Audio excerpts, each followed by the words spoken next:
Did you know Game of Thrones Season 6 should have had a much more evil Tyrion by Daenerys' side instead of the show version? This is because, in the books, Tyrion agrees to serve Daenerys so long as he gets to force himself onto Cersei and kill Jaime in return. He also plans to bring fire and blood to the people of King's Landing because of the humiliation he suffered during his trial and receiving no love for saving the city from Stannis Baratheon. So, in the books, when Daenerys probably does turn into the Mad Queen, it'll be because she has Tyrion by her side, whispering into her ear like Varys did for the Mad King. Daenerys will then have to fight her younger nephew, Aegon VI, from Dragonstone while he rules in King's Landing, sitting upon her rightful throne. So, we'll have a second Dance of the Dragons. Anyway, we'll cover this and more as we go through Season 6 of Game of Thrones and show you what happened in the books by comparison.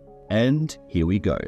At the Wall, Jon's lifeless body lies abandoned by the mutineers. Ghost's mournful howls and frantic scratching at the door draw the attention of several individuals, including Davos, who emerges from his quarters to investigate. Davos discovers Jon's corpse just as Ed and a few other brothers arrive. Together, they bring the body indoors, where Ed prepares a table and expresses his anger towards Thorne before closing Jon's eyes. Davos inquires if Ed trusts any of his comrades, to which Ed responds, "The ones in this room." After some persuasion from Davos, Ed agrees to bring Ghost inside. Melisandre appears, claiming she witnessed Jon fighting in Winterfell through the flames. Davos and the other brothers express skepticism about the deceased Lord Commander's involvement, prompting Melisandre to retreat to her quarters. Davos and Eddison Tollet were absent during Jon's assassination in the novels. Davos had been dispatched by Stannis to White Harbour before the Battle of Castle Black to secure House Manderly's support, and did not return to Castle Black. On the other hand, Jon appointed Eddison as the head steward of Long Barrow, one of the 16 castles situated along the Wall. Alliser Thorne, Othel Yarwyck, and Bowen Marsh convene a meeting with the remaining Black brothers stationed at Castle Black, where they proceed to elucidate their rationale behind the assassination of the Lord Commander. The majority of the brothers begin to comprehend their perspective and align themselves with the mutineers. Meanwhile, within the confines of the room, Davos astutely observes that Thorne has likely taken action by now. In response, Ed then proceeds to rally the loyal brothers, urging them to seek retribution by attempting to eliminate Thorne. Davos, however, counters their resolve by highlighting the overwhelming numerical disadvantage they face, dismissing the notion that Ghost alone would suffice as a formidable ally. Nevertheless, when Ed mentions Ghost, Davos reminds them that there are others in close proximity who are indebted to Jon for saving their lives. Recognizing that he is referring to the wildlings, Ed instructs his comrades to secure the door and prevent anyone from entering, while he clandestinely ventures out to seek assistance. Alliser Thorne's speech bears a resemblance in Shakespeare's Julius Caesar, where he justified his reasons for assassinating Caesar to the people of Rome. The showrunners have individually addressed the question of why Thorne would turn against Jon after permitting the wildlings to pass through Castle Black. David Benioff explained that Thorne's actions were driven by selflessness, similar to Brutus, as he believed it was necessary to protect the Night's Watch. On the other hand, D.B. Weiss argued that Thorne's actions were purely motivated by a thirst for power, fueled by his animosity towards Jon and the wildlings. It remains uncertain in the literary works whether Othel Yarwyck is one of the individuals responsible for stabbing Jon. Initially, Wick Whittlestick inflicts the first stab wound, followed by Bowen Marsh. Due to the overwhelming shock, Jon fails to identify the other two assailants. In the north, Ramsay and Maester Wolkan handle the deceased body of Miranda.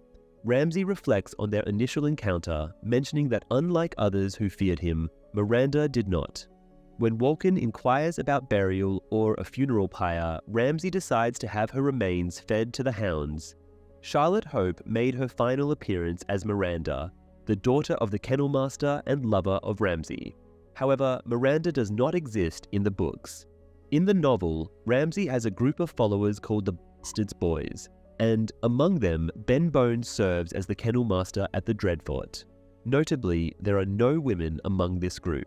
In the novel, Ramsay's two servants, Yellow Dick and Little Walder Frey, met their demise while Mance Rayder, along with a band of wildlings, aided Theon and Jeyne Poole, not Sansa, in their escape from Winterfell. Despite the unknown perpetrators of their deaths, Ramsay never displays any grief for his slain servants. Instead, he channels his anger, viewing their murders as a direct affront to his person. Rose Bolton asks Ramsay about the preemptive attack on Stannis Baratheon's army and questions if it gives him a sense of victory now that Sansa is gone. Ramsay reassures his father that they will retrieve Sansa, mentioning that he has dispatched his most skilled men to locate her. Roose emphasizes the importance of Sansa in uniting the North against the Lannisters, hinting at the consequences if Ramsay fails to bring her back. His unborn brother would inherit instead. After surviving the fall from Winterfell's wall, Theon and Sansa flee through the Wolfswood only to realize that men with hounds are already on their trail. Theon attempts to mask their scent by crossing a river. Leading a frightened Sansa, they successfully make it across and seek refuge by a fallen tree, where Theon embraces Sansa in an effort to keep her warm. Despite their efforts, the sound of barking dogs persists, prompting Theon to try and divert their pursuers' attention, instructing Sansa to continue north towards Castle Black and Jon. A group of Bolton men, dispatched by Ramsay with the Bastard's boys, discover them. Theon falsely claims that Sansa was injured during their escape and that he abandoned her to her fate. But the hounds eventually locate her. The leader taunts Theon about the consequences he will face from Ramsay, preparing to return them to Winterfell. Just as the situation escalates, Brienne and Podrick arrive, sparking a confrontation. Brienne dispatches most of the Bolton men, while Podrick demonstrates the skills she has taught him. Despite briefly holding his own against another attacker, Podrick is overpowered, only to be saved by Theon, who seizes a sword and slays the Bolton man. Sansa gratefully accepts Brienne into her service. The pledge of loyalty that Brienne shares with Sansa mirrors the one she shared with Catelyn in Season 2's The Ghost of Harrenhal. In Season 5's The House of Black and White, Sansa had to decline Brienne's assistance due to Littlefinger's interference. In the novel, Theon and Jeyne Poole, who is replaced by Sansa in the series, do not come across Brienne after their escape from Winterfell. Instead, Mors Umber, the uncle of Greatjon who does not make an appearance in the series, escorts them to Stannis' camp. At this particular point in the novels, Stannis has not yet confronted the Boltons in battle, and Jeyne still maintains her charade of being Arya. Additionally, Asha, Theon's sister, known as Yara in the series, is also present at Stannis' camp as a captive. Stannis commands for Jeyne to be sent to Castle Black, while he plans to execute Theon for his crimes. In the books, Jeyne Poole, replaced by Sansa in the series, suffers multiple broken ribs when Theon lands on her, but the snow effectively cushions their fall. Additionally, her nose starts to turn black due to frostbite a few days later. They manage to evade any pursuit from Bolton forces as a blizzard descends upon the castle, concealing their escape. Brienne and Pod's quest to find Sansa in the Riverlands proves to be unsuccessful as they are apprehended by the Brotherhood without banners. Their journey does not intersect with the Stark girls, and they do not play a role in the happenings in the north. In the solitude of her chamber in King's Landing, Cersei finds herself in deep thought when a servant discreetly enters and delivers the news of a ship's arrival from Dorne. Filled with anticipation, Cersei's heart leaps with joy as she rushes towards the harbour, hoping to reunite with her beloved daughter, Myrcella. However, her elation quickly turns to despair as she catches sight of Jaime's somber expression, standing beside a covered figure. Overwhelmed with grief, tears stream down Cersei's face as she comprehends the devastating truth that her precious daughter has passed away. Myrcella fell victim to an attack by Sir Gerald Darkstar Dane in the books, where he viciously slashed at her before fleeing. Despite surviving the ordeal, Myrcella was left with severe disfigurement. She is now en route to King's Landing under the protection of Nymeria Sand.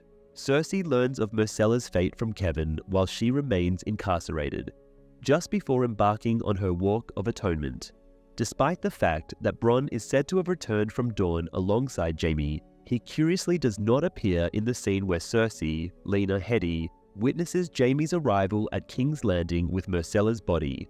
It has been rumored that Headey and Flynn had a contractual agreement preventing them from sharing scenes or being on set together, supposedly due to a really bad breakup.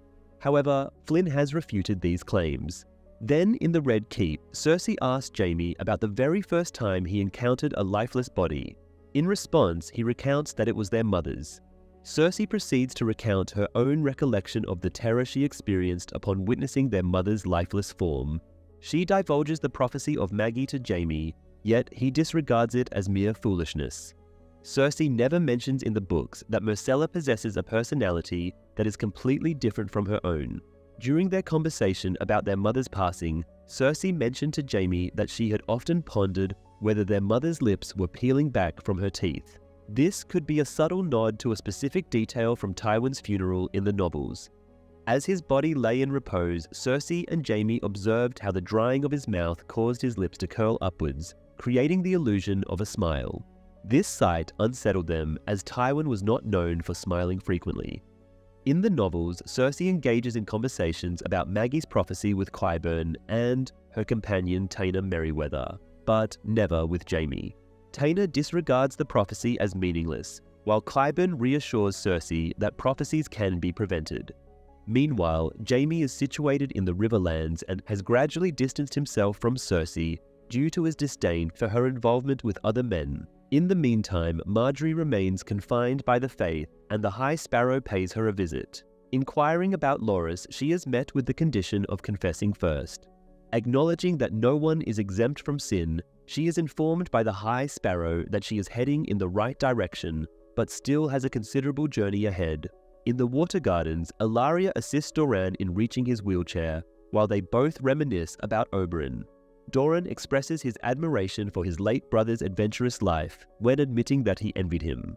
However, Ellaria disagrees by stating that Doran would not have fared well as an adventurer, just as Oberyn would have made a poor ruler. Doran never admits to feeling envious of Oberyn in the books. Once Doran settles into his chair, Maester Caliot delivers the devastating news of Myrcella's death.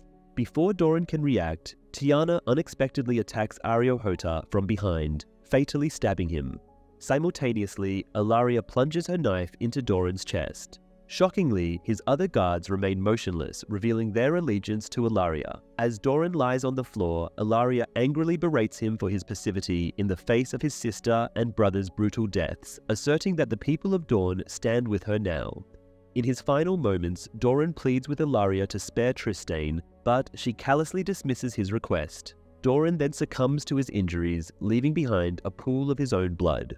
Similar to the novels, Doran was initially intended to expose his allegiance to the Lannisters and express his intention to align with Daenerys. Siddig confirmed that he portrayed his role accordingly, as evidenced by the subtle reference to his guard in Season 5's Unbowed, Unbent, Unbroken, implying the need for his axe.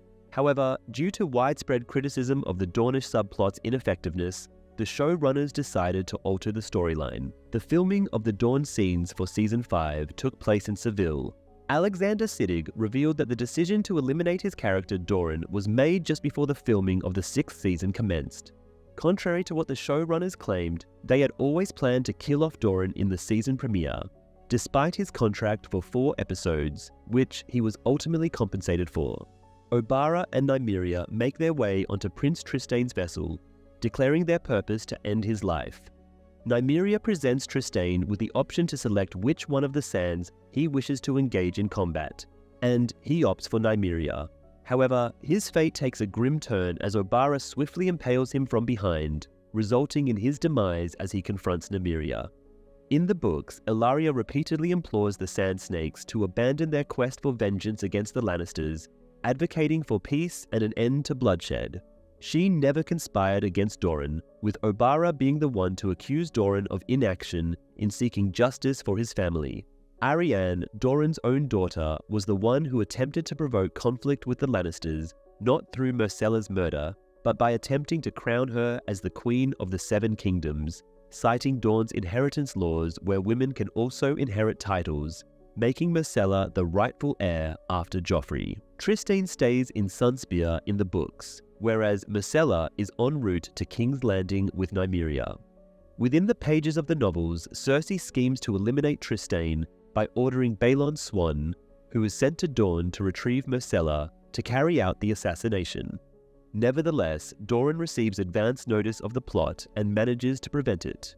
Varys and Tyrion stroll through the streets of Meereen disguised as merchants. They encounter a hungry woman with her baby, and Tyrion kindly offers a coin for the baby to have a meal. The woman, startled by Tyrion's Valyrian, mistakenly believes he intends to purchase her baby for consumption.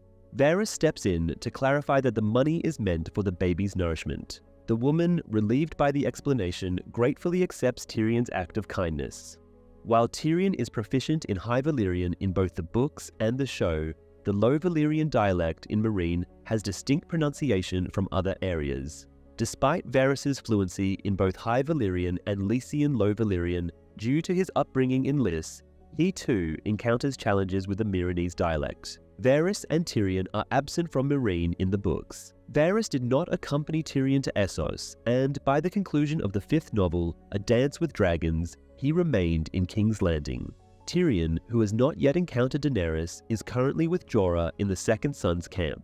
In Daenerys' absence, Meereen is governed by a council led by Barristan Selmy, who is alive, Grey Worm, and other loyalists of Daenerys. Tyrion expresses the importance of locating the head of the Sons of the Harpy to restore tranquility in Meereen. Varys informs him that his network of spies has been dispatched throughout the city, assuring him that valuable information will soon be obtained. Suddenly, their conversation is disrupted by a frantic crowd fleeing from a massive cloud of smoke. They navigate towards the source of the smoke, only to discover that all the ships in the harbor have been engulfed in flames. Tyrion remarks that their plans of sailing to Westeros will have to be postponed for the foreseeable future. Despite the absence of such a large-scale assault in the 5th book, A Dance with Dragons, Daenerys also comes to the realization that there must be a local mastermind orchestrating the attacks, whom she refers to as the Harpy. Various suspects have been identified, primarily from influential Meereenese families who suffered losses during Daenerys' conquest. A high priestess and a few local aristocrats who pose as allies, but may be secretly conspiring against Daenerys. Her husband, Hizdahr zo Loraq, who remains alive in the books, falls into this category, particularly after managing to negotiate a temporary truce with the Sons.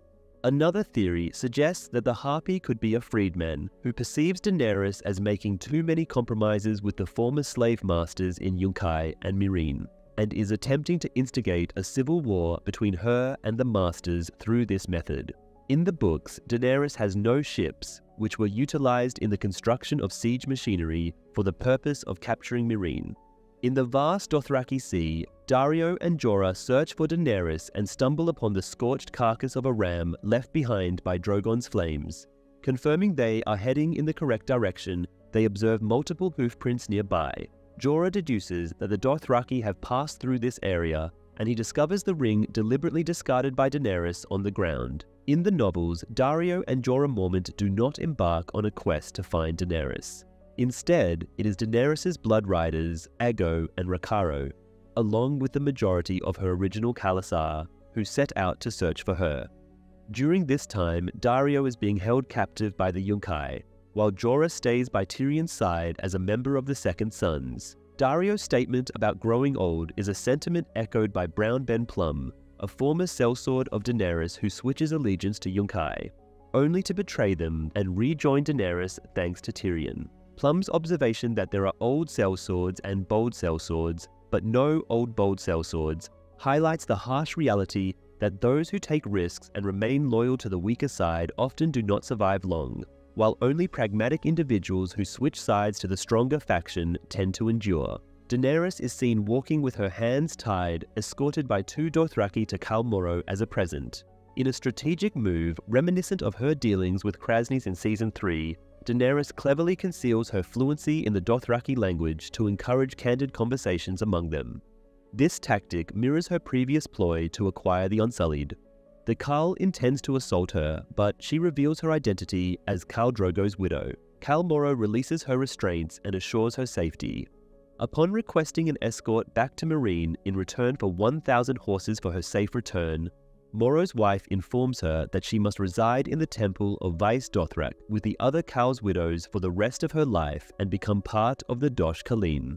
Moro's conversation with his blood riders regarding the ultimate pleasure in life might have drawn inspiration from the film Conan the Barbarian, 1982, as acknowledged by the showrunners. In the film, Conan declares that the greatest joy lies are crushing your enemies, seeing them driven before you, and hearing the lamentations of their women. In the show, it seems that Dothraki carls engage in polygamy, as evidenced by Moro having 2 wives. However, it is important to note that this is a personal decision and not a mandatory practice. While some carls may have multiple wives whom they do not hold in high regard, Drogo, for instance, did not have any prior wives before marrying Daenerys. Furthermore, he remained devoted to her and did not seek any additional wives thereafter.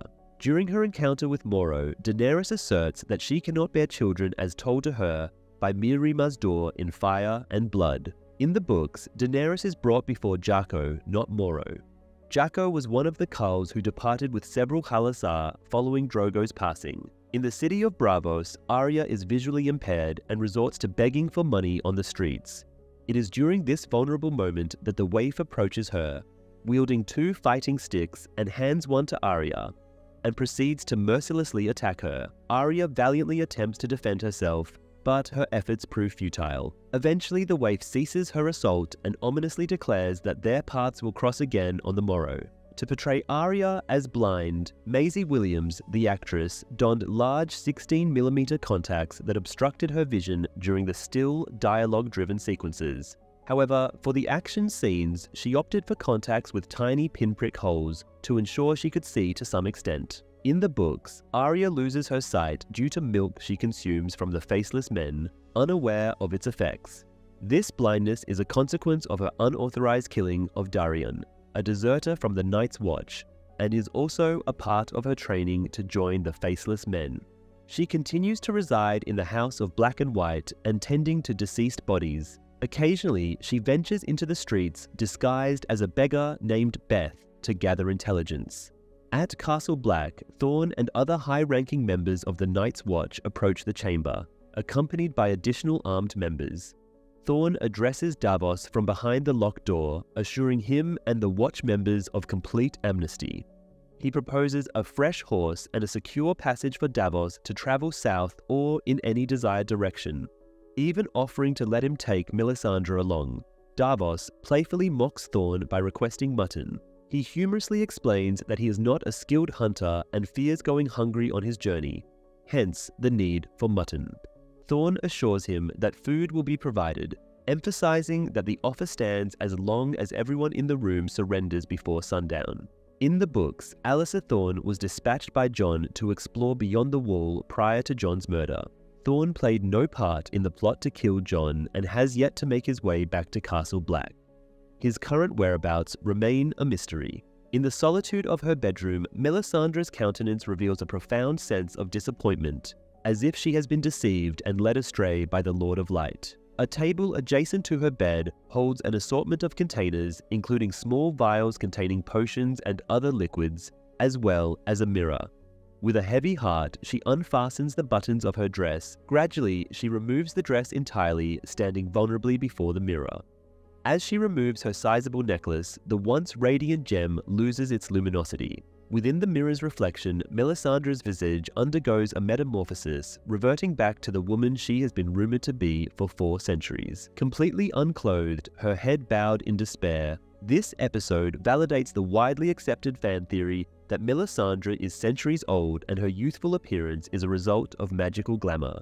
George R.R. Martin informed the showrunners of this detail early on during the series' development, and it was then shared with Carice Van Houten to enhance her portrayal of the character. Both the books and the series have hinted at Melisandre's true age. In the 5th novel, she reflects on having practiced her art for years beyond count, and in the 2nd season, she mentions to Stannis that she has been fighting far longer than you, following his defeat at Blackwater Bay. Oliver Ford Davies, Maester Cresson, mentioned that Van Houten had informed him that Melisandre was 400 years old. Bran Stark continues his training under the Three-Eyed Raven at the tree located beyond the wall. During his training, he witnesses a scene from Winterfell where he sees his father, Uncle Benjen, Aunt Lyanna, Old Nan, and Sir Roderick Cassel. Additionally, Bran is surprised to see a young Hodor whose real name is revealed to be Wireless, and realizes that he was once intellectually normal and could talk. Despite Bran's desire to stay in the Vision, he is pulled out by the three-eyed raven, who cautions him about the dangers of lingering too long. This is the first reappearance of Bran Stark, Meera Reed, and Hodor since Season 4. Their absence for more than a season was intentional, as it allowed for a focus on Bran's training and gave other characters' narratives the chance to progress. In the books, Bran's storyline was already ahead of the rest, with only one chapter left unadapted. Bran's magical visions of the past are expanded upon in the 6th season, incorporating flashbacks from other characters like Ned Stark with new material. Lyanna Stark makes her first appearance in a flashback scene depicted riding a horse and dressed in boy's attire, a nod to her tomboyish nature similar to her niece Arya. Described as one of the most skilled riders in the land, regardless of gender, she is portrayed by Cordelia Hill due to her resemblance to Maisie Williams. In the books, Ned Stark has mentioned that his late sister bore a striking resemblance to Arya when she was younger. In the midst of Bran's recollection of Winterfell, a youthful Ned Stark imparts some advice to Benjen, cautioning him to always keep his shield up. This very line is later echoed by Jon when he addresses Olly in Season 5's The Wars to Come. In the novel, Jon reiterates this warning to his fellow brother, Sat. In Bran's vision, Lyanna states that Eddard is expected to depart Winterfell for the Eyrie. In Westeros, it is tradition for young noble boys to be hosted and educated at allied castles, not only as a customary rite of passage, but also to enhance their knowledge and skills, and to establish enduring relationships with other noble families. As previously indicated in Season 1, Eddard was fostered at the Eyrie by Jon Arryn, leading to a close friendship with Robert that lasted a lifetime. Max von Sydow has made his debut as the Three-Eyed Raven, taking over the role from Struan Roger, who portrayed the character in Season 4's The Children. In the novels, Hodor is actually named Walder. However, in the show, his name is altered to Wylis, possibly to prevent any mix-up with Walder Frey. In the novels, it is suggested that Wylis is the son of Nan's grandson, who perished in the Greyjoy Rebellion, and that he is in his late teens during the War of the Five Kings. However, in the show, Hodor Wylis is portrayed as being in his late 30s when Christian Nairn was chosen for the role. In the vision of Winterfell's past that Bran witnesses, it is not their older brother Brandon who instructs young Ned and Benjen, as one might assume. Instead, it is a young Rodrik Cassel, the Master-at-Arms at Winterfell. One can identify him by his distinctive sideburn whiskers. Interestingly, Daniel Portman, who plays Podrick on the show, is Roderick's real-life son, so he couldn't portray a young Rodrik. Upon exiting the vision, Bran encounters Meera Reed, who is still grieving her brother's death. Despite Meera's doubts about her role in Bran's training, Leaf assures her that Bran will require her assistance once he departs from the tree. The role of Leaf, portrayed by Octavia Selena Alexandru in Season 4, was recast with Kay Alexander. However, this was not the sole change for the Children of the Forest. Between Season 4 and 6, they underwent a significant transformation in their appearance, thanks to advancements in special effects and a higher budget. Consequently, they now bear a much closer resemblance to their counterparts in the book. Their eyes emit a cat-like glow, their skin has a natural nut-brown hue with deer-like spots, and their faces have become less human-like overall. Through the use of CGI, their features have been rounded, their eyes enlarged, and the distance between them increased.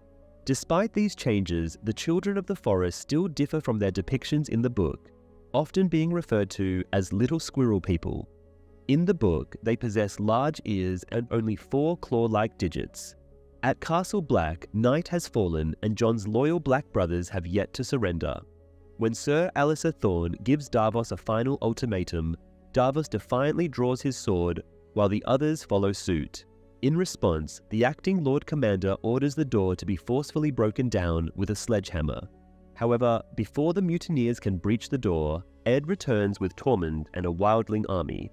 Despite Thorne's demand for the Watchmen to stand and fight, only one foolishly attempts it and is swiftly defeated by Tormund, resulting in a nearly bloodless takeover. One archer recklessly shoots a crossbow bolt into Wun Wun's back, provoking the enraged giant to grab him and violently smash him against a stone wall before throwing his mangled body at Thorne's feet. Witnessing this, the Watchmen quickly surrender and lay down their weapons. Thorne tries to attack, while Ollie, consumed by anger, charges at Tormund with a sword. However, Thorne is apprehended, and Tormund effortlessly disarms Ollie, pushing him into the waiting arms of others. No harm comes to any of the wildlings. The occurrence in the books where Wun Wun, the giant, seizes the Night's Watch member who shoots him in the back and hurls him against a wall takes place in a different context and earlier than depicted in the show. Before Jon's assassination, one of Stannis' knight named Patrick is mortally wounded by Wun Wun. Jon intervenes just in time to witness Wun Wun grasping Patrick's feet and forcefully smashing his head against a wall. However, while Jon tries to defuse the situation, the mutineers seize the opportunity to fatally stab him. This particular scene in the book originated from a bet between author George R.R. Martin and his friend Patrick St. Denis regarding a football match between the New York Giants and the Dallas Cowboys. As Martin's team, the Giants, emerged victorious, he intentionally included the scene of a giant killing Patrick. In a tavern located in King's Landing, a man proudly brags about his audacious act of taunting Cersei during her Walk of Atonement, much to the delight of the other customers. Once he concludes his tale, he departs from the tavern to relieve himself against an exterior wall. While engaged in this act, he unexpectedly encounters Sir Gregor Clegane, who swiftly dispatches him by forcefully slamming his head against the wall. Sir Gregor rejoins Cersei's company. In the novel, Cersei finds herself confined within the walls of her chambers, constantly monitored by the Sparrows, a group consisting of a Septa and 3 novices. Her ability to receive visitors is severely limited, with only Kevan and Qyburn being granted access. It is worth noting that Tommen remains unaware of Cersei's humiliating walk of punishment. Throughout her life, Cersei never instilled strength in Tommen. Instead, she consistently favored and indulged Joffrey, neglecting to discipline him and rarely attending to Tommen and Myrcella. However, following Joffrey's demise, Cersei undergoes a complete transformation. In the book, she mercilessly suppresses any display of defiance or resilience from Tommen, resorting to having his whipping boy beaten or even compelling Tommen to whip him himself. At various points, Tyrion, Tywin, Jaime, and Kevan all come to the realization that Cersei is profoundly ill-suited to be a mother. Myrcella's funeral is taking place at the Great Sept of Baelor, but Cersei is unable to attend due to being confined to the Red Keep by Tommen. Tommen fears that the Faith Militant will arrest Cersei if she enters the Sept. Inside the Sept, Jaime and Tommen discuss Myrcella and Prince Trystane. Tommen holds Cersei responsible for Prince Trystane's death, yet he reassures Jaime that he is not angry with her. Jaime persuades Tommen to visit his mother and offer her an apology. Tommen's affirmation that Myrcella was adorned in gold for her interment validates Maggie the Frog's prediction from the wars to come, which foretold that Cersei would bear 3 offspring, and gold will be their crowns, gold their burial shrouds. Just as Tommen departs, Jaime confronts the High Sparrow. Threatening the High Sparrow, Jaime is surprised by the High Sparrow's lack of fear of death. The High Sparrow explains that his followers, though insignificant individually, possess collective strength to challenge even empires. Jaime admits to being involved in the death of his cousin Alton, and helping his brother escape to the High Sparrow. However, in the books, Jaime never has this discussion with the Sparrow, nor does he confess to these actions to anyone. While Jaime was assisted in his escape from the Starks by his cousin Cleos Frey, he did not actually kill him. Cleos was instead slain by outlaw archers. Despite his lack of concern for his cousin, Jaime stripped Cleos of his weapons and armor before leaving his body for the scavengers. Tommen pays a visit to Cersei at the Red Keep and expresses his remorse for not displaying more assertiveness during her time of imprisonment. He deeply regrets allowing the High Sparrow to confine her and admits that he should have taken more drastic measures, such as demolishing the Sept with the High Sparrow inside. Tommen humbly acknowledges that he requires Cersei's assistance in becoming a resolute ruler. Surprisingly, Cersei remains unusually quiet throughout their conversation, but as soon as Tommen finishes speaking, she warmly embraces him. In Meereen, Varys and Missandei are in conversation about Daenerys' captive dragons. Missandei and Grey Worm inform Tyrion that Rhaegal and Viserion have not been eating since Daenerys' departure. Tyrion explains that dragons do not thrive in captivity and predicts that they will resume eating once unchained. He also suggests that dragons possess enough intelligence to remember their companions, indicating that they are unlikely to harm Missandei upon reuniting, given her past interactions with them. Tyrion and Varys descend beneath the pyramid, with Tyrion venturing into the darkness alone. As one of the dragons emerges from the shadows, Tyrion maintains eye contact. When the second dragon appears, Tyrion sets down his torch and cautiously approaches. To soothe them, Tyrion speaks softly, noting that some believe dragons to be more intelligent than humans. He recounts a childhood memory of wishing for a dragon as a name-day gift, only to be told they were extinct, which left him in tears. Now he marvels at the opportunity to encounter living dragons up close. Eventually, Tyrion manages to release the locking pin on the first dragon's collar, with the second dragon following suit. After freeing them, the dragons retreat, prompting Tyrion to swiftly return to Varys.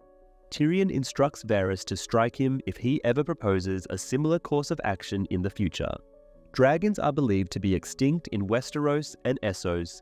The Season 5 episode, The Dance of Dragons, revealed that most dragons perished 170 years ago during a civil war within the Targaryen family known as the Dance of Dragons. In this episode, Tyrion hinted at a possible reason for the dragons' demise. The later Targaryen generations kept the dragons in chains and confined spaces, hindering their growth.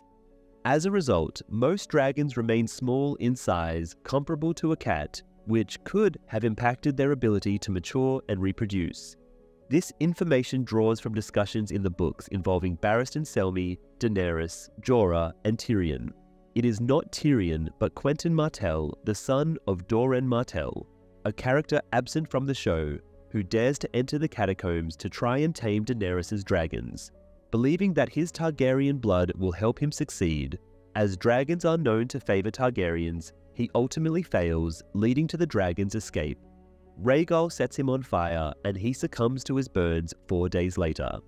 Tyrion's ability to gain the dragon's trust in the show sparked theories among fans that he may be a Targaryen, possibly fathered by the Mad King rather than Tywin. The scenes set in the crypts of Meereen, where the dragons were confined during seasons 4 and 5, were actually filmed in the cellars of Diocletian's palace in Croatia.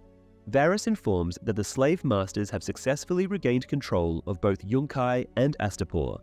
In the 4th season, Daenerys entrusted the governance of Astapor to a council of freedmen, but one of them, a butcher named Cleos, betrayed the council and declared himself king.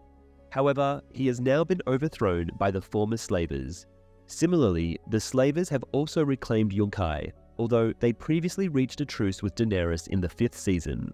In the novel, the cities of Slavers Bay play a more intricate role, with Yunkai being recaptured by the slavers. They form an alliance with other slave cities in Essos and hire mercenary companies to fight against Daenerys, who is already facing attacks from the Sons of the Harpy in Meereen. Cleos attempts to negotiate a marriage alliance with Daenerys, but she refuses due to his refusal to abolish slavery. If she were to leave Meereen, it is likely that the slave masters would seize back their city in her absence.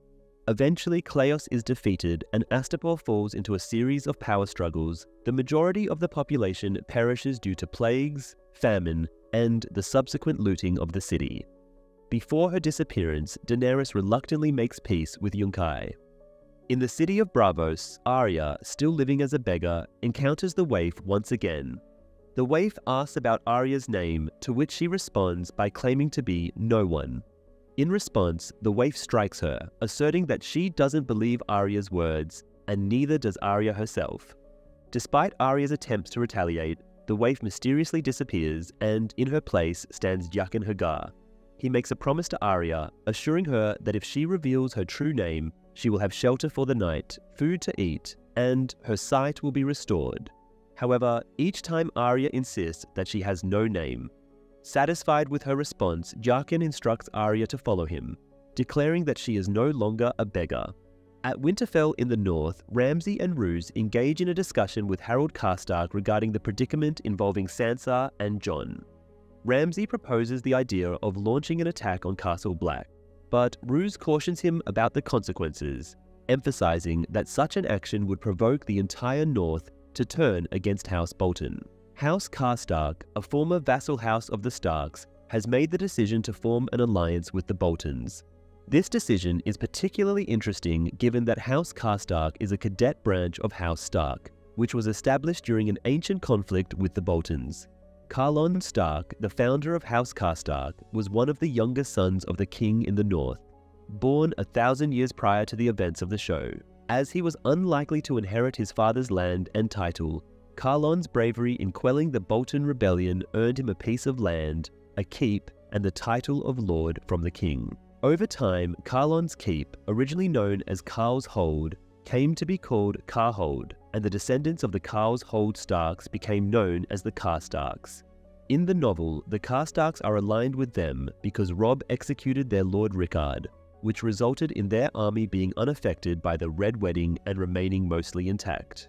In the novels, there is no character by the name of Harold Karstark. The character in the show is a combination of two Karstarks from the books, Harrion Karstark, the surviving son of Rickard Karstark, and Arnulf Karstark, Rickard's uncle and the Castellan of Carhold. Harrion was captured by the Lannisters, and his fate remains unknown. Arnulf pretends to support Stannis, but secretly collaborates with the Boltons to seize control of House Karstark.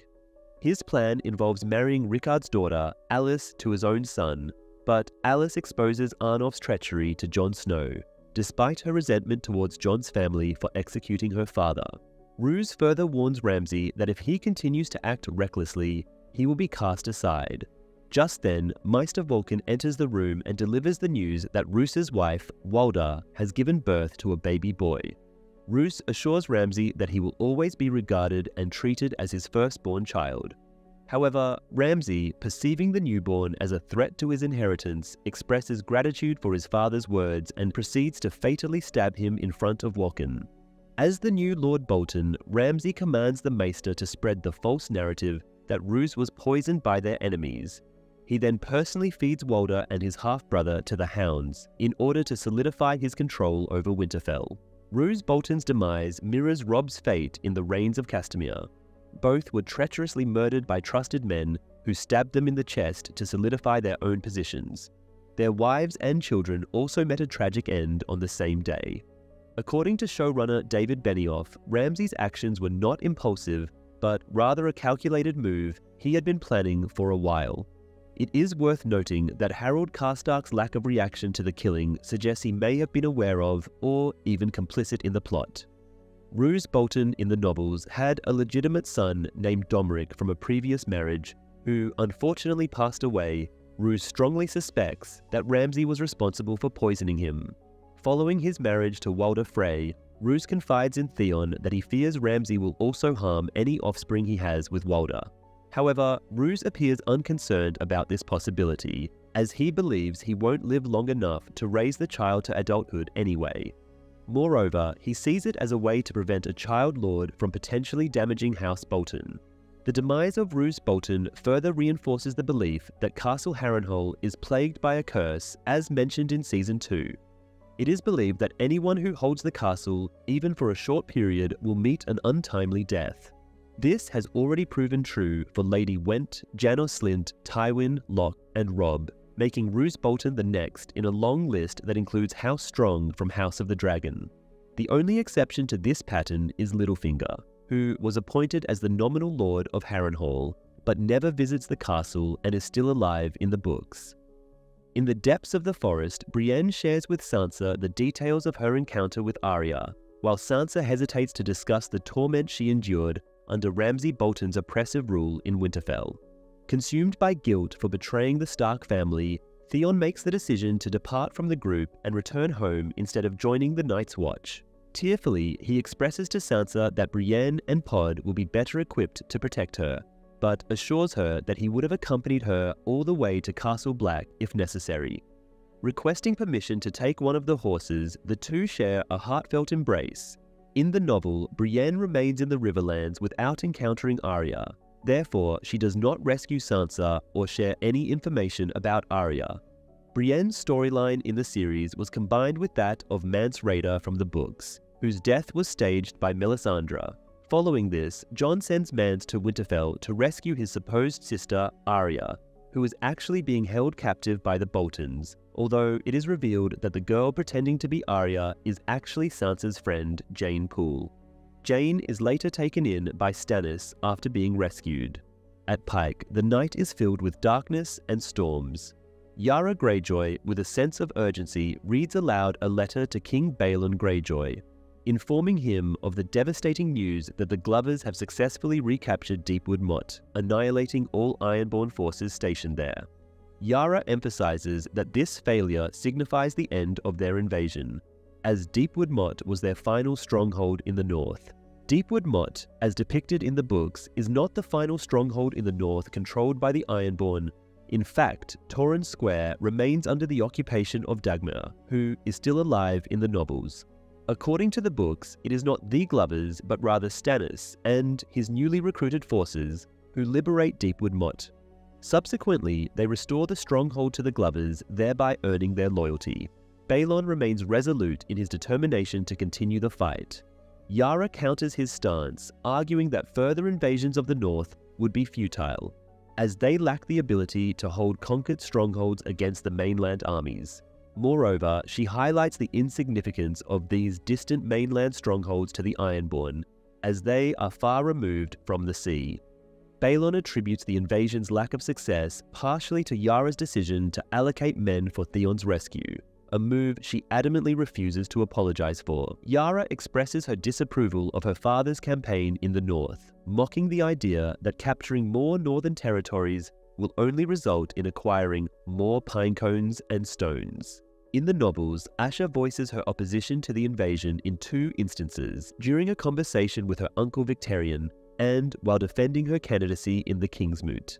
She instructs her men to unload treasure chests filled with pinecones and rocks in front of the gathered ship captains, using sarcasm to highlight the meager spoils gained through bloodshed in their attempts to conquer the north. This display aims to persuade the Kingsmoot to seek peace with the north, rather than continue the cycle of conflict. Notably, Asha never directly criticizes her deceased father in these instances. Yara brings up the Greyjoy rebellion to Balon, mentioning the loss of her 2 brothers during the Siege of Pike.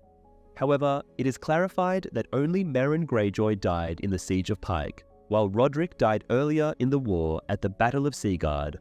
In response, Balon warns Yara that if she does not follow his orders, he will find someone else to carry on his legacy.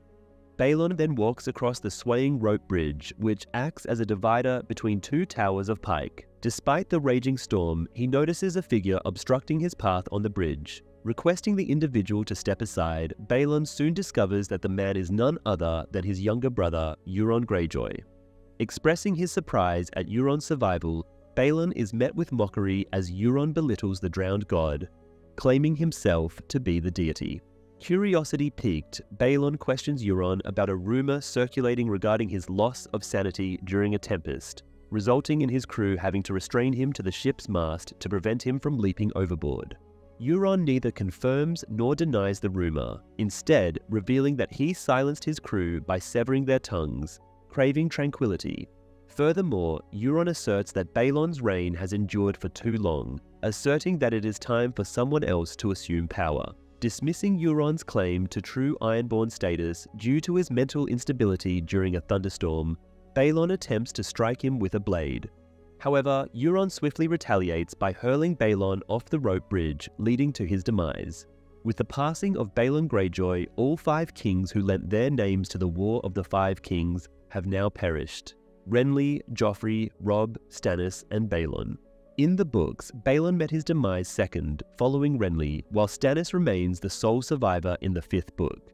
Furthermore, all 3 usurpers identified by Melisandre during the blood ritual in Second Sons, Balon, Robb, and Joffrey, have now passed away.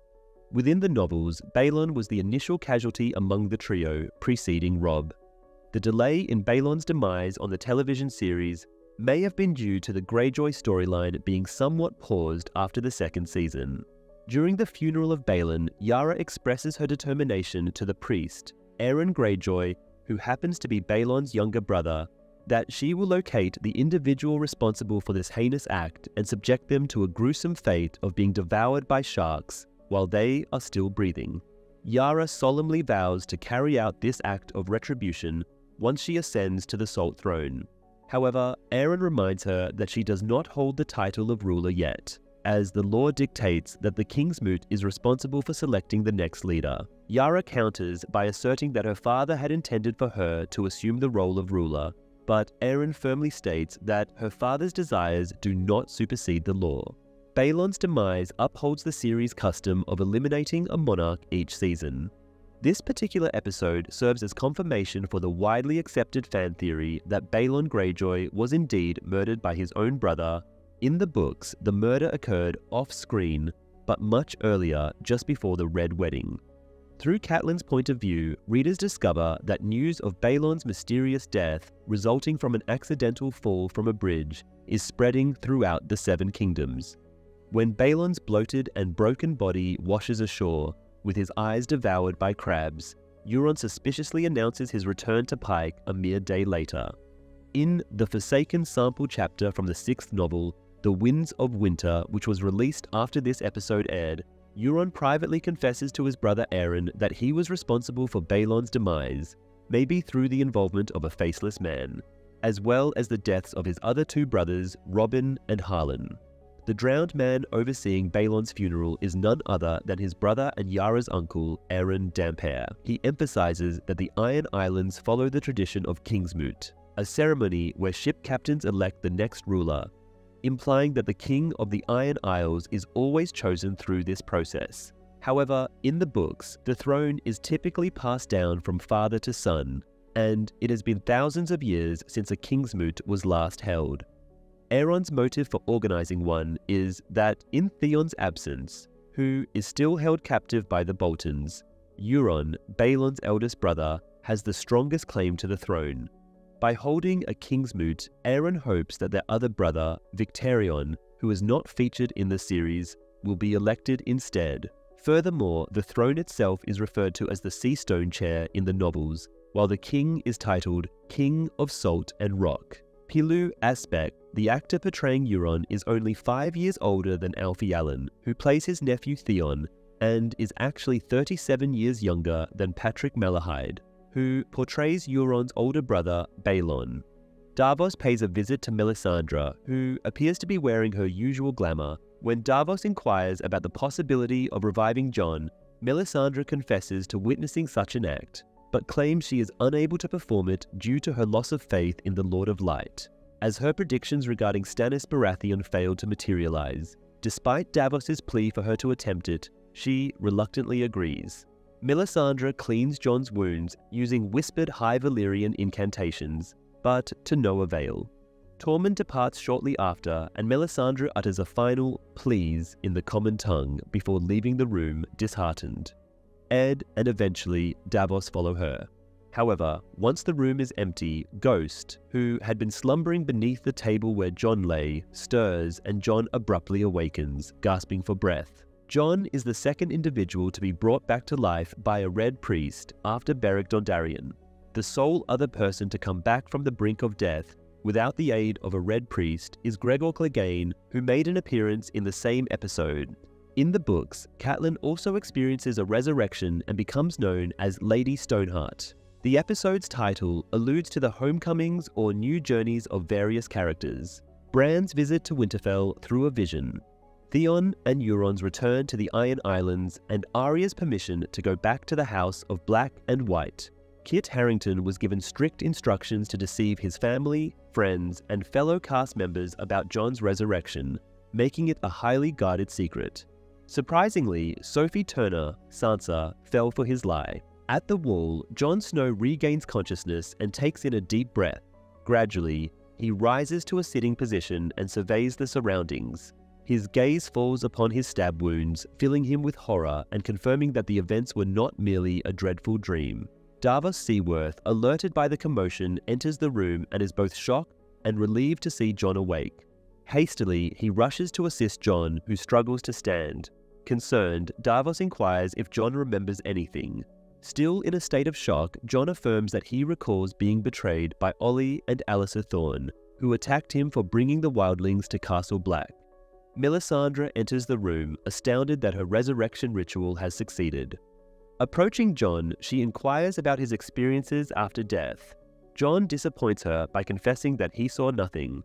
Despite this, Melisandre clings to the remaining shreds of hope and asserts that the Lord of Light has brought Jon back for a purpose, emphasizing that Stannis was not the prophesied prince that was promised, but that someone else must fulfill that role.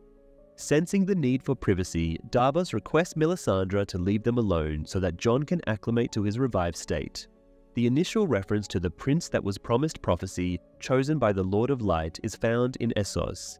This figure is frequently mentioned in the novels with the belief that the prince is the rebirth of the legendary hero who vanquished a great darkness millennia ago, thought to be the first White Walker invasion.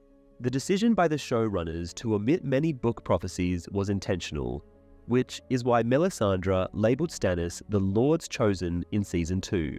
Jon expresses regret that he attempted to do what he believed was right, only to be killed for it, and questions why he was brought back to life.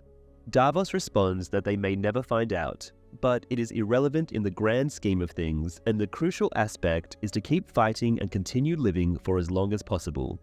Jon believed he knew how to do so, but now he is uncertain. He feels like he failed. Davos remarks that now he must go and fail once more. In contrast to Beric Dondarrion's resurrection, Jon's revival appears to have fewer negative consequences. Beric mentioned that with each revival, he feels like he is losing a part of himself. Eddison Tollett also remarks to Jon that his eyes are still brown, indicating that he has not transformed into a White or White Walker. According to the novels, Jon's eyes are described as grey, resembling those of his father, Ned. After regaining some strength, Jon puts on his Night's Watch armor and the Lord Commander's cape. He makes his way to the courtyard where he sees many free folk and his fellow brothers waiting for him. Despite still struggling to walk properly, Jon descends and warmly greets the surprised Tormund. Tormund playfully interacts with the resurrected Lord Commander before giving him a tight hug, causing Jon some discomfort due to his stab wounds. Jon then exchanges greetings with the relieved Eddison Tollett, and they share an embrace. Jon, confident that he is still himself and not a White, humorously suggests postponing the burning of his body for the time being. Samwell Tarly, Gilly, and her baby son Sam are currently sailing on a ship across the narrow sea towards Oldtown. This is the first time Gilly and Sam have ever been on a ship, and unfortunately, Samwell is feeling seasick and has resorted to using a chamber pot. Gilly tries to comfort him by mentioning that they will arrive soon and expresses her excitement about seeing Oldtown, which the ship's captain described as the most beautiful city in Westeros. Despite Samwell's initial plan to study at the Citadel, he realizes that he cannot bring Gilly and her child with him, as the Citadel only permits men to enter its premises. Samwell chooses to bring Gilly and Sam to his family's estate at Horn Hill in order to ensure their safety. Although he has a strained relationship with his father, Randyll Tarly, Samwell reassures Gilly that his mother and sister will treat them kindly. Samwell is determined to shield Gilly and her child from any danger. Gilly entrusted her son to the care of Castle Black in the books. The child she carries is the offspring of Mance Rayder, as Jon compelled her to exchange the infants, dreading that Melisandre would offer Mance's son as a sacrifice for his royal blood. Horn Hill, the ancestral castle of Sam, is situated at a short distance from Oldtown, the intended destination for both Sam and Gilly. As the name implies, Oldtown holds the distinction of being the oldest town in Westeros, having been established 6,000 years ago by the First Men. In ancient times, it served as the capital of the southern kingdom of the Reach, under the governance of House Hightower, while the northern kingdom was ruled by the Gardeners from Highgarden, until the Andals merged both kingdoms.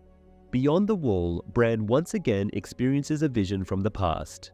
This time, he finds himself alongside the three-eyed raven at the Tower of Joy in Dorne, just after the conclusion of Robert's Rebellion.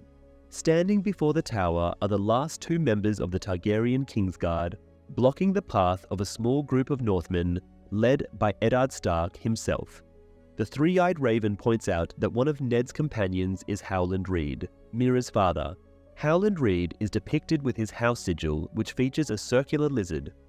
George R.R. Martin did not create detailed illustrations of the sigils for each house, giving the production team creative freedom to interpret descriptions from the books. Sir Arthur explains that they were ordered by Rhaegar Targaryen to guard the tower, and so they remained there even as Rhaegar and the Mad King met their demise. Eddard inquires about the whereabouts of his sister Lyanna, but Dane simply extends his best wishes to Stark for the upcoming wars. The two Kingsguard unsheathe their swords, with Sir Arthur declaring, "And so it begins," prompting Eddard to retort, "No, now it ends." The confrontation ensues, with Dane swiftly dispatching a few of Ned's Northmen with his dual swords, while Sir Gerald falls to Ned's blade. Eventually, Sir Arthur engages Eddard in a one-on-one duel. Bran expresses his astonishment at Sir Arthur's prowess, with the three-eyed raven confirming that the Sword of the Morning surpasses Ned's skills. Dane gains the upper hand easily and knocks Ned's sword out of his grasp, only to be caught off guard by Howland's fatal strike through the back of his neck. Eddard appears visibly uneasy at the outcome, but proceeds to deliver the final blow to the incapacitated Sir Arthur without hesitation. Bran is taken aback, having heard tales of the duel and never anticipating his father's involvement in such events. Young Ned Stark informed Arthur Dane that he had searched for him at the Trident. The Battle of the Trident marked a significant victory for Robert Baratheon in his rebellion against the Mad King, culminating in the defeat of Crown Prince Rhaegar Targaryen. The deaths of Kingsguard members Jonathor Darry and Lewin Martell, along with Barristan Selmy's injury, further shifted the balance of power. With the loyalty of many houses wavering after Rhaegar's demise, the Mad King was soon overthrown, paving the way for Robert to claim the Iron Throne. Arthur Dane, a member of the Kingsguard, had a distant familial connection to Prince Rhaegar Targaryen. This connection stemmed from Rhaegar's great-grandmother, who happened to be a Dane.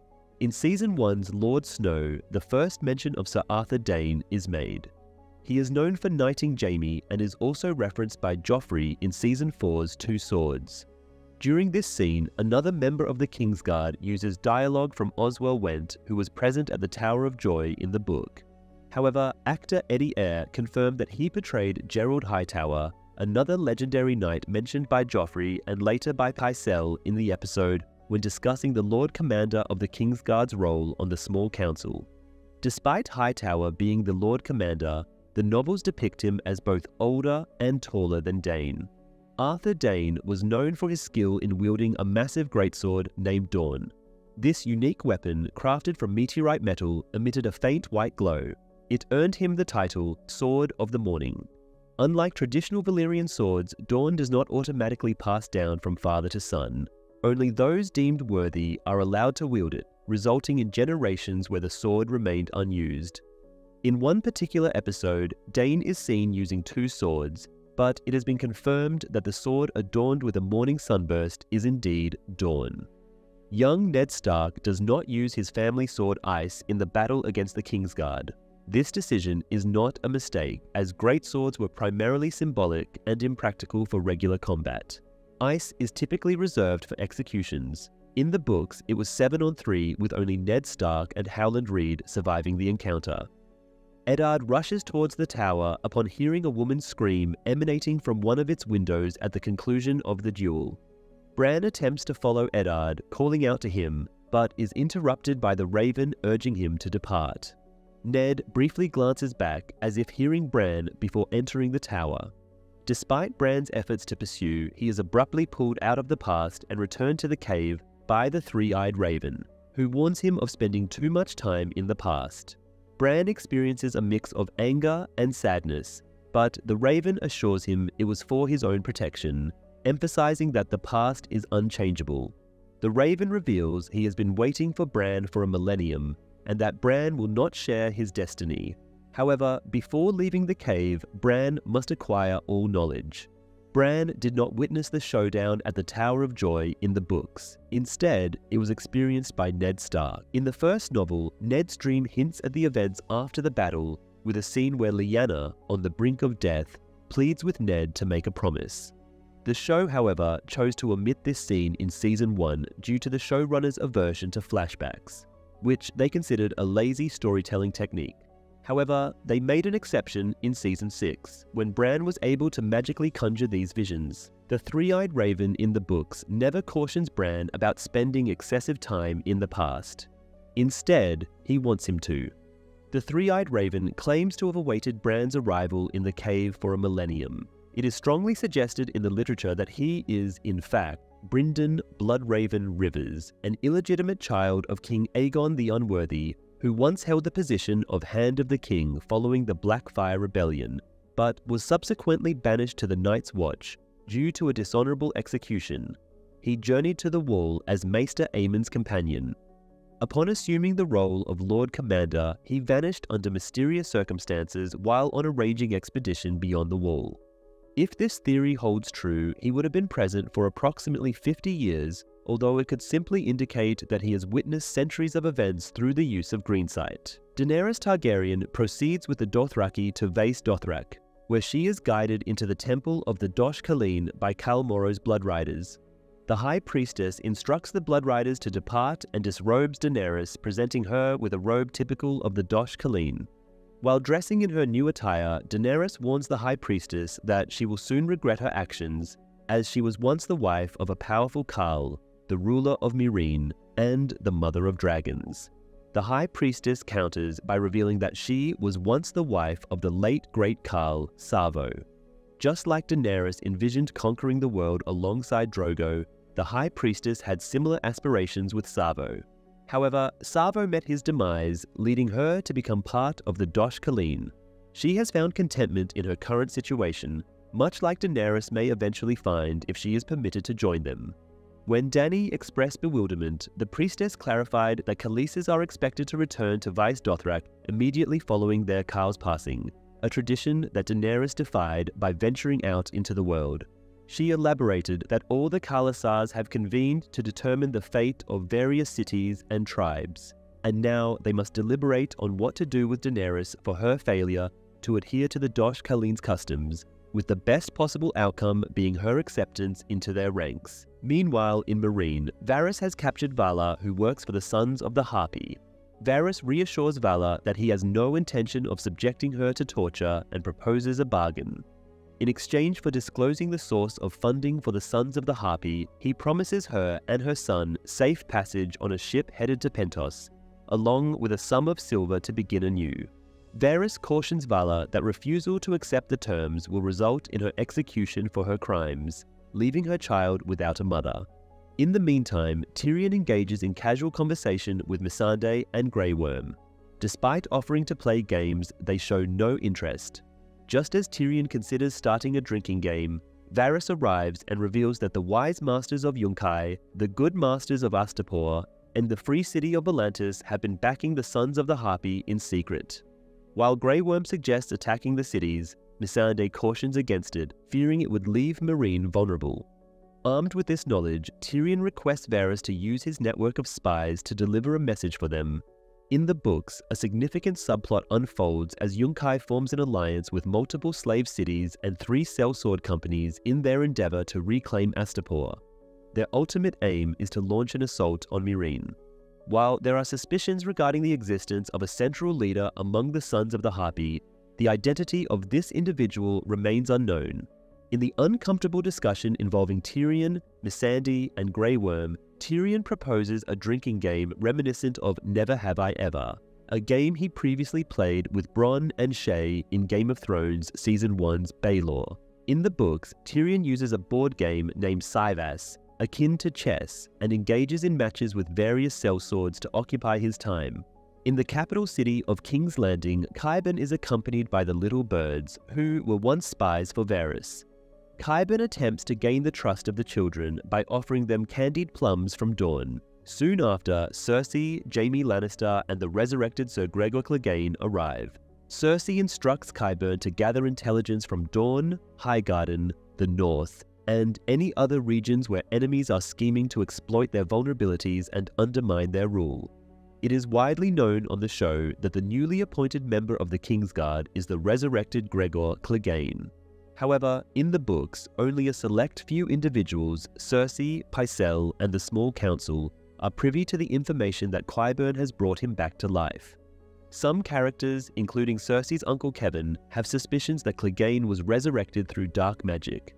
Nevertheless, since Clegane's skull was supposedly sent to Dorne as a gesture of goodwill towards the Martells, it remains uncertain whether there is indeed a head beneath the helmet.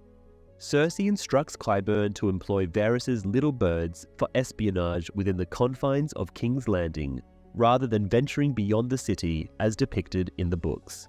During the small council meeting, which included Pycelle and Lord Mace Tyrell, Sir Kevan Lannister, the current Hand of the King, with Lady Olenna Tyrell present to advocate for the release of Margaery and Loras Tyrell. The sudden entrance of Cersei, Jaime, and Sir Gregor startled Pycelle and Mace. When questioned about their presence, Cersei claimed her status as the Queen, only to be corrected by Olenna, who pointed out that the rightful Queen is the one married to the King, Margaery.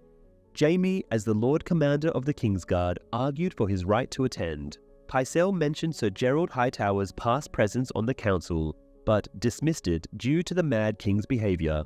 Cersei accused Kevan of neglecting her daughter Myrcella, while Jaime urged action against Ellaria Sand and the Sand Snakes in Dorne.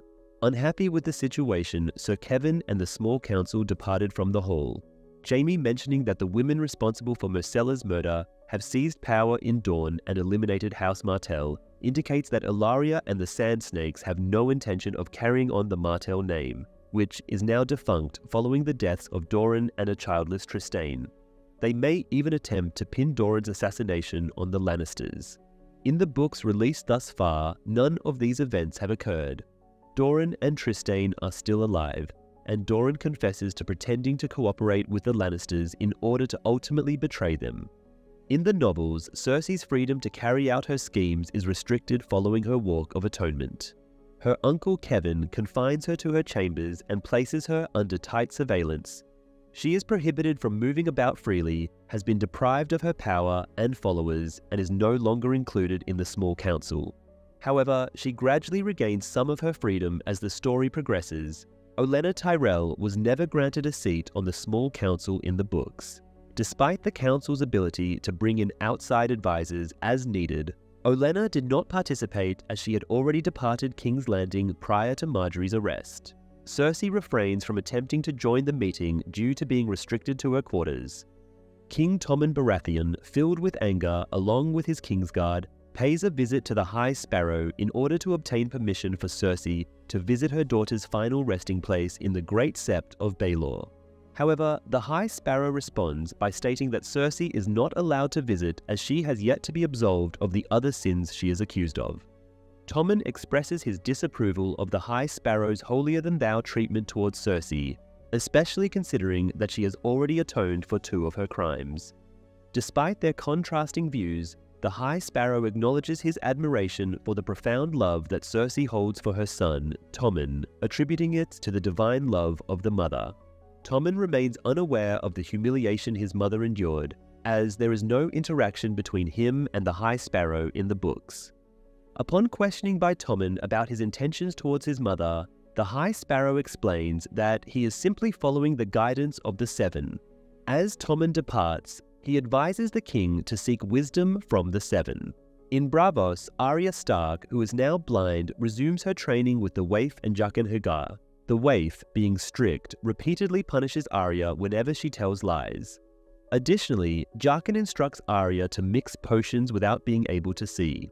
Throughout her training, Arya continues to spar with the Waif while also answering questions about her family and the Hound.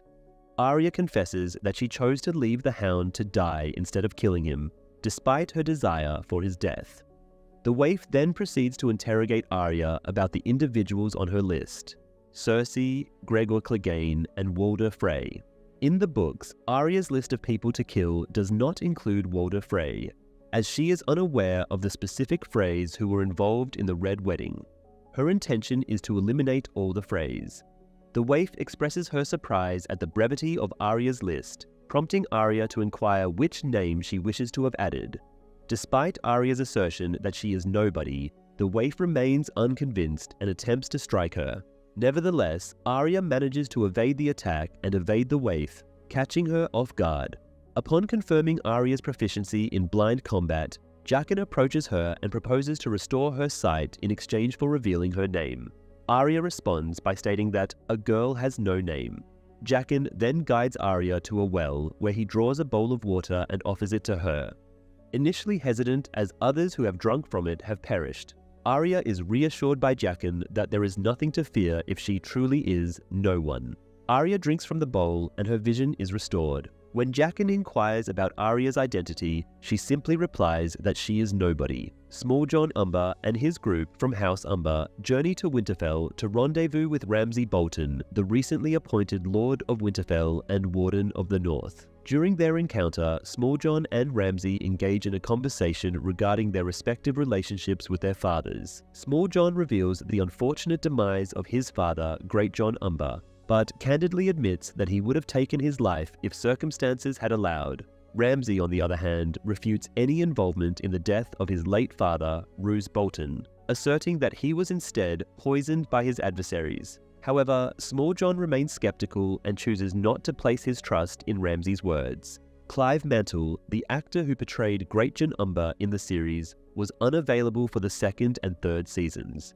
As a result, Umber did not attend the Red Wedding and managed to survive. Small Jon Umber, Great Jon's son, now confirms that his father has passed away off-screen. In the books, Great Jon remains alive after being captured during the Red Wedding, while his loyal son, Small Jon Umber, is killed. It is Hodder, Horsebane Umber, Great Jon's uncle, who pledges allegiance to the Boltons out of concern for his nephew's safety, not because Jon Snow allowed wildlings beyond the wall. Mors Crowfoot Umber, Hodder's brother, remains faithful to the Starks and joins forces with Stannis, taking half of the remaining Umber troops. However, he harbors resentment towards the wildlings due to the abduction of his only daughter. Small Jon has arrived to establish an alliance with the Boltons against Jon Snow and the wildlings. However, he refuses to submit to Ramsay, citing the betrayal of Robb Stark by Roose. Small Jon then discloses that he has a present for Ramsay, who eagerly wonders if it is a girl, hoping for Sansa Stark. Small Jon responds differently, and guards from House Umber enter the room with two hooded individuals. The first one is revealed to be Osha, while the second one is Rickon Stark, the youngest child of Ned Stark. Osha and Rickon seem uneasy to find themselves in Ramsay's presence. When Ramsay asks Small Jon to confirm Rickon's identity, a retainer from House Umber enters the room carrying the severed head of Rickon's direwolf, Shaggy Dog. Rickon's expression of distress confirms that it was indeed his beloved pet. Satisfied, Ramsay sarcastically welcomes Rickon home with a gleeful tone. Small Jon Umber's decision not to pledge a formal oath of loyalty to Ramsay was interpreted by some as a sign that the Umbers are merely pretending to support the Boltons, with intentions of eventually turning against them. Various fans and even director Daniel Sackheim suggested that the Umbers might have fabricated the supposed death of Shaggy Dog, noting that the wolf's head presented by Small Jon appeared unusually small. However, this never came to be. After some time had passed, Jon assumed the role of overseeing the public execution of the traitors who were responsible for the mutiny at Castle Black. These traitors included Bowen Marsh, Othel Yarwick, Alliser Thorne, and Olly. Jon, in his position of authority, inquired if any of these men had any final words to share. Bowen expressed his belief that Jon should not be alive, emphasizing that it was unjust. Yarwick pleaded with Jon to inform his mother in White Harbor that he had died honorably while fighting against the wildlings. Alliser admitted that he had faced a difficult choice, to betray his commander or the Night's Watch. He further argued that Jon's decision to bring the wildlings posed a dangerous problem that needed to be halted. Despite their differences, Jon acknowledged Alliser's unwavering commitment to the Night's Watch, as he genuinely believed he was acting in the best interest of the Night's Watch. Jon proceeds to Olly, who remains silent and stares angrily at Jon. Jon hesitantly severs the rope, putting an end to the lives of all four traitors. He gazes at Olly's motionless body. Subsequently, Jon removes his cloak and passes it to the bewildered Ed. Jon informs Ed that he is free to do as he pleases with the cloak, thereby unofficially appointing Ed as the 999th Lord Commander of the Night's Watch. Jon exits the courtyards and proclaims that his watch is over, leaving the other brothers in astonishment. Despite the fact that 6 watch members took part in Jon's tragic stabbing, only 4 individuals received death sentences by the conclusion of this episode. It is plausible that the remaining 2 were eliminated off-screen or perish during the quick clash between the Watch and the wildlings in the preceding episode. At Castle Black, Edison Tollett is watching Jon Snow packing his belongings. Ed reproaches Jon for abandoning his duty to the Night's Watch, emphasizing the importance of the oath he took. In response, Jon explains that he sacrificed his life for the Night's Watch but can no longer trust his fellow brothers after the betrayal he experienced. Ed reminds Jon of the imminent threat they both witnessed at Hardhome, emphasizing that the enemy is still approaching. Suddenly, the sound of horns announces the arrival of travelers. Sansa Stark, Brienne of Tarth, and Podrick Payne enter through the gates and dismount in the courtyard. Sansa is not the one sent to Castle Black at Stannis' command in the books. Instead, it is Jane Poole, who is still impersonating Arya. Jon eagerly rushes out to reunite with his half-sister Sansa, whom he hasn't seen since their family departed Winterfell. They share a heartfelt embrace. Later that night, they engage in a conversation reminiscing about their shared childhood. Sansa converses with Jon regarding the day they departed Winterfell. In the books, Jon and Sansa had minimal interaction during their childhood and during King Robert's visit, as Jon typically had a closer relationship with Arya. However, despite this, Sansa never mistreated him to his face and always referred to him as her half-brother rather than a bastard. In the episode, Sansa suggests reclaiming Winterfell from the Boltons, but Jon expresses his weariness of fighting, particularly after the execution of Olly. Sansa reveals that the Boltons possess approximately 5,000 soldiers. This information was disclosed when she managed to flee from Winterfell.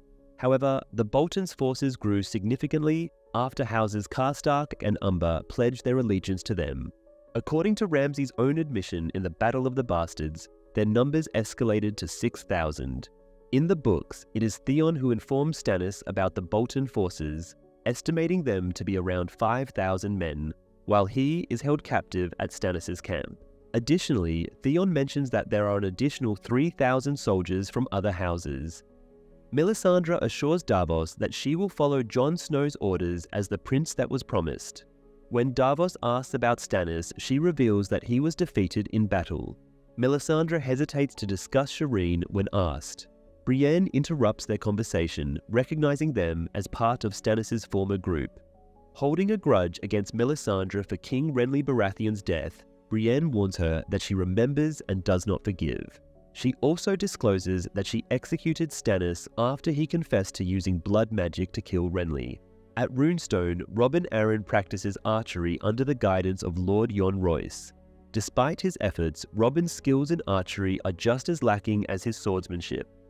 Peter Baelish makes a grand entrance with a group of Arryn guards and a pet falcon, presenting a belated name day gift to Robin, much to the young lord's joy. Royce brings up the fact that Baelish had mentioned taking Robin's cousin Sansa to the Fingers, but news arrived that she had been wed to Ramsay Bolton.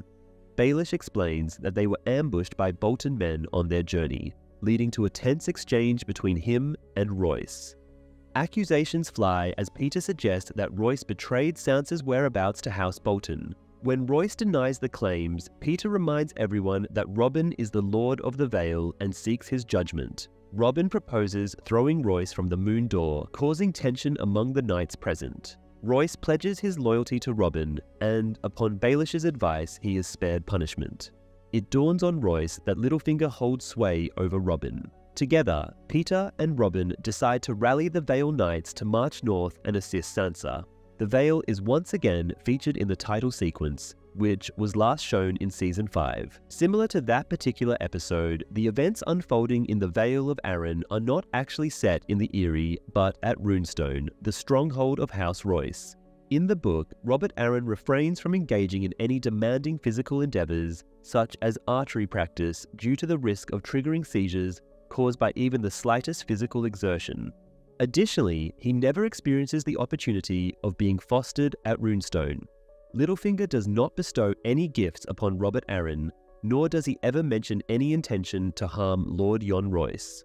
In Meereen, Tyrion Lannister, accompanied by Grey Worm, Missandei, and Varys, convenes with delegates from the Good Masters of Astapor, the Wise Masters of Yunkai, and the slave-trading city of Volantis, who have arrived by sea. The vessel transporting the leaders displays the emblem of Astapor from the literature on its sails, a harpy clutching chains and manacles in its claws. The ancient Giscari Empire adopted a harpy clutching thunderbolts in its talons as its crest, and the cities of slaves that persisted after its collapse utilized a modified version of this.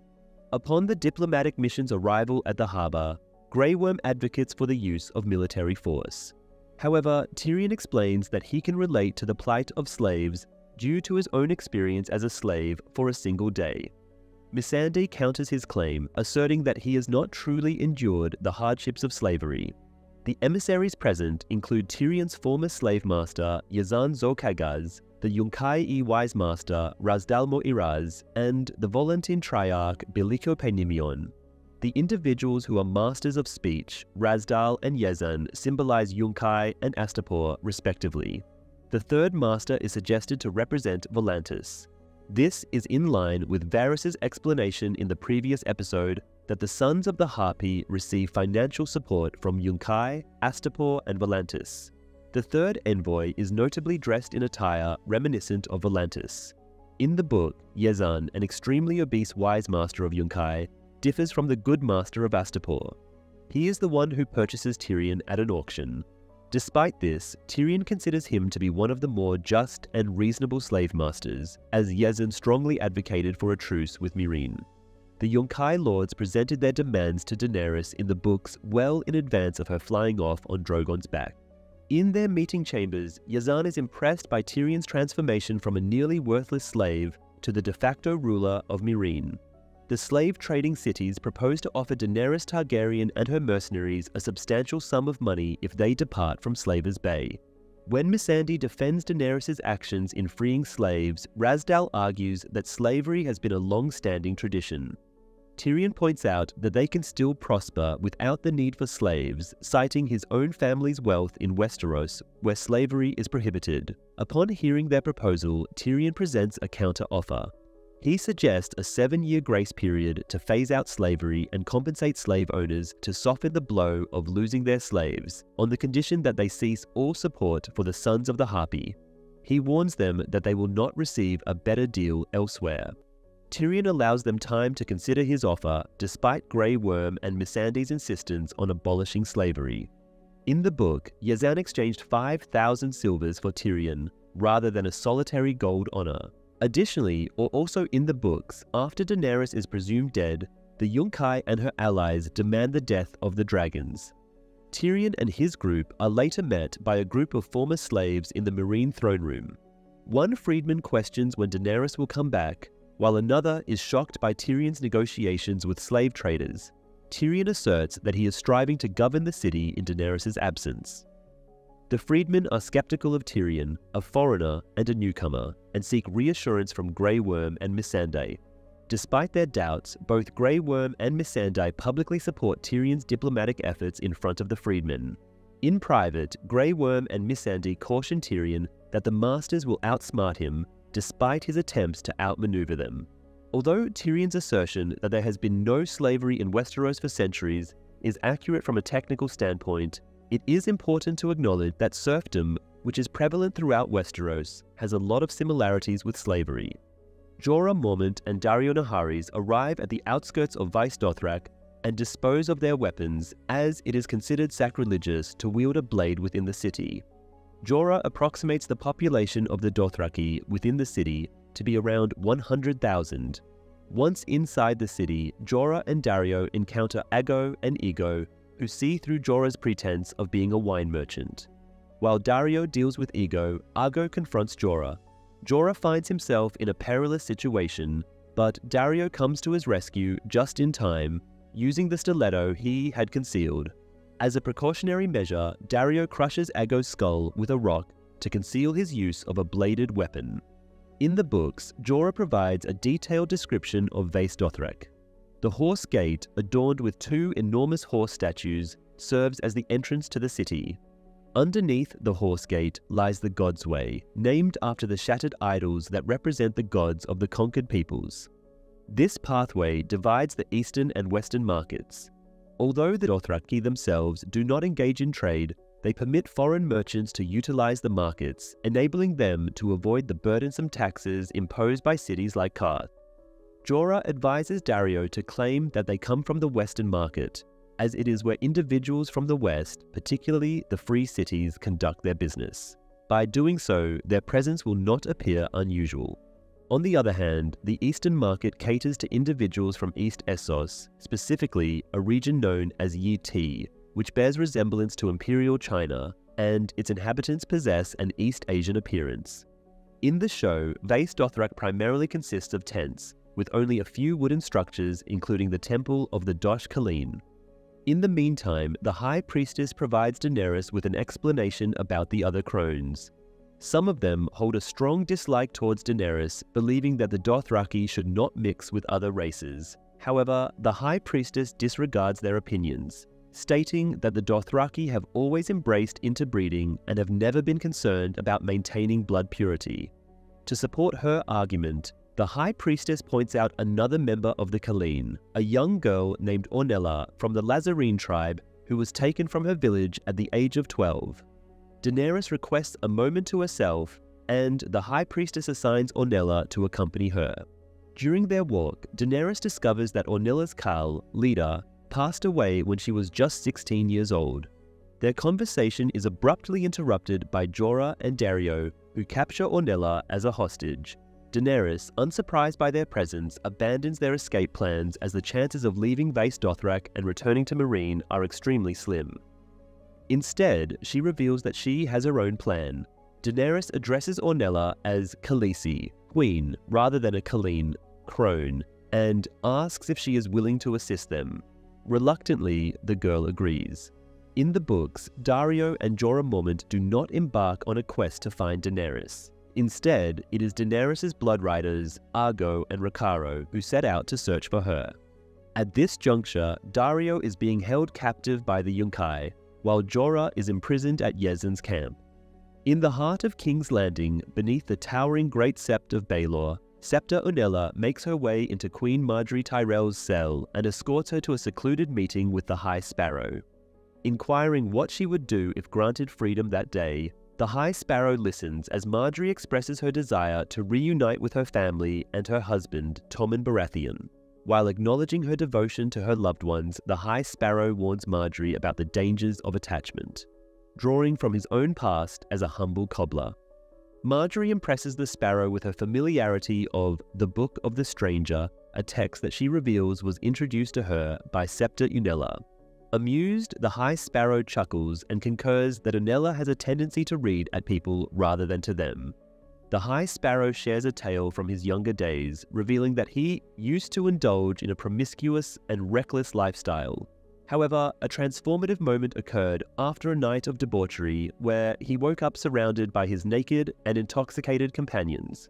Filled with a sense of disillusionment, he decided to make a drastic change in his life and embrace the teachings of the Faith of the Seven wholeheartedly. Abandoning his profession as a cobbler, he dedicated himself to serving the impoverished and needy. The novels do not delve into the High Sparrow's personal history or family background. With the belief that he has discovered a way to connect with Margaery, the Sparrow grants her permission to visit her brother, Loras Tyrell.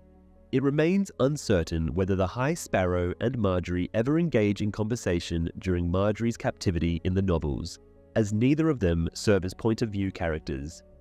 Margaery discovers Loras dirty and sprawled on the cold cell floor.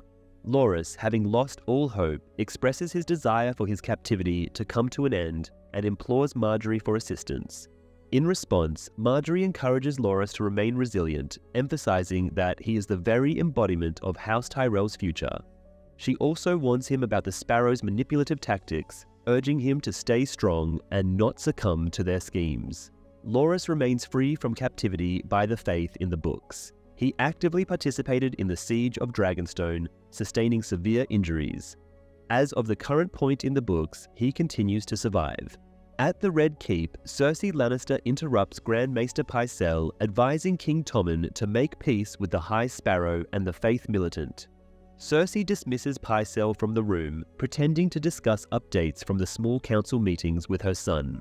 Tommen suggests that the Iron Throne should not provoke the Sparrows further to protect Margaery.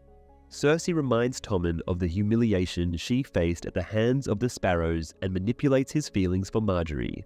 She convinces him that the High Sparrow does not respect the monarchy or society. Tommen then discloses a secret that the High Sparrow confided in him. Due to his young age and being shielded from his mother's and Margaery's imprisonment, Tommen never exchanges words with the Sparrow. Armed with this newfound information, Cersei storms into a small council gathering attended by Kevan Lannister, Olenna Tyrell, and Jaime Lannister. Although initially met with hostility from Kevan and Olenna, Cersei manages to persuade them to lend an ear. She proceeds to disclose the High Sparrow's sinister plan to subject Margaery to the Walk of Atonement. Olenna is appalled by the Sparrow's intention to degrade her granddaughter. In response, Jaime implores the council to grant the Tyrells permission to march their army into King's Landing, crush the Faith Militant, and secure Margaery and Loras within the safety of the Red Keep. However, Kevan reveals that Tommen explicitly forbade him from utilizing the Lannister army under his command to take action against the Great Sept, fearing that the Faith Militant would retaliate by harming Margaery. Jaime proposes an alternative solution, suggesting that Olenna dispatch House Tyrell's army to the city instead. He points out to his uncle that Tommen's orders only pertain to his own army, leaving room for other forces to intervene. Therefore, Kevan would not be violating any commands if his troops simply stand down upon the arrival of the Tyrell army. The Tyrell forces would encircle the Great Sept, intimidating the Sparrows into releasing Margaery and Loras, all without shedding a drop of blood. By the time Tommen discovers their actions, he will already be content with the outcome. Kevan's interest is piqued, although he still expresses reservations in the event of failure. Cersei seizes this opportunity to exploit his deep-seated animosity towards the Sparrows, who took away his only surviving son and heir, Lancel Lannister. Olenna concurs that bloodshed is inevitable at this point, and it is preferable for it to be the Sparrows' blood rather than their own. According to Jaime's explanation, the Lannisters currently possess the second most formidable military in Westeros, under the leadership of Kevan. Consequently, the Tyrells now boast the largest army, having engaged in less intense battles and thus maintaining a relatively intact force. Olenna Tyrell departed from King's Landing in the books prior to Margaery's arrest and has not made a comeback since then. Cersei, on the other hand, has been restricted to her quarters by her uncle Kevan and is only allowed to receive visitors under supervision. Theon Greyjoy arrives back at Pike, his ancestral home, only to receive the devastating news of his father's demise, Balon Greyjoy. His sister, Yara, harbors resentment towards his return and his previous refusal to abandon the Dreadfort when she attempted to rescue him from Ramsay Bolton. Theon confesses that Ramsay had shattered his spirit, leaving him broken and fragmented. Yara confirms this by mentioning the gruesome gift they received from Ramsay, a box containing Theon's severed manhood. Yara suspects that Theon's return signifies his intention to claim the title of King of the Iron Islands, but he vehemently denies any such desire. Instead, he selflessly offers his support to Yara, expressing his wish for her to rule and promising to assist her in any way possible. In the latest book, Theon remains absent from the Iron Islands. Upon their reunion, both Theon and Asha, known as Yara in the show, find themselves imprisoned by Stannis. Asha was captured when Stannis liberated Deepwood Motte and was subsequently brought to Winterfell along with Stannis' forces. Stannis plans to execute Theon for his act of treason, but Asha tries to convince him not to burn her brother alive.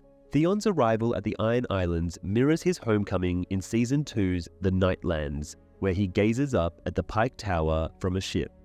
Upon entering the main hall, Yara sits by the fire, showing no immediate intention to acknowledge him, reminiscent of his father Balon's behavior in the Nightlands. Interestingly, Pike is not included in the opening sequence, despite its significance in the episode. Osha is presented to Ramsay Bolton at Winterfell, where he expresses uncertainty about her value compared to Rickon Stark. Osha, in turn, disavows her loyalty to the Starks, claiming it was coerced. She then tries to manipulate Ramsay by seducing him, attempting to take the knife he was using to peel apples. Ramsay appears to fall for her ploy, mentioning how Theon Greyjoy took longer to win over, but eventually revealed Osha's past actions. Realizing she has been deceived, Osha tries to attack Ramsay, only to be fatally wounded by him. As she lies dying, Ramsay resumes his apple peeling without a care. After some time has passed, Jon receives a letter from Ramsay Bolton. The contents of the letter reveal that Ramsay has captured Rickon Stark and is holding him at Winterfell. Ramsay threatens to commit heinous acts if Sansa is not returned to him. He cruelly mentions his intention to slaughter every wildling at Castle Black, subject Sansa by his men, and even feed Jon and Rickon to his vicious dogs. In the books, Ramsay also dispatches a letter, referred to by fans as the Pink Letter. The contents of the letter differ entirely from those depicted in the television series. Ramsay asserts that he has slain Stannis and annihilated his army. He declares that he has taken Mance Rayder, rather than Rickon, captive and brutally harmed the 6 Spearwives. He demands that Jon surrender his bride Arya, who was actually Jeyne Poole, Sansa's companion, Theon, Melisandre, Selyse, Shireen, Mance's infant son, and sister-in-law Val. The letter makes no mention of Jon's decision to permit the wildlings to cross the wall. Due to Jon's choice to march against Ramsay, thereby violating the Night's Watch's neutrality, he is assassinated by his fellow Black brothers. In response to this distressing news, Jon turns to Tormund for assistance. He inquires about the number of men Tormund can gather for the upcoming battle. Tormund's reply is disheartening, and as he states that he only has 2,000 capable fighters at his disposal, which is significantly less than the estimated 5,000 soldiers under Ramsay's command. Despite the odds stacked against them, Sansa expresses her determination to reclaim their ancestral home and rescue their brother. She believes that the noble houses of the North will rally behind Jon, recognizing him as the true heir of Eddard Stark and the rightful Warden of the North. Inspired by Sansa's words and the support she anticipates, Jon makes the decision to confront Ramsay and bring him down. Unlike in the books, the show has Jon and Sansa aware that their siblings, with the exception of Robb, are alive. By the conclusion of the 5th book, Arya, Bran, and Rickon are all believed to be deceased. Brienne never encountered Arya, therefore she could not have informed Sansa of Arya's survival had they crossed paths. Sansa did not come across Theon, so she remains unaware of Bran and Rickon's survival.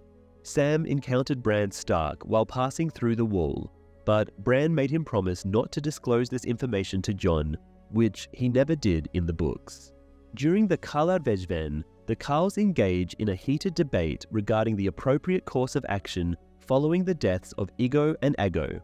Khal Moro skillfully diffuses the tension by reminding them that Aegon was a valued member of his khalasar, and he dismisses the notion of seeking out the killer, deeming it foolish for someone to get themselves killed in the first place.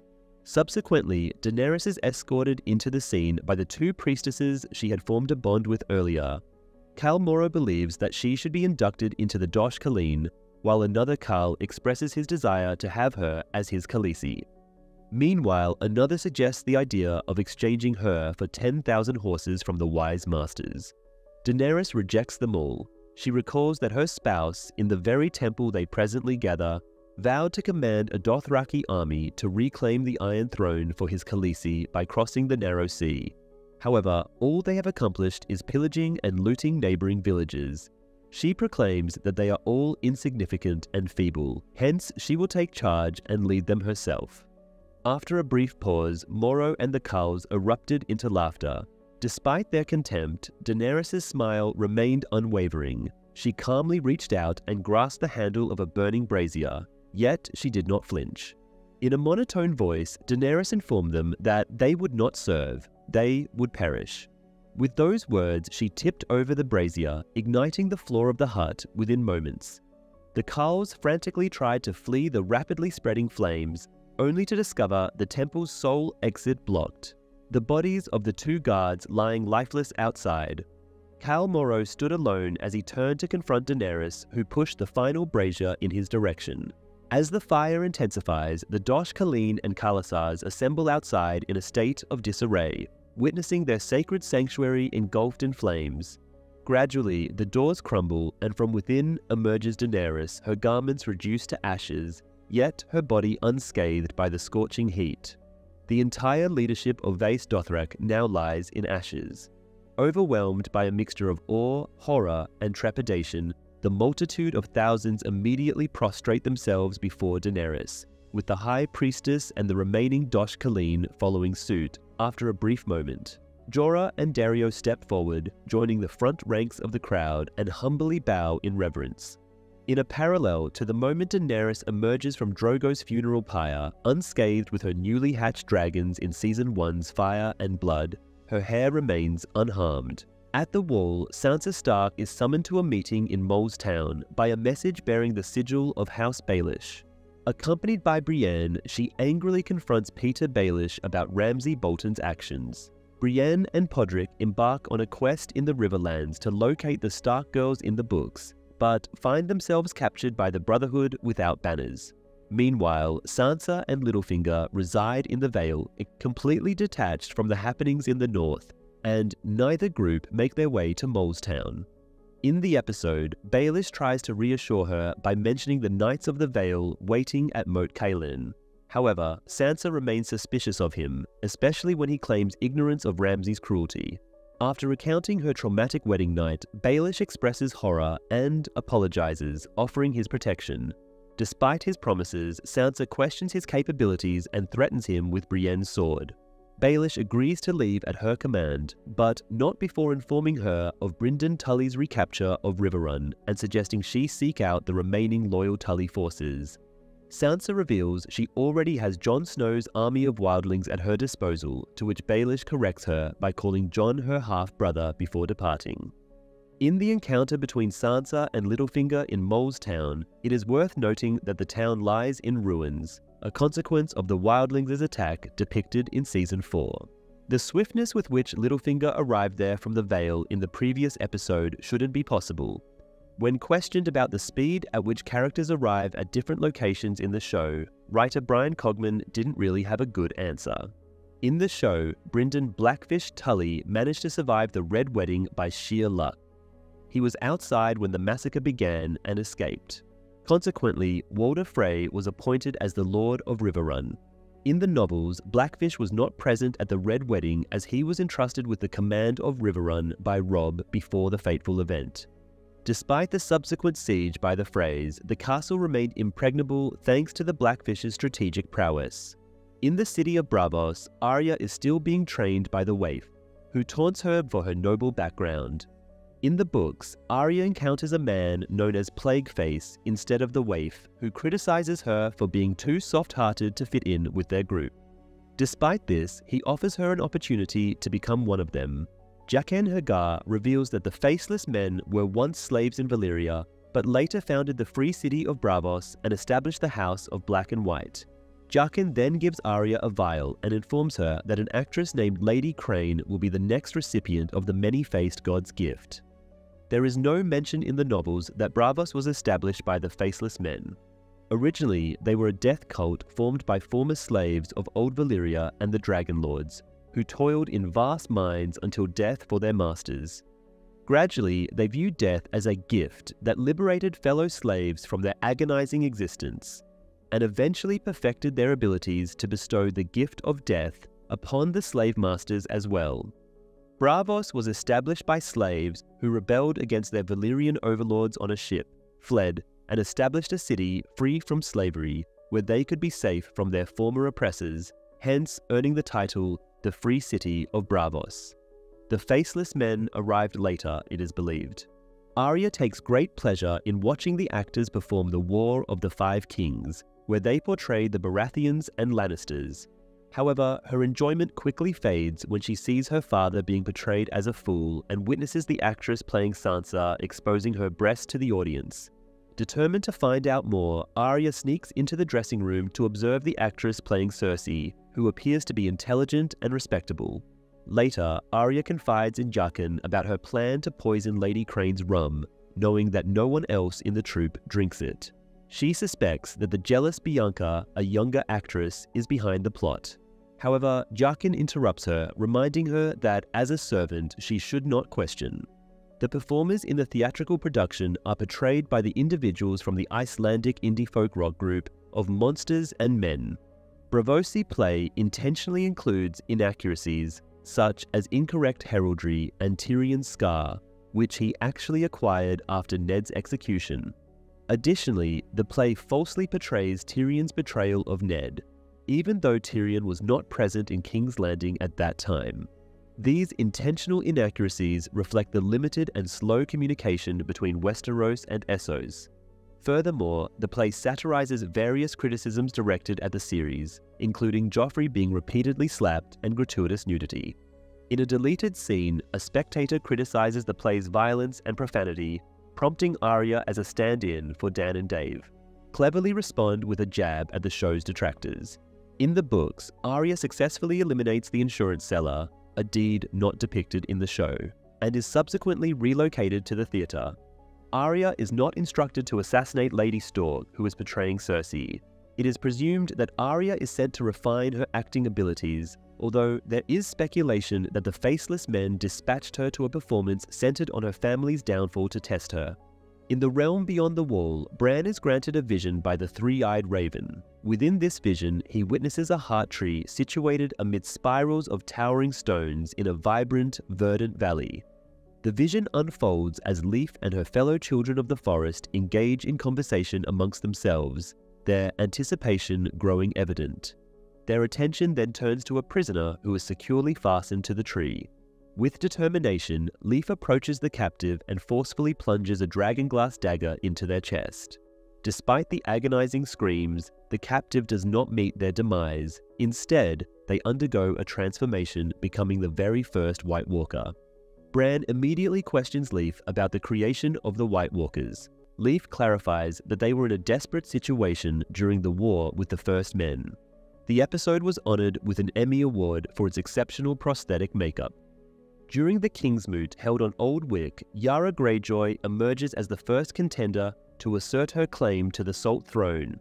Yara presents a compelling argument, stating that merely raiding the mainland is insufficient for the betterment of their people, and emphasizes the necessity of employing military might to impart a lesson to the mainlanders. However, her candidacy is challenged by an Ironborn man who questions her suitability due to her gender and highlights the return of her brother, Theon Greyjoy.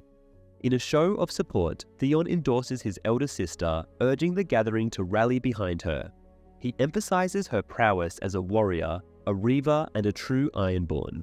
The crowd responds fervently, with many voicing their desire for Yara to ascend to the position of their queen. Yara's impending coronation is interrupted by the arrival of Euron Greyjoy, who asserts his claim to the Salt Throne. He openly taunts Theon for his military failures and loss of masculinity, and belittles Yara for being a woman.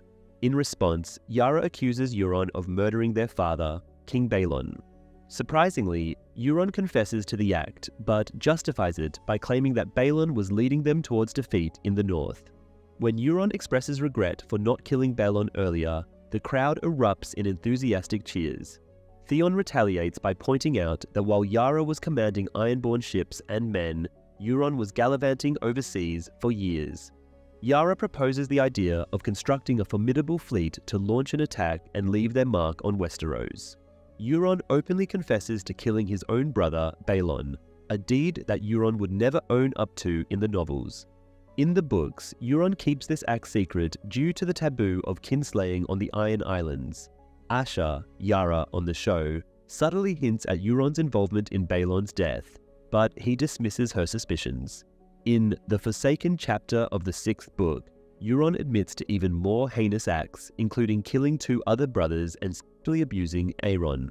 In the books, none of the Ironborn are aware of Theon's castration, believing him to be deceased.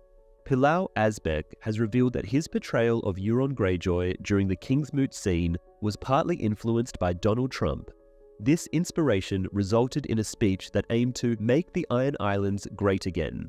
Pilau explained that Euron's speech in the show is intentionally rougher and cruder compared to the books. In the books, Euron is more intellectual, conniving, and disdainful towards his fellow Ironborn. In response, Euron declares his support for the expansion of the Ironborn fleet. Unveiling a surprise plan, he proposes a marriage alliance with Daenerys Targaryen, intending to transport her army and dragons back to Westeros. The Ironborn rally behind Euron's proposal and proclaim him as their king.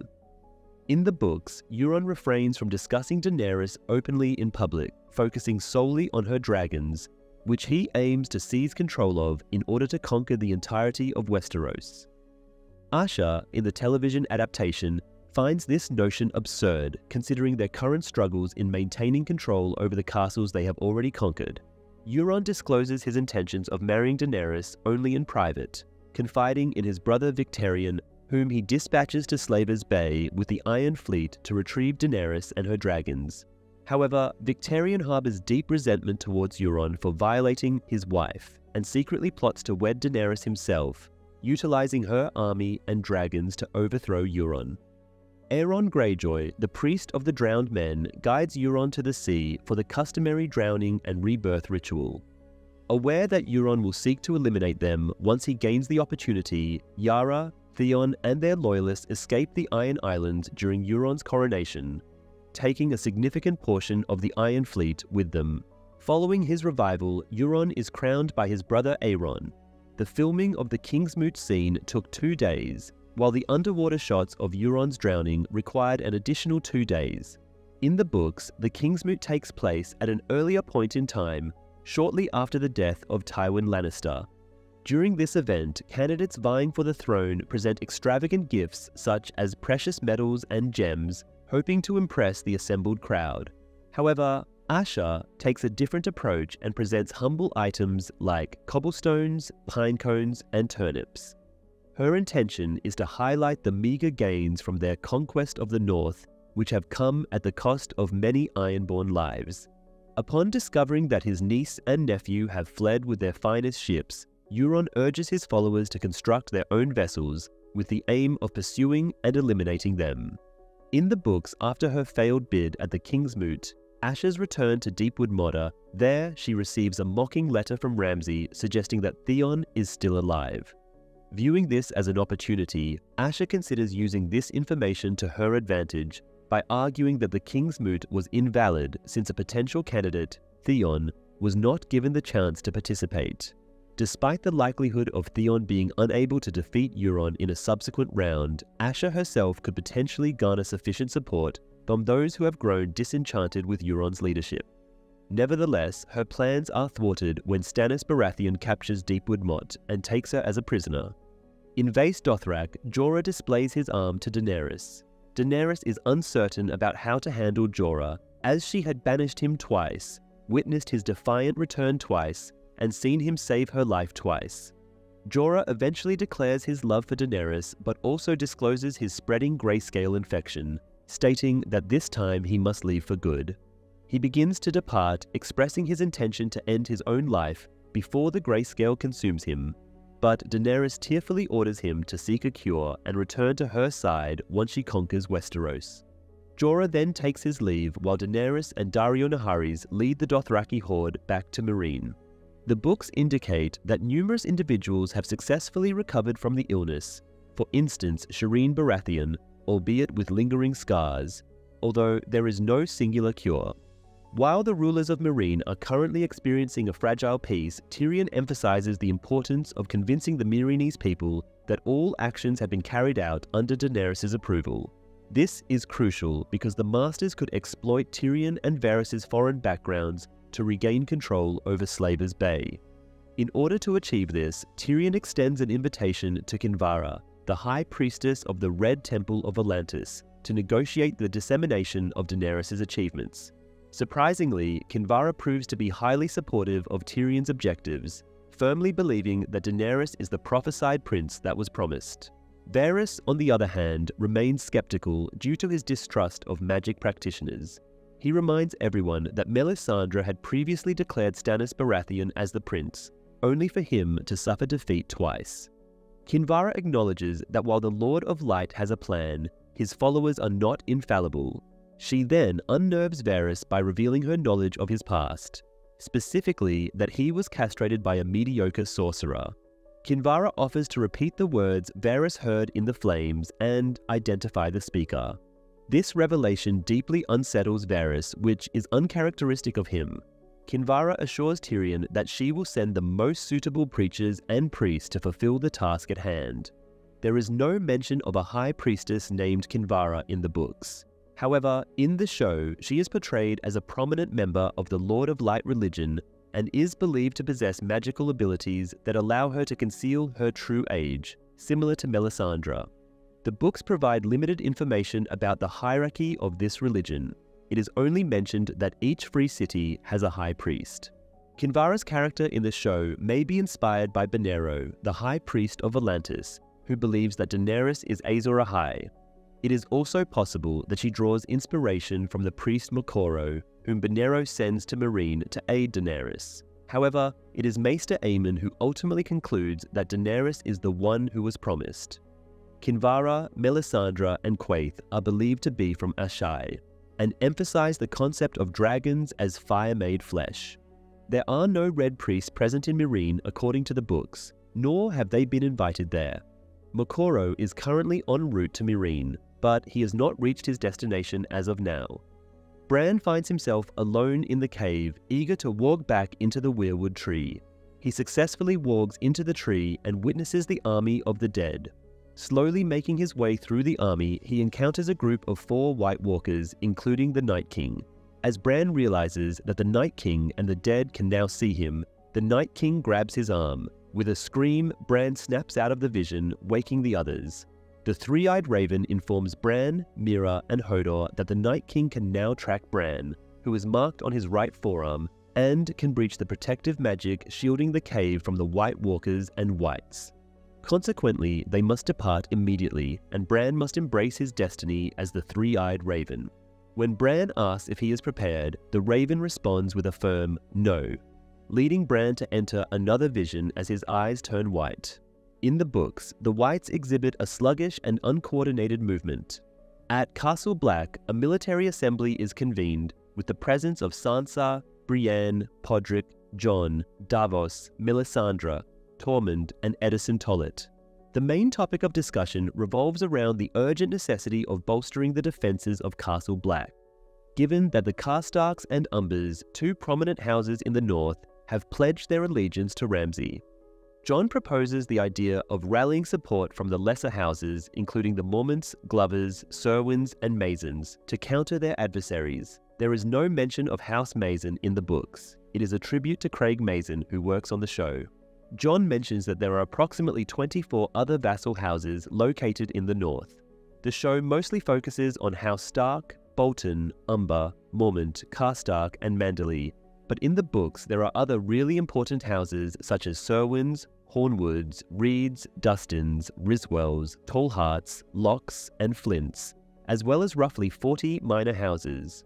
In the books, Arnulf Karstark, in the show he is substituted by Harold Karstark, lends his support to the Boltons, not due to Robb Stark's execution of Rickard, but rather because he schemes to seize control of Carhold. The Karstarks, Umbers, and Manderleys, apart from the Starks and Boltons, are the northern houses with the largest armies. In the books, the Mormonts, led by Alysanne, the second daughter of Maege, unexpectedly joined Stannis during his attack on the Ironborn at Deepwood Motte. Following its liberation, the Cerwyns, Glovers, Hornwoods, and a few others, including the Tallhearts and half of the Umbers, also pledged their allegiance to Stannis. In the books, Great Jon Umber remains imprisoned by the Boltons. Hotha Horsebane Umber, the uncle of Great Jon and commander of one faction of the remaining Umbers, submits to the Boltons out of concern for his nephew's safety. On the other hand, Mors Crowfoot Umber, who leads the opposing faction of the surviving Umbers, stands behind Stannis. Sansa emphasizes the enduring loyalty of the North to the Starks, declaring that the North remembers and that the people are willing to make great sacrifices in the name of Stark. She shares news of Bryndon's successful recapture of Riverrun, attributing the information to one of Ramsay's ravens to dissuade Jon from seeking out Littlefinger. Sansa assigns Brienne and Podrick the task of enlisting Bryndon's aid, while the rest depart from Castle Black to commence the recruitment of their forces. Although Sansa is aware of Bryndon's situation in the books, she has no plans to personally visit or reach out to him. Furthermore, she is unable to send Brienne as they have never crossed paths in the books. Prior to their departure, Sansa presents Jon with a cloak reminiscent of their fathers, bearing the Stark emblem. As Mira and Hodor make preparations to depart, they become aware of the chilling coldness in the air, causing their breath to become visible. This serves as a clear indication that the army of the dead has arrived just outside the cave. The Night King, accompanied by 3 White Walkers, begins their march towards the cave. In an attempt to defend against the walkers, the children of the forest employ magical projectiles, but unfortunately, they are quickly overwhelmed. To impede the Whites from entering, a fire is ignited around the entrance, successfully preventing their access. However, the walkers extinguish a pathway and proceed to advance. Unexpectedly, the Whites manage to climb over the weirwood and descend through the roots at the top of the cave. Mira, filled with desperation, tries relentlessly to extract Bran from his vision and urges the frightened Hodor to carry Bran away, but her efforts prove futile. Armed with a spear tipped with dragonglass, Mira successfully eliminates the first White Walker that enters and fights alongside the remaining children of the forest, in an attempt to repel the Whites until Bran regains consciousness. The cave becomes inundated with Whites, resulting in the demise of all the children of the forest, except for Leaf. Amidst the chaos, Mira passionately implores Bran to warg into Hodor. In the sight, Bran finds himself in Winterfell, witnessing his father bid farewell to his own father, Rickard Stark, prior to departing for the Vale as a ward. Within this vision, Bran also perceives Mira's desperate pleas to warg into Hodor, and the 3-eyed raven advises him to heed her call. Consequently, Bran wargs into both the Hodor of the present time within the cave, and Wylis, the youthful incarnation of Hodor within his vision. It is worth noting that Mira Reed initially utilized a sword for self-defense against the Whites.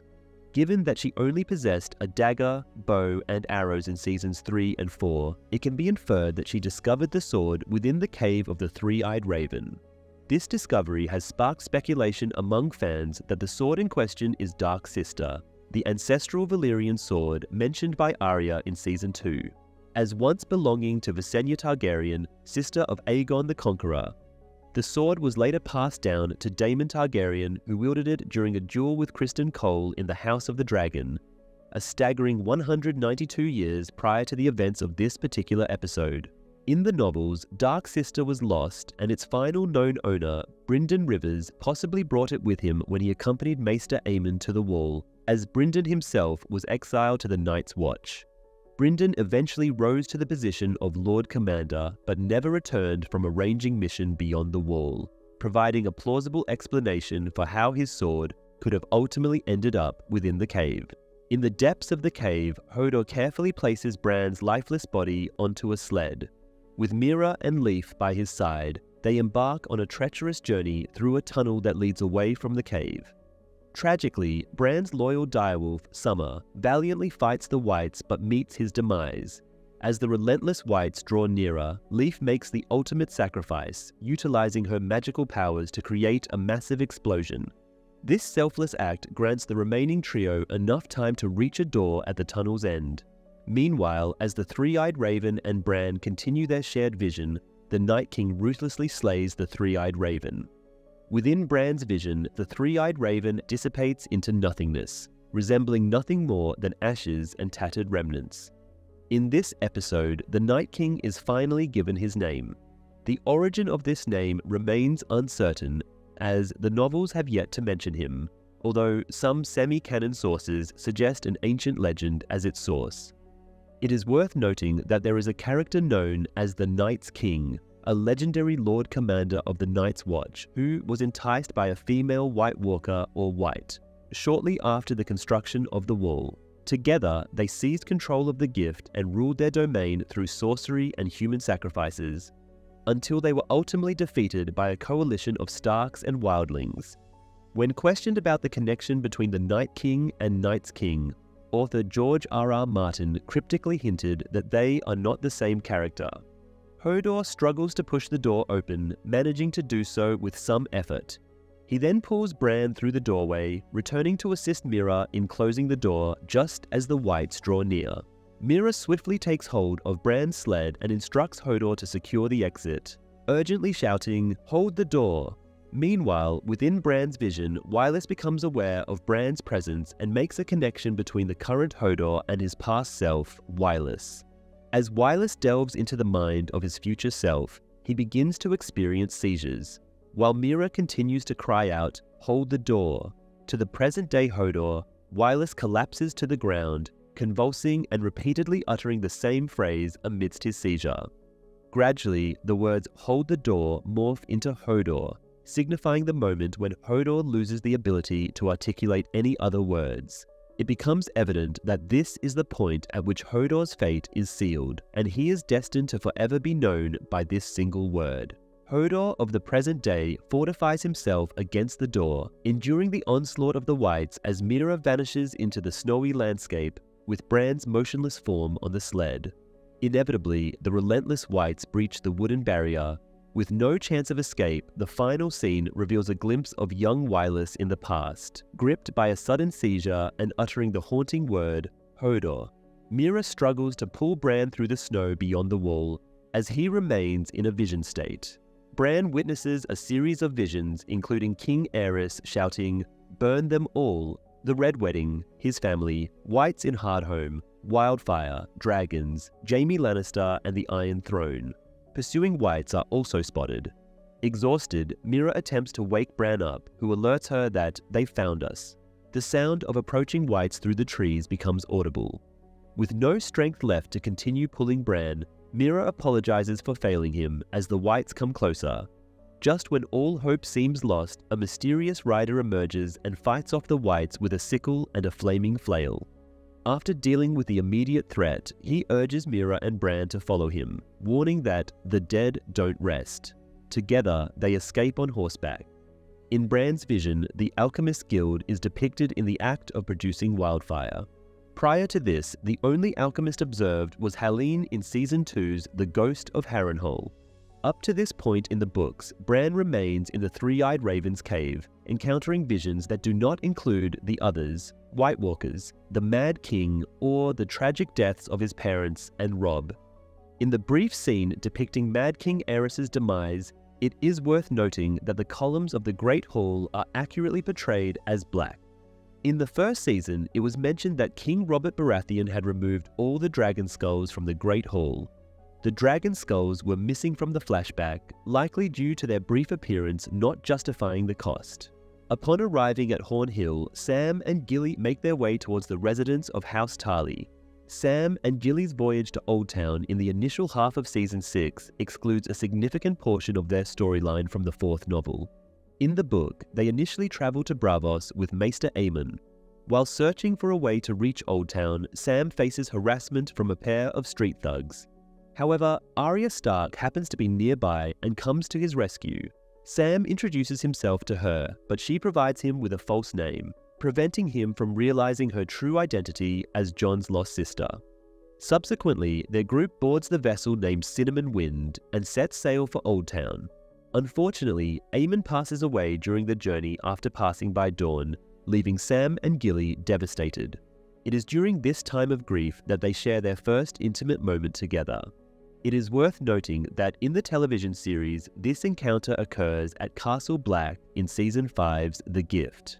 In the final leg of their journey, the Cinnamon Wind successfully repels an attack from the Ironborn fleet, who, under their new king Euron Greyjoy, are assaulting the mainland. In the final chapter of the 5th book, Sam and Gilly make their way to Oldtown via a ship. Upon their arrival, Sam's first destination is the Citadel. His intention is to send Gilly to Horn Hill on her own, while his mother, brother Dickon, and 3 sisters have yet to make an appearance. In the episode, Sam cautions Gilly that they need to assert that little Sam is his son, and advises her to conceal her wildling identity, as his father strongly disapproves of wildlings. Sam presents Gilly and little Sam to his mother, Lady Melessa Tarly, and his sister, Lady Talla Tarly. Despite Gilly's rugged appearance, both Lady Melessa and Talla quickly recognize her beauty. Lady Melessa is overjoyed to meet her first grandchild. Talla attempts to inform Sam about her impending engagement, but Lady Melessa silences her. Talla then takes Gilly under her care, providing her with a dress and a guest room. Gilly, played by Hannah Murray, achieved a new milestone by setting a record for the longest duration a character has gone without changing costumes. Introduced in Season 2's The North Remembers in a rough-spun wool outfit described by showrunner D.B. Weiss as a burlap sack, Gilly has worn the same costume for 4.5 seasons. This surpasses Maisie Williams, Arya Stark's actress, who wore a peasant boy costume for 3.5 seasons before changing, while Hoda's actor, Christian Nairn, wore the same costume from Season 1 to 6. He was absent in Season 5 and received a fur coat in Season 4, which was considered a costume change. Typically, subordinate houses imitate the fashion sense of the dominant great house that governs their region, except for the Tarlys from the Reach. The Tarlys have distinctive dressing that differs from their liege lords, the Tyrells. This deliberate divergence in style stems from the fact that unlike other great houses, the Tyrells do not have a royal lineage.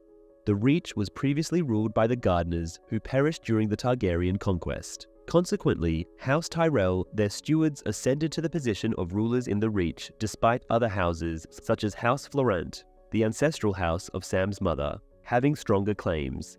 As a result, many vassal houses view House Tyrell as elevated stewards and do not imitate their fashion choices, as the Tyrells do not command the same level of respect as most other great houses and former kings do.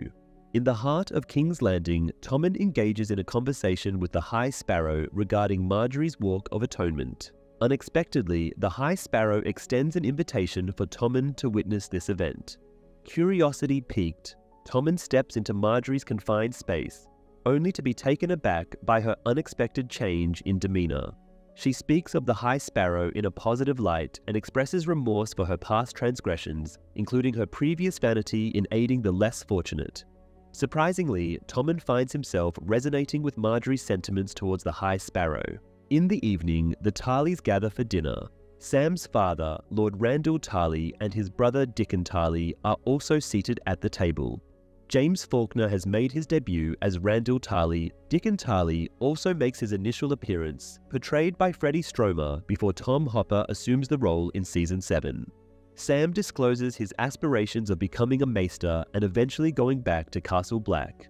Randyll disapproves of Sam's weight and ridicules his claims of hunting and fighting skills, acknowledging that Gilly and Jon Snow are the ones responsible for those abilities. Tala is thrilled to learn that Gilly is capable of hunting on her own, and proposes that Randyll should emulate Gilly's father, a suggestion that causes Sam and Gilly to cringe. During the confrontation, Gilly valiantly defends Sam against Randyll's harsh words by highlighting Sam's heroic acts on 3 separate occasions, showcasing his superior skills as a warrior compared to Randyll. However, in her fervor, Gilly unintentionally discloses her origins from north of the Wall. Consequently, Randyll ignores Gilly's argument regarding Sam's exceptional qualities and instead focuses solely on her wildling heritage. Randyll acknowledges Sam as his eldest son, but declares that he will never inherit the title of Lord Tarly. Randyll Tarly, who was Samwell's father, is not currently residing at his residence in Horn Hill in the books. Instead, he is in King's Landing and in control of Margaery Tyrell after being released by the Faith. Dickon Tarly's skepticism regarding Gilly's assertion that Sam slew a White Walker reinforces the prevalent belief in Westeros that White Walkers are nothing more than a long-standing legend and never truly existed. Moreover, it further solidifies the notion that the Night's Watch primarily serves as a glorified prison rather than a necessary defense against the supernatural threat. Melessa, completely infuriated by Randyll's actions, proclaims that it is Randyll who is bringing dishonor upon House Tarly, not Sam. In a fit of anger, she storms out, taking Tala and Gilly along with her. Eventually, Randyll reluctantly agrees to allow Gilly and little Sam to remain at Horn Hill. Gilly will be assigned to work in the kitchens, while little Sam will be acknowledged and raised as a bastard. However, this marks the final evening that Sam will spend at Horn Hill, as he is banished forever. Sam then expresses his remorse to Gilly for his failure to confront his father and assures her that he will depart at dawn. Nevertheless, he promptly reappears before her, proclaiming a change of heart, and insists that they must remain united as they are meant to be together. He emphasizes that they should depart immediately, taking along the family's prized Valyrian steel sword, Heartsbane. In Braavos, Arya engages in a conversation with Lady Crane. While observing the latter half of the Mummer's portrayal of the Bloody Hand, Arya finds amusement in the exaggerated depiction of Tyrion poisoning his nephew and killing his father. In Season 4's The Mountain and the Viper, Arya expressed to the Hound that she would have been content with witnessing Joffrey's death. Therefore, attending the play is likely the closest she can get to experiencing that satisfaction. The crowd, on the other hand, watches the scene with a mournful demeanor. However, Arya's attention is soon captured by Lady Crane's performance as Cersei, which manages to evoke a genuine emotional response from her. It is during this moment that Arya notices Bianca, the actress portraying Sansa, silently mouthing Lady Crane's lines. This discovery further strengthens Arya's suspicion that Bianca may be involved in the Faceless Men's plot to assassinate Lady Crane. Upon the conclusion of the play, she discreetly makes her way backstage and administers poison to Lady Crane's rum, pausing momentarily before carrying out the act. Remaining hidden backstage, she witnesses the Mummers entering, and Lady Crane immediately recognizes her as one of the audience members from earlier. Engaging in conversation, Arya discovers a surprising amount of common ground with the actress. Arya proposes to Lady Crane that Cersei's final speech is inconsistent with the true nature of the Queen Mother. Instead of being consumed by grief, Cersei would be filled with fury and seeking revenge. Impressed by Arya's astuteness, Lady Crane once again praises her and inquires if she enjoys assuming different identities. Feeling uneasy about her actions, or perhaps unsettled by the question, Arya fabricates an excuse that her father is waiting for her and promptly departs. In the books, Arya is not merely a spectator, but an active participant among the cast of actors.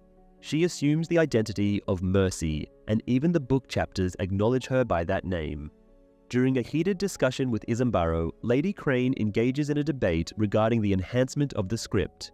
Just as she is about to indulge in her rum, Arya unexpectedly emerges and swiftly knocks the drink from her grasp. With a pointed finger directed at Bianca, Arya cautions Lady Crane about Bianca's sinister intentions before swiftly making her exit. Unbeknownst to Arya, the waif silently observes this interaction and promptly relays the information. Seeking permission to eliminate Arya, the waif reluctantly receives Jaqen's approval, albeit with a tinge of regret, acknowledging Arya's remarkable talents. However, Jaqen explicitly instructs the waif to ensure that Arya does not endure any unnecessary suffering. Arya, in the meantime, reclaims Needle, indicating that she has abandoned her aspiration to join the Faceless Men and is now fully embracing her identity as Arya Stark. She conceals herself in a cramped chamber, extinguishes her candle, and patiently awaits the inevitable retribution in the darkness. Mace Tyrell leads a battalion through the bustling streets of King's Landing towards a patiently waiting Jaime Lannister. Mace then proceeds to deliver a rather self-important speech, causing Jaime to cringe in discomfort. Together, they make their way towards the majestic Great Sept of Baelor. Outside the grand structure, the High Sparrow, Septa Unella, the Faith Militant, and a multitude of city dwellers are gathered, preparing for Margaery's Walk of Atonement. As the army arrives, accompanied by Olenna Tyrell in a luxurious litter, the High Sparrow is in the midst of addressing the crowd. Jaime boldly demands the release of Margaery and Loras. The High Sparrow dismisses Jaime's threats to exterminate all the sparrows, asserting that each sparrow desires to die in service to the gods. After a tense moment, he declares that such extreme measures will not be necessary, as there will be no Walk of Atonement. Margaery has already made amends for her transgressions by converting another individual to the faith. To Jaime's surprise, the doors of the Sept swing open, and King Tommen emerges accompanied by his own guards. He descends the steps to join the High Sparrow and Margaery, symbolizing the unity between the crown and the faith. The crowd erupts in cheers following Tommen's speech, demonstrating that the High Sparrow now enjoys the support of both the crown and the common people. Mace, perplexed, inquires about the current situation. Olenna, filled with disdain, responds that the High Sparrow has emerged victorious. Simultaneously, an enraged Jaime seethes at the High Sparrow's smug countenance. In this episode, the Tyrell infantry of the Reach is introduced. The Reach is a region in the novels that serves as an equivalent to medieval France. Both the Reach and France are characterized by their large population, warm climate, and distinct division between the northern and southern parts. They share a renowned chivalrous tradition, But the Tyrells' military might is somewhat diminished by ongoing rivalries with their numerous neighboring regions. The Tyrell soldiers don armor reminiscent of classic Western European armor. Being the most significant vassal of Mace Tyrell, Randil Tali holds a position on the small council as Master of Laws. In the book, the Tyrells flex their military strength to force the Faith to surrender Margaery, with Randil Tali taking charge of her and her cousins once they are freed by the High Sparrow. Olenna Tyrell is absent from the scene in King's Landing. The circumstances surrounding Margaery's release remain unknown, except for the fact that she will face a trial by the Faith at a later date. Furthermore, there is no mention of a Walk of Atonement. In the throne room, Tommen dismisses Jaime from his role in the Kingsguard, asserting that any assault on the Faith is tantamount to an assault on the monarchy. However, Tommen assures Jaime that he will not be subjected to confinement or disgrace. He can still fulfill his duties to the king and the Lannisters, albeit not within the confines of King's Landing. The Iron Throne has not been seen since Season 4's The Laws of Gods and Men until now. At the Twins, Walder Frey is informed that Riverrun has been lost and Brynden Tully has retaken it. He is astonished and places the blame on his sons for allowing the Blackfish to escape during the Red Wedding. Despite having a larger army, Lothar Frey and Walder Rivers inform their father that Houses Mallister and Blackwood have joined forces against House Frey, and the Brotherhood Without Banners is gathering support from the common people while raiding their supply lines and camps. Walder insists on reclaiming the Tully stronghold, refusing to endure the humiliation of failing to hold a castle against rebels. To compel their surrender, he decides to play his trump card, Edmure Tully, who has been held captive by the Freys since the Red Wedding. Walder brings Edmure into his hall and jokingly tells his son-in-law to cheer up, as he will soon be returning home. The root of Walder's animosity to the Targaryen conquest of Westeros 3 centuries ago, when House Tully was appointed rulers of the Riverlands despite never holding the title of kings. The Freys, who have long believed they deserved the position of the Great House, have harbored this grudge ever since. According to Walder Frey, his house boasts 10 times the number of men compared to the Blackfish. Additionally, in the book, it is not Lothar but Walder's grandson Ryman Frey who leads the Frey army in the mission to retake Riverrun.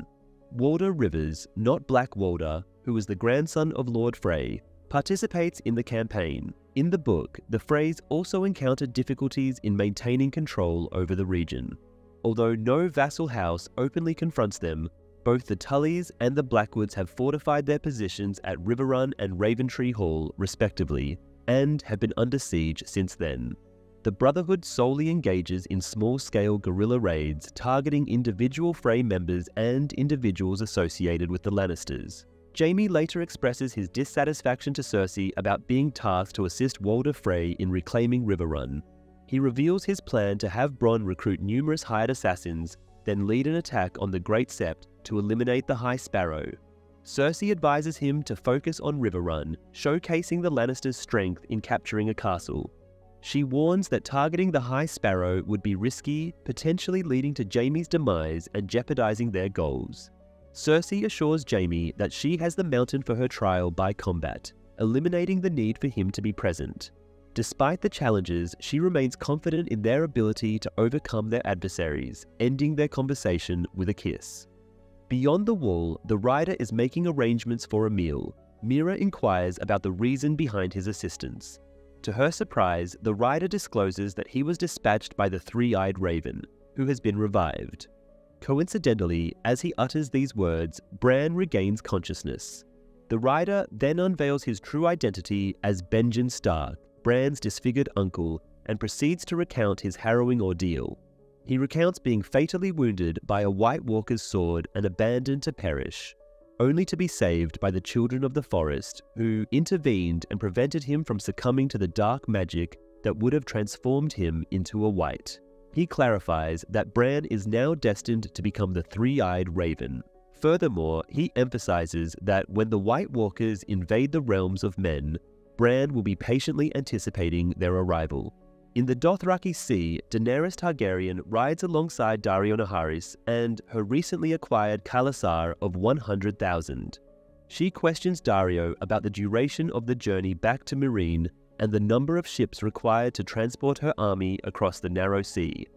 Daario estimates a week for the return trip and at least 1,000 ships to ferry her new khalasar across the sea. Reflecting on this, Daenerys instructs the khalasar to stop while she continues ahead on her white horse. Later, Daario mentions his intention to search for her, but is interrupted by the distinct shadow of a dragon flying overhead. Shortly after, Drogon emerges and circles the khalasar before landing, with Daenerys mounted on his back. Daenerys questions the khalasar's readiness to cross the narrow sea, conquer the armies of the Seven Kingdoms, and dismantle the fortresses of its lords. Upon receiving their enthusiastic response, Daenerys reminds them of the tradition where every Khal selects 3 blood riders to ride by his side at the front of the khalasar. However, as she is not a Khal, Daenerys declares the entire khalasar as her blood riders. Daenerys uses similar language to what Khal Drogo used when promising to invade Westeros back in Season 1. However, Daenerys understandably doesn't include the part about and enslaving. Daario enlightens Daenerys about her true nature as a conqueror, rather than a ruler confined within castle walls. Meanwhile, in the book, after being stranded by Drogon, Daenerys is still alone walking the Dothraki Sea, where she begins experiencing hallucinations caused by thirst. It is during these conversations with various imagined characters such as Jorah and her brother Viserys that she ultimately arrives at the same realization. This seems to foreshadow her becoming a more ruthless and crueler queen once she returns to Meereen. The Dothraki are known to dread only 2 things: oceans and dragons. Historically, the Dothraki managed to expand their territory across significant portions of Essos following the extinction of the Valyrian dragons post the doom of Valyria. However, they never ventured beyond the ocean due to their distrust of any water that their horses refused to drink. Sandor Clegane, having survived his injuries sustained during his confrontation with Brienne, now resides among a group of villagers in the Riverlands. Brother Ray, their esteemed leader and a Septon, engages in a conversation with Sandor. During their discussion, Brother Ray reveals that he had once saved Sandor's life, mistaking him for a lifeless body. In response to Ray's mention of justice, Sandor expresses his belief that if true justice existed, he would have faced punishment. However, Ray disagrees by suggesting that Sandor may have already endured his fair share of punishment. In the books, the Hound's fate remains a mystery as he disappears after Arya leaves him to die in the 3rd novel. His unexpected return is based on a fan theory derived from clues in a chapter from the 4th novel, A Feast for Crows. In the capital city of King's Landing, Queen Margaery is studying the 7-pointed star at the Sept when the High Sparrow makes his entrance. They engage in a conversation regarding the passage she has been reading, which focuses on the mother's love and mercy. Margaery candidly admits that in the past she feigned love for the poor when, in reality, she merely pitied them. The High Sparrow inquires why she has not consummated her marriage with King Tommen, to which Margaery responds that the desires she once harbored no longer motivate her. The High Sparrow reassures her that desire is not a prerequisite. Rather, she has a responsibility to bear an heir. He subtly hints at a threat towards Margaery's grandmother, Olenna Tyrell, acknowledging her remarkable qualities while condemning her as an unrepentant sinner. After Margaery's arrival at the Red Keep, Olenna arranges a meeting with her in the presence of Septa Unella. Olenna proceeds to insult the Septa, but Margaery intervenes to defend her. In an attempt to have a private conversation, Olenna pulls Margaery into another room, but Unella persistently follows them. Frustrated, Olenna threatens to summon her guards, but Margaery once again stands up for the Septa. Margaery asserts that Unella has been a loyal friend and mentor, which horrifies Olenna. She questions what the Sparrows have done to influence Margaery's perspective. Margaery responds by pointing out that instead of punishing Olenna and her allies for their actions at the Great Sept, the gods have shown them mercy. Olenna disagrees by explaining that their actions were motivated by their concern for Margaery and Loras, who remains imprisoned. She then tries to persuade Margaery to leave King's Landing and return to Highgarden. However, Margaery firmly refuses, emphasizing that her duty obliges her to remain by King Tommen's side. Margaery urges Olenna to go back to Highgarden instead. While passionately convincing her grandmother to return home, Margaery discreetly passes a note to Olenna. Through this action, it appears that Margaery has effectively conveyed to Olenna that her words in front of Septa Unella are not entirely sincere, leading to a change in Olenna's expression as she comprehends this. Olenna decides to go along with the act and agrees to comply before departing from the scene. Olenna discreetly examines the paper once she is out of sight, revealing a delicate rose sketched on it. The presence of the Tyrell emblem on the paper reassures her, suggesting that Margaery is deceiving the Sparrows and remains loyal to their house. It is evident that Margaery is advising her to depart for her own well-being, a message that brings comfort to Olenna. In the north, Jon, Sansa, and Davos embark on a quest to find allies in order to reclaim Winterfell from Ramsay. Initially, they manage to secure the support of the Wildlings and their leaders, including Dim Dalba, with the assistance of Tormund and Wun Wun. The Wildlings are grateful to Jon for his actions at Hardhome and are fully aware of the consequences of not standing against Ramsay and his forces. Before heading to Bear Island, Davos presents Jon and Sansa with a letter from Lyanna Mormont declining Stannis Baratheon's request for aid. Cersei approaches Olenna regarding her intentions to depart, urging her to stay for the well-being of Margaery and Loras. Olenna counters by attributing the root cause of the current situation to Cersei, emphasizing that it was her decision to empower the Faith militant and allow them to apprehend Loras and Margaery.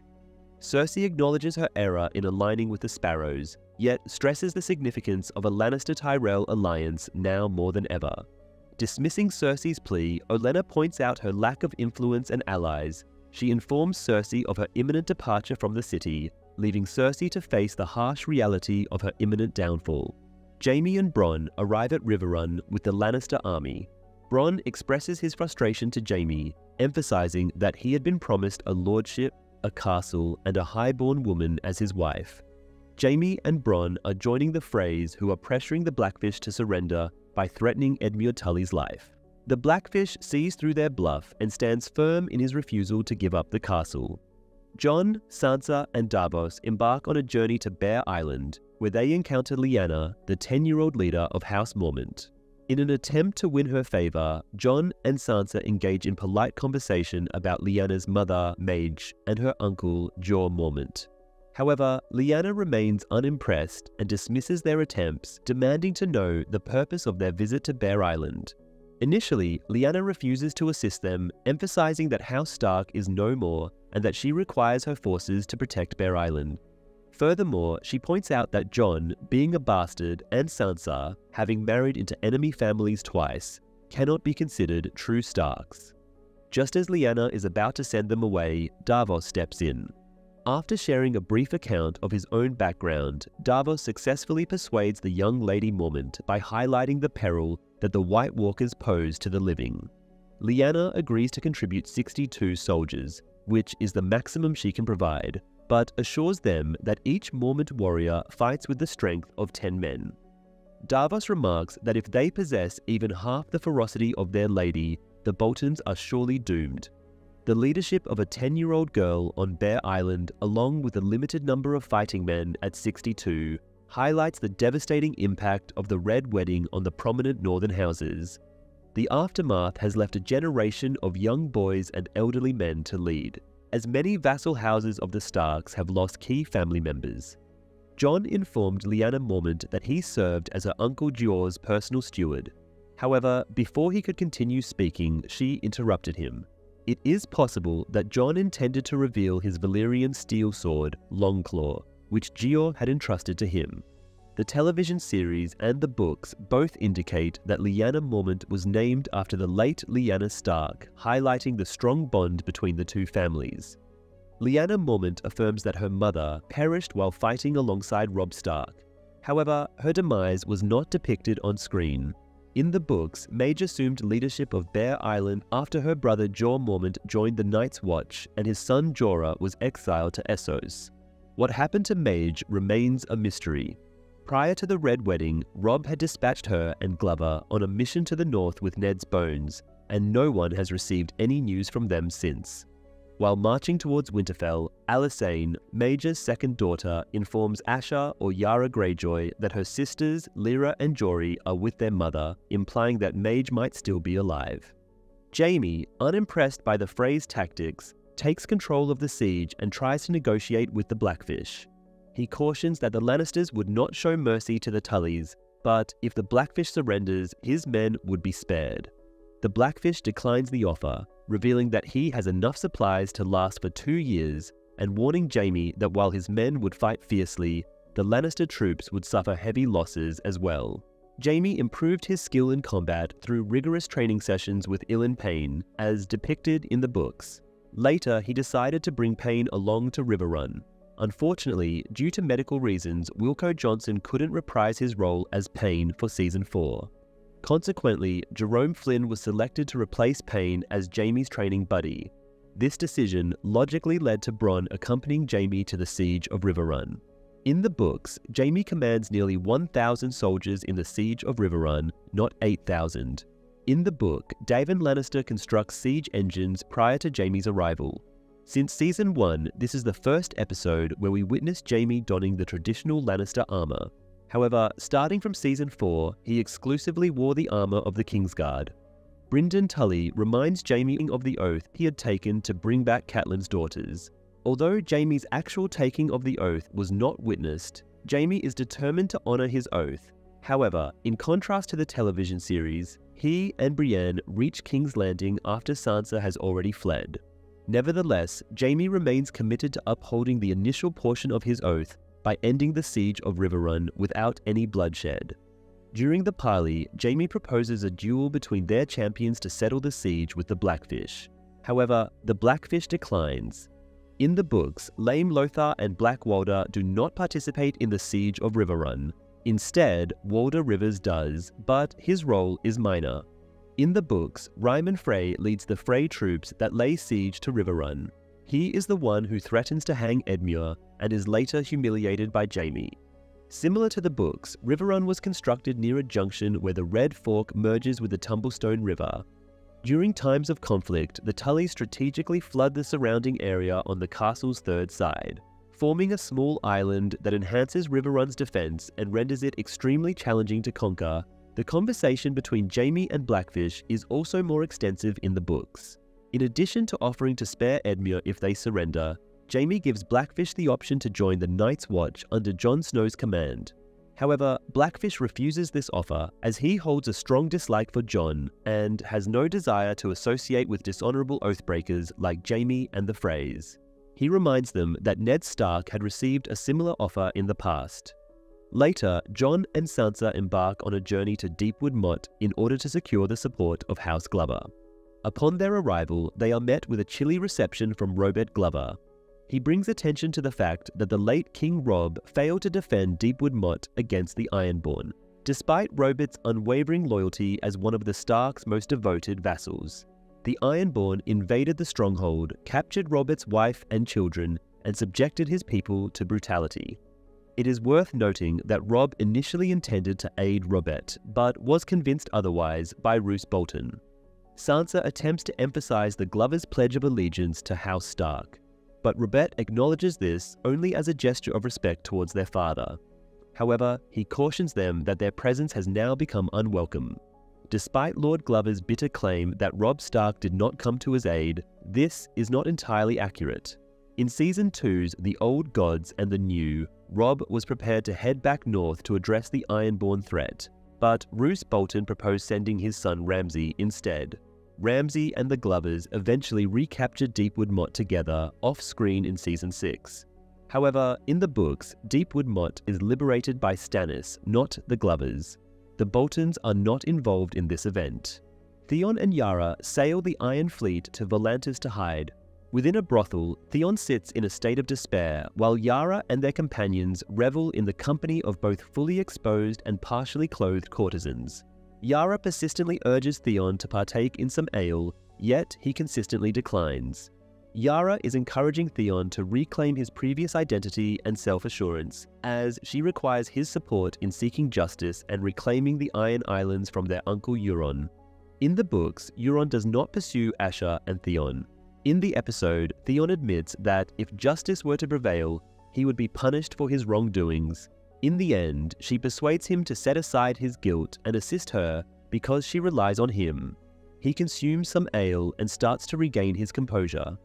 Following their discussion, she discloses her intention to sail the Iron Fleet to Meereen in order to establish an alliance with Daenerys ahead of Euron. Subsequently, she engages in intimate relations with a female prostitute. Yara Greyjoy, referred to as Asha in the books, is not depicted as bisexual and does not engage in any encounters with a woman. In response to a fan query about her sexuality in the novels, George R.R. Martin mentioned having lesbian and bisexual characters, but clarified that Asha is not one of them. Cersei and Daenerys engage in experimentation with women in the books, a detail omitted from the series.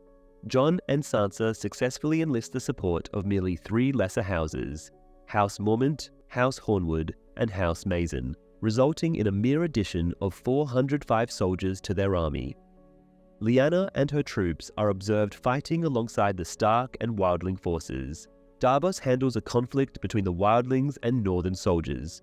Despite facing a significant numerical disadvantage, Jon remains resolute in his decision to launch an assault on Winterfell promptly, fearing that Ramsay will gather more forces and the weather will turn against them.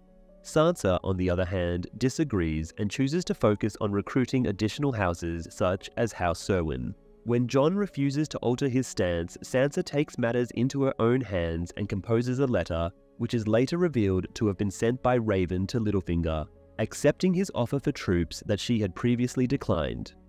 Jon successfully secures the allegiance of House Hornwood. Sansa also proposed that the Cerwyns would join, but Jon argues that they are running out of time. The Hornwoods, a vassal house of the Starks, control a territory situated between the Manderley's White Harbour and the Bolton's Dreadfort. In the books, both Lord Hornwood and his son perished early in the War of the Five Kings. Ramsay Snow also abducted Lord Hornwood's widow, Donella Hornwood, in secret and coerced her into marriage. He then subjected her to and starvation in a tower until her demise in order to claim ownership of Hornwood Castle. Consequently, the Hornwoods hold a deep-seated animosity towards the Boltons and align themselves with Stannis' forces. House Cerwyn is located directly south of Winterfell. Upon arrival at the gathering, a trio of men affiliated with the Brotherhood Without Banners made an attempt to extort the group. However, upon realizing that the group possessed no valuable possessions, they departed. Sandor cautioned the Septon about the potential return of the Brotherhood and advised Rey to be prepared to defend himself. Rey expressed his belief that violence only perpetuates more violence, to which Sandor countered that succumbing to violence is not a solution either. Despite Arya being last seen hiding in the dark with Needle in her hand, the scene begins with Arya confidently strolling through Braavos without Needle, her hands casually behind her back. She encounters 2 Westerosi traders enjoying drinks at an outdoor table and successfully bargains for passage to Westeros the next morning by displaying hefty bags of money to them. Arya is then depicted standing on a bridge, marveling at the breathtaking sight of the Titan of Braavos. Suddenly, an elderly woman emerges and discloses her true identity as the Waif. Without hesitation, the Waif mercilessly plunges a knife into Arya's abdomen, inflicting multiple stab wounds and cruelly twisting the blade. In a desperate bid to survive, Arya takes a daring leap over the handrail, plunging into the depths of the river. As she emerges from the water, she finds herself disoriented and wounded, navigating the streets of Braavos while leaving behind a trail of blood droplets. Arya later overhears a sailor in Braavos mentioning that their Iron Fleet has been spotted in Slaver's Bay. This implies that a significant amount of time has passed within the episode, as seen with Jon and Sansa's travels to various locations like the Wildlings, Bear Island, and Deepwood Motte. Writer Brian Cogman has acknowledged that there was no attempt to create a detailed internal timeline, as it would be too restrictive, with some progressing faster than others, such as Arya, the Greyjoys, and the North moving ahead of the more interconnected plots in King's Landing and the Riverlands. Upon discovering the gruesome scene of all the villagers murdered and the Septon hanged, Sandor becomes enraged. He grabs an axe and sets off to get revenge. In Braavos, the acting troupe is once again performing The Bloody Hand, with Lady Crane portraying Cersei mourning the death of Joffrey. This time, the play has been altered as per Arya's suggestion, with Lady Crane's Cersei vowing revenge. As Lady Crane leaves the stage, the musician's rendition of The Rains of Castamere fills the air. Following the scene, Lady Crane exits the stage and encounters Arya, who is nursing her injuries inflicted by the waif and seeking solace with Lady Crane. Lady Crane proceeds to tend to Arya, and they engage in a brief discussion regarding their future plans, including a mention of the fate of their rival actress, Bianca. Lady Crane extends an invitation to Arya to join the troupe as they head to Pentos. Arya declines, citing difficulty in memorizing lines. Arya cautions Lady Crane about the impending dangers that may befall them both. Eventually, Lady Crane offers Arya the milk of the poppy, which Arya initially declines but later agrees to, understanding that rest is crucial for her wound to heal. In the books, Lady Crane is referred to as Lady Stork, but no further personal information is provided, except for her fondness for wine prior to each performance. Arya tells Lady Crane that she wants to explore what lies beyond Westeros, since the maps cease to provide any further information on what is to the west. Even though there exists a mysterious landmass to the south known as Sothorios, which can be likened to Africa, it is worth noting that Narth, the birthplace of Missandei, is an island situated off the coast of Sothorios. The Sunset Sea serves as the border for Westeros, and even the seafaring Iron Islanders have failed to discover any land beyond it, only encountering an endless expanse of ocean. According to the World of Ice and Fire sourcebook, scholars and maesters are confident that their world is a spherical globe.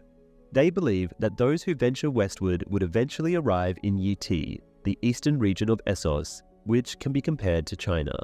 Interestingly, even George R.R. Martin himself remains uncertain about the existence of another continent akin to America beyond Westeros. In the Riverlands, Gattons and Morgan, members of the Brotherhood Without Banners who participated in the massacre of the villagers, are sharing jokes around a campfire. While engaging in banter about the four men are suddenly attacked by Sandor Clegane, wielding an axe seeking vengeance for the villagers' deaths. Sandor swiftly eliminates two of them and defeats Morgan in a short scuffle. With a forceful swing, Sandor plunges his axe into Gatton's groin, spilling his entrails on the ground. Sandor demands to know the whereabouts of the individual with the yellow cloak, receiving a defiant in response. The Hound criticizes Gattons for his choice of final words and offers him a chance to improve. After a brief pause, Gattons insults him by calling him a prompting Sandor to comment that Gattons is terrible at dying before delivering the final blow. In the bustling streets of Meereen, the Red Priestesses fervently proclaim that Daenerys Targaryen has been divinely chosen by the Lord of Light to bring an end to the abhorrent practice of slavery. Amidst this fervor, Tyrion Lannister and Varys find themselves in the vibrant market square, engaging in a spirited discussion about the wisdom behind Tyrion's decision to employ fanatics in order to maintain order in Meereen. Aware of the importance of allies for Daenerys in Westeros, Varys discreetly prepares for a clandestine expedition. Bidding farewell to Tyrion before they reach the bustling docks, Varys understands that his mission would lose its secrecy if he was seen in the company of the renowned dwarf, prompting him to part ways with Tyrion. However, as Varys departs, Tyrion playfully corrects him, reminding him that he is not only the most famous dwarf in the city, but in the entire world. Varys suggests that Tyrion strikes a bargain with extremists by enlisting the Red Priestesses of the Lord of Light to proclaim Daenerys Targaryen as the Chosen One. This draws a comparison to his sister Cersei, who aligned herself with extremists, the Sparrows, resulting in disastrous outcomes. It is hinted that Varys decides to depart for Westeros at this particular time due to his strong aversion, as shown in Season 3, towards practitioners of magic such as the Red Priests. In the novels, Tyrion and Varys are absent from Meereen. Tyrion remains outside Meereen, with the Second Sons who have aligned with Yunkai, strategizing to persuade them to switch sides back to Daenerys in the impending conflict. Lastly, there are no Red Priests present in Meereen according to the books. The Red Priest Benerro delivers his preachings about Daenerys, but not in Meereen. Instead, he does so in Volantis. In King's Landing, the Mountain executes a member of the Faith Militant by beheading him. Qyburn updates Cersei on the Faith Militant's presence in the Red Keep and their demand to see her. Lancel, a member of the Faith Militant, relays the High Sparrow's request for Cersei to meet him in the Sept of Baelor. Despite Lancel's warning that it is a command, Cersei refuses, citing the High Sparrow's promise that she could remain in the Red Keep until her trial. Lancel disputes this promise. When Sir Gregor Clegane is threatened by the Faith Militant, Lancel urges Cersei to intervene to prevent violence. However, Cersei stands firm and refuses to order the Kingsguard to stand down. A member of the Faith Militant attacks Gregor, but he remains unscathed. In response, the Kingsguard swiftly decapitates the attacker, prompting Lancel and his men to back off. In the books, Cersei is not approached by any followers of the faith. Lancel does not engage in any confrontations with Cersei or Sir Robert Strong, and Sir Robert has not yet taken anyone's life in the books. In the meantime, Brienne of Tarth and Podrick Payne embark on a journey to Riverrun with the purpose of delivering Sansa Stark's letter to Brynden Tully. Upon their arrival, they are confronted with the distressing sight of the Lannisters and Freys laying siege to the castle. Their situation takes a turn for the worse when they find themselves surrounded by a group of Lannister horsemen. Brienne, however, manages to communicate her intention of meeting Sir Jaime Lannister and returning his sword, Oathkeeper. While Brienne engages in conversation with Jaime, Podrick patiently waits at the camp. Unexpectedly, he is caught off guard by an unidentified individual who turns out to be Bronn. The sellsword expresses his delight at seeing Podrick and teasingly mocks him about his experiences with intimacy and combat skills.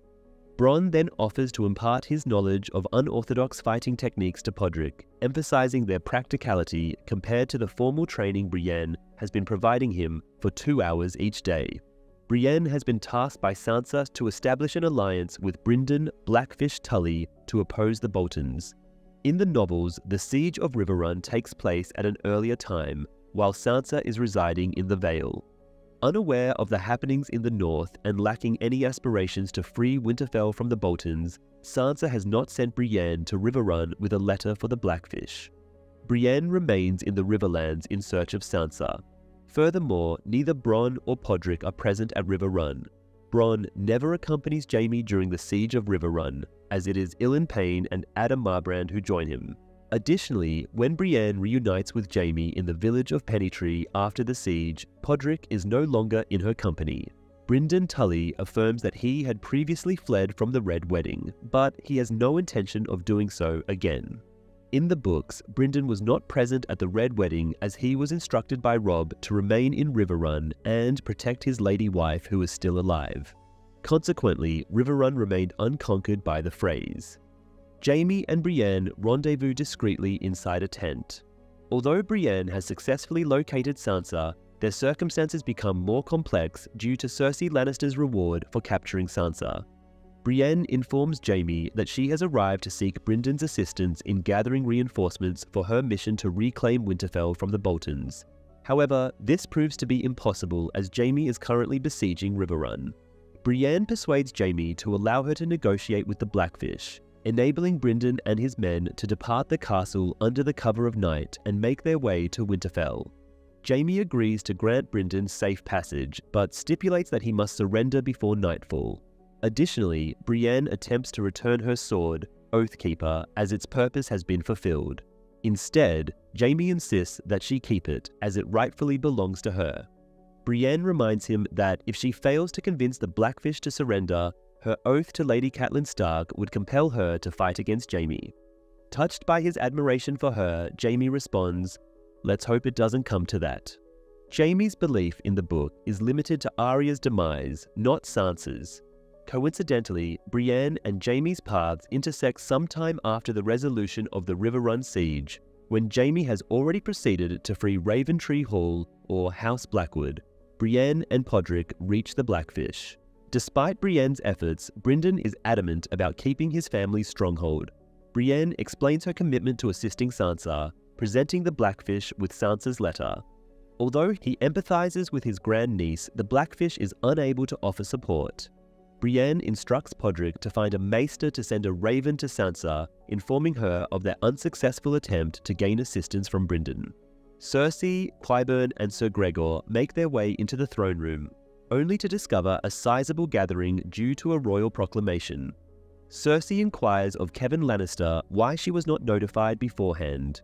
Heaven denies her the privilege of standing beside her son and asserts that her position belonged to the gallery amongst the other courtly ladies. Reluctantly, Cersei assumes her place there, causing the remaining women to hastily distance themselves from her and Gregor. King Tommen Baratheon begins by stating that the foundation of this world rests upon the crown and the faith, emphasizing that if one crumbles, the other shall follow suit. He further asserts that the Father serves as the ultimate judge, and those who transgress his laws shall face due punishment. Additionally, he proclaims that the trial of Loras Tyrell and Cersei will take place in the Sept of Baelor on the inaugural day of the Festival of the Mother. Upon deep contemplation and prayer, he further declares that trial by combat shall no longer be permitted in the Seven Kingdoms, denouncing it as a ploy devised by individuals seeking to evade divine judgment. Instead, Loras and Cersei will face trial before seven septons, in accordance with the ancient customs of the faith.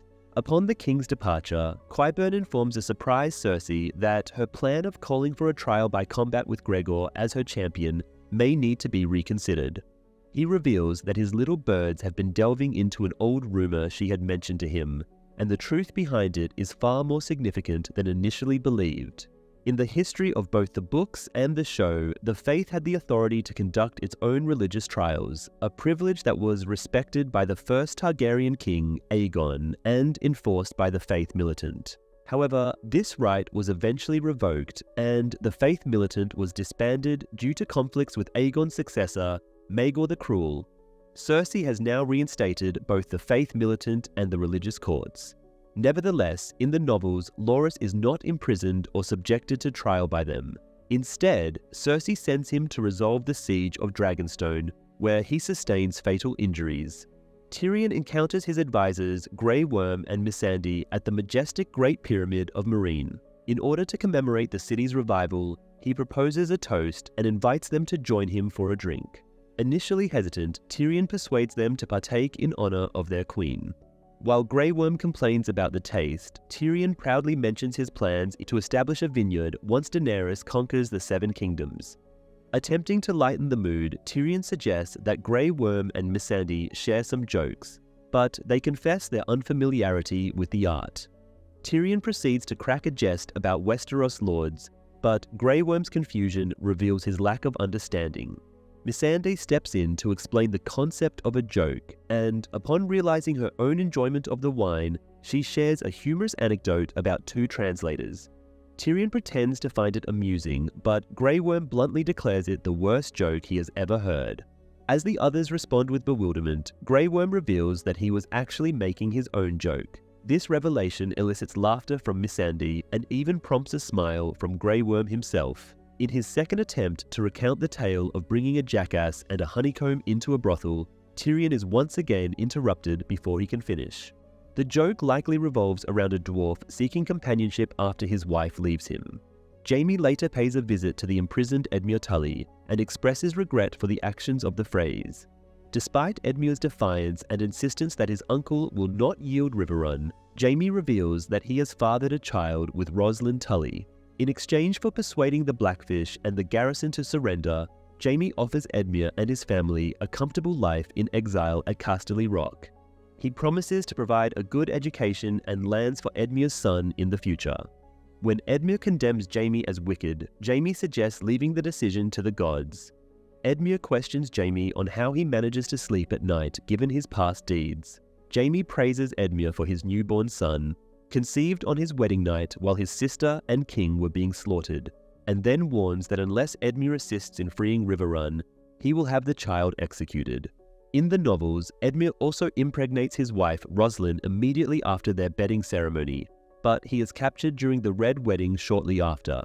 Due to the slower pace of time in the books, the Siege of Riverrun takes place earlier in the story, before Cersei's arrest, leaving Rosalind still pregnant and awaiting the birth of their child. In the show, Edmure asserts that he has been incarcerated for a number of years. According to Tobias Menzies in interviews, he admitted to not having a precise understanding of the duration. It is widely believed that approximately 1 year elapses during each of the initial 3 seasons, with time progressing more slowly in subsequent seasons. Jaime proceeds to recount his experience as a prisoner of Lady Stark. emphasizing how she once struck him with a stone. Despite her animosity towards him, he developed a deep admiration for Catelyn due to her unwavering devotion to her children. Drawing a parallel, Jaime compares Catelyn's maternal love to that of Cersei Lannister's affection for her own offspring. He reaffirms his intense love for Cersei, expressing his willingness to eliminate any Tully who obstructs his path to her. Jaime issues a final warning to Edmure, stating that unless the Tully surrender, he will launch Edmure's child over the wall and eliminate any Tully who opposes him in his pursuit of Cersei. With that, Jaime departs, leaving Edmure to contemplate his decision. In the books, Jaime's relationship with Cersei has deteriorated due to her deceitful and unfaithful behavior, as well as her struggles with alcoholism. Consequently, Jaime's affection for Cersei has waned, and he harbors no desire to harm others in order to reconcile with her. In the show, Jaime wants to peacefully resolve the siege of Riverrun in order to avoid a confrontation with Brienne. In the novels, Jaime is adamant about not wanting to end the siege of Riverrun through violence, as he had promised Catelyn Stark that he would not fight against the Tullys and Starks again. He privately acknowledges that he was bluffing about threatening to harm Edmure's child, feeling repulsed by the brutal deaths of Aelia Martell's children during the sack of King's Landing. Few are aware of the transformation in his character following the loss of his hand, so he relies on his negative reputation to make his ultimatum seem credible. Nevertheless, he is prepared to storm the castle at the expense of numerous lives, including those of his own men, if the Tullys refuse to surrender. In such a scenario, he hopes to be the first casualty in the attack, as a form of retribution for breaking his vow to Catelyn. Edmure appears to accept Jaime's proposal and proceeds to return to the castle, holding a lit torch. He declares himself as the rightful lord and manages to persuade the guards to lower the drawbridge, despite the objections from his uncle Brynden. The guards comply with Edmure's command due to their sworn allegiance to Hoster Tully and his son. Consequently, the drawbridge is lowered, allowing Edmure to enter the castle. Meanwhile, at the Lannister and Frey encampments, Lothar Frey criticizes Jaime for the loss of their most valuable hostage. Once inside the castle, Edmure ascends the ramparts and orders the Tully garrison to surrender to the Lannisters and Freys, instructing them to lower the drawbridge. Subsequently, Jaime and the Lannister and Frey forces march into Riverrun and take control of the castle, adorning the walls with Lannister and Frey banners. Edmure then commands his soldiers to locate and restrain the Blackfish, delivering him to the Freys. Nevertheless, the Blackfish has already managed to flee. Near one of the castle's exits, he aids Brienne and Podrick in boarding a boat. Brienne attempts to persuade Brynden to accompany them, but he adamantly refuses to flee from the impending battle. He advises Brienne to continue serving Sansa, and assures her that she will excel in her duties more than he has. As Brienne and Podrick make their escape, the Blackfish remains behind to make a final stand against numerous Lannister soldiers. Upon the ramparts, Jaime receives news of the Blackfish's demise. He then catches sight of Brienne and Podrick rowing away in their boat. Silently, he bids them farewell, to which Brienne reciprocates with a wave. Before Tyrion can share another joke, the sound of bombardment interrupts them. Peering out from the ramparts, a vast fleet of ships from Astapor, Yunkai, and Volantis comes into view. Missandei informs Tyrion that the slavers have arrived to reclaim their property. As night falls, the slavers' fleet begins using trebuchets to attack the city, inflicting significant damage on Meereen. Acknowledging the failure of diplomacy, Tyrion entrusts Grey Worm with leading the battle.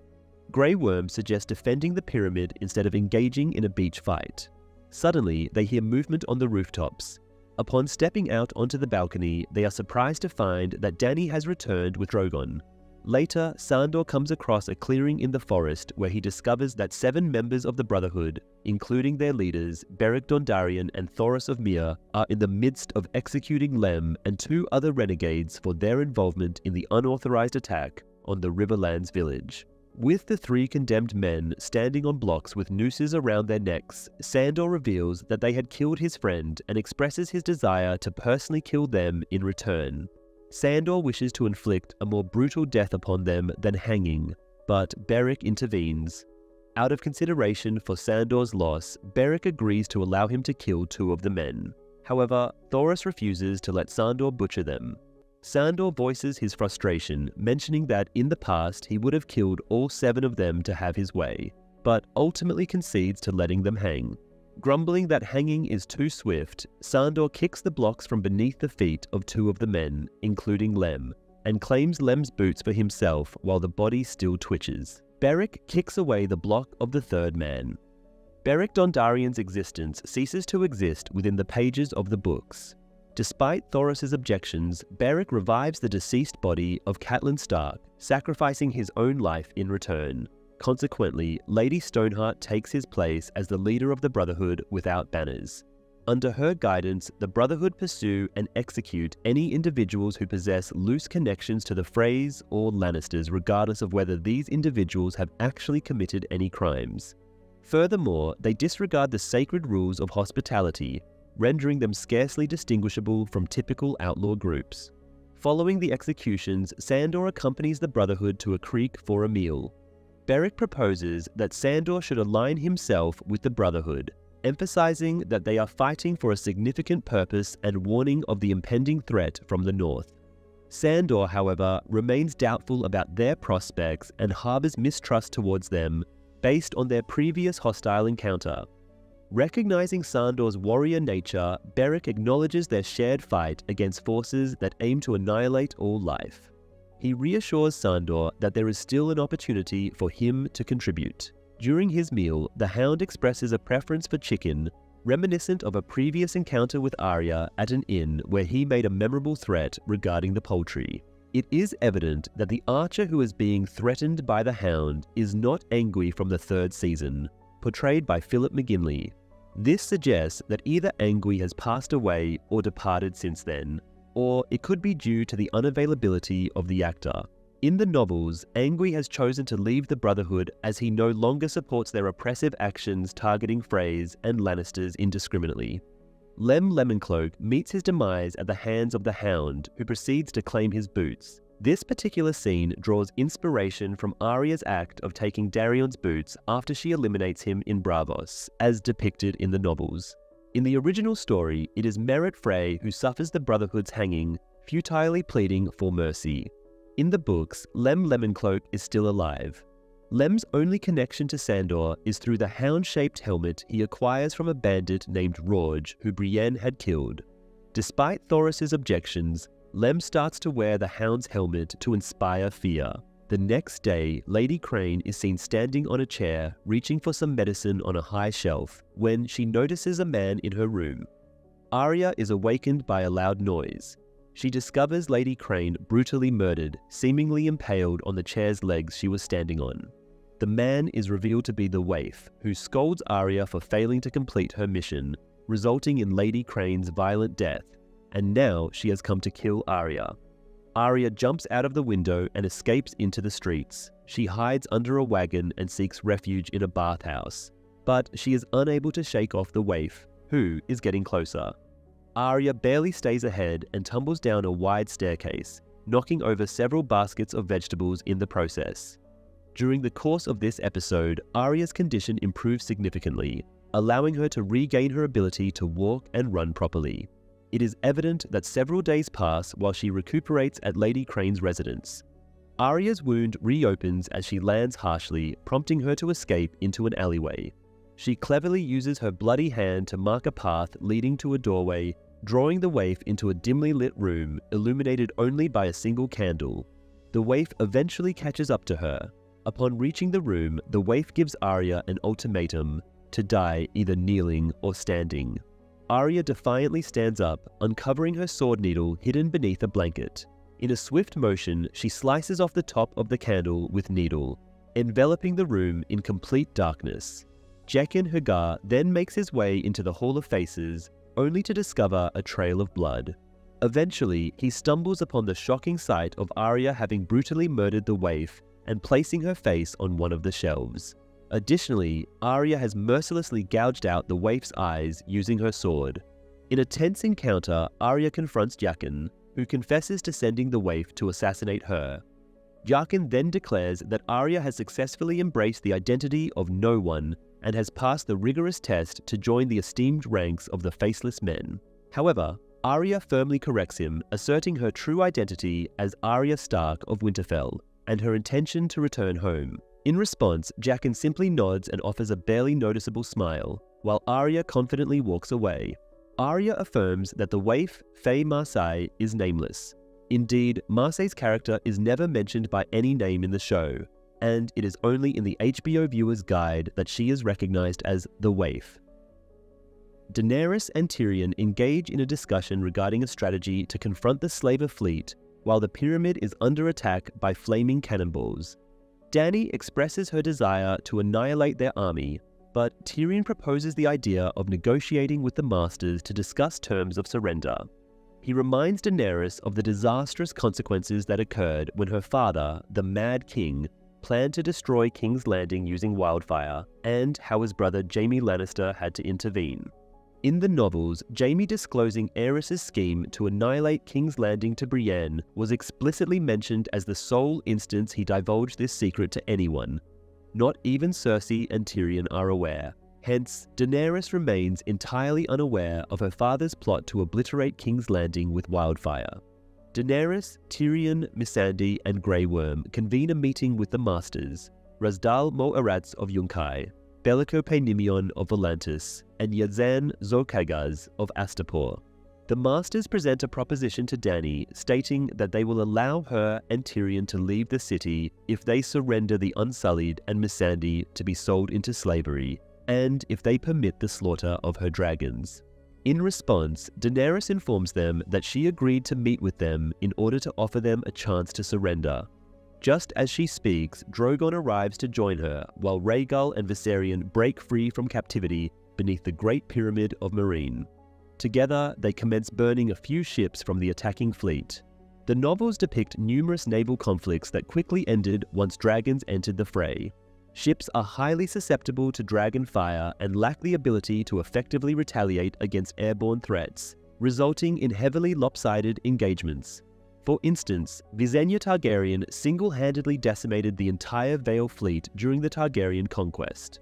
While in the Dance of the Dragon Civil War, 5 dragons obliterated 2/3 of a vast fleet from the Free Cities.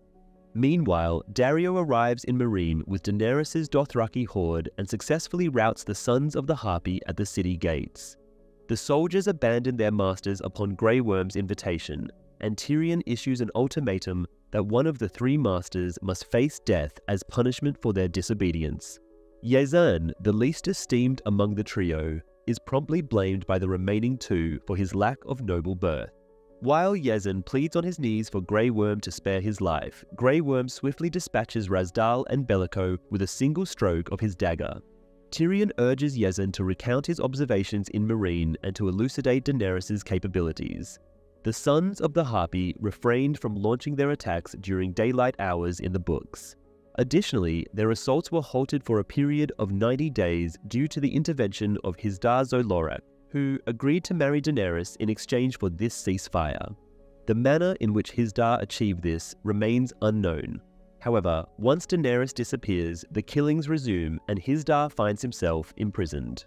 Shortly thereafter, Rhaegal and Viserion manage to escape from the dungeons, not of their own accord, but rather due to Quentyn Martell's unintentional actions in his ill-fated attempt to steal them, resulting in his fatal burns.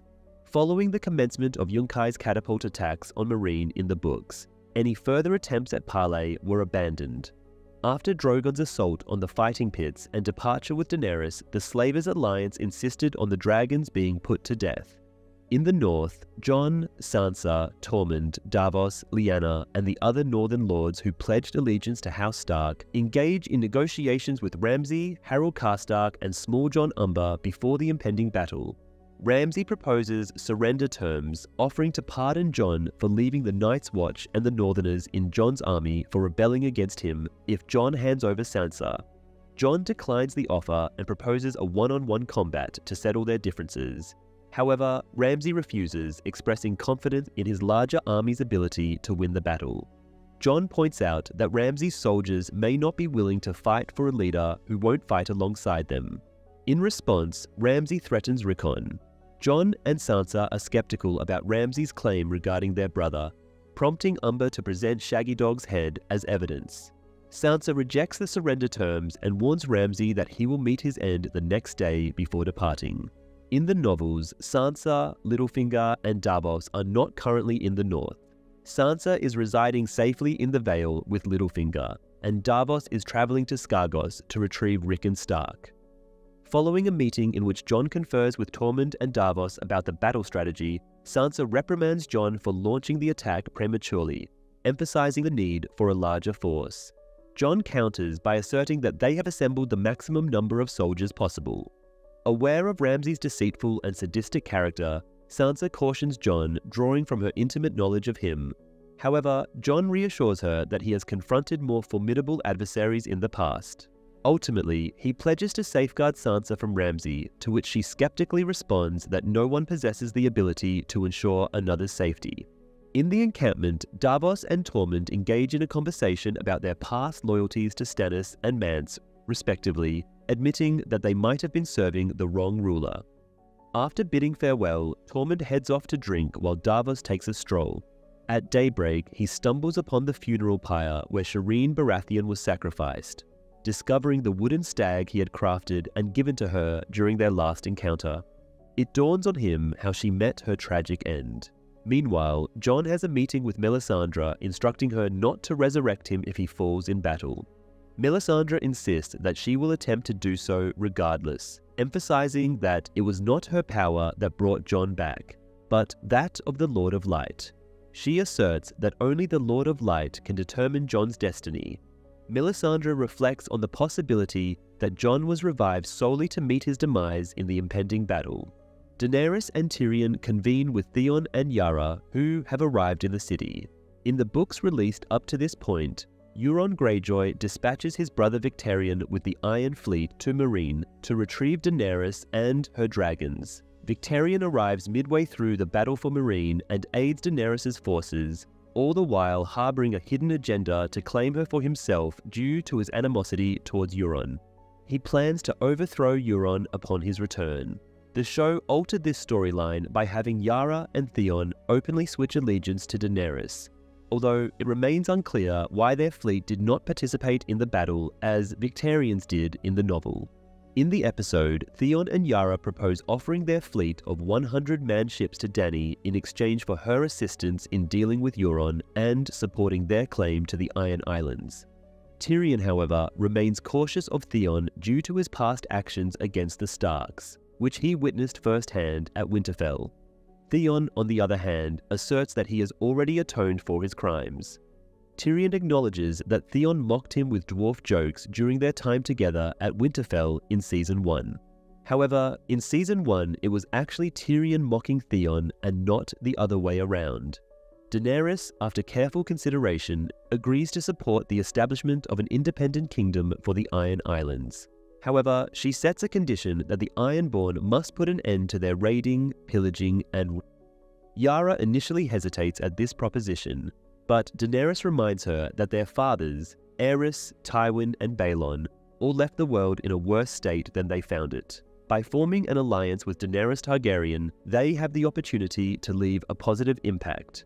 Persuaded by this argument, Yara ultimately agrees. Daenerys and Yara solidify their pact. Theon and Yara have presented Daenerys with 100 ships, believed to be just a portion of the Iron Fleet. According to the books, the Iron Fleet officially consists of the top 100 ships that are directly under the control of the ruler of the Iron Islands. However, during times of conflict, the fleet can be significantly enlarged by incorporating additional forces and smaller ships from all major vassal houses loyal to the ruler. In the novels, Daenerys refrains from speaking negatively about her father, as those in her vicinity, including Selmy, consistently present a distorted version of the truth regarding the Mad King.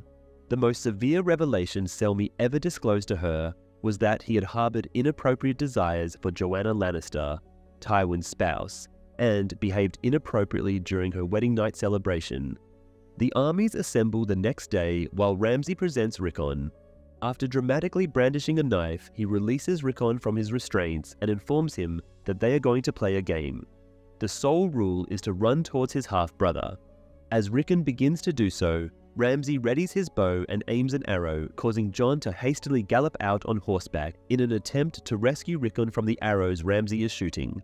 Initially, Ramsay seems to deliberately miss Rickon with his shots, but just as Jon nears Rickon, the boy is fatally struck by an arrow in the back. Jon, devastated and furious at his half-brother's death, charges at Ramsay and the Bolton troops by himself. Davos commands the Stark cavalry to charge forward. The Bolton archers targets Jon and hit his horse.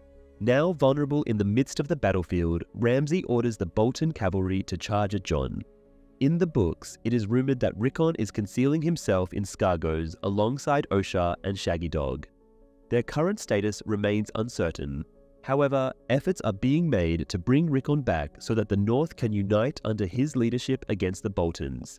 As Jon wields Longclaw and prepares for a fight to the death, the Stark cavalry charges into the Boltons, narrowly rescuing Jon from being trampled.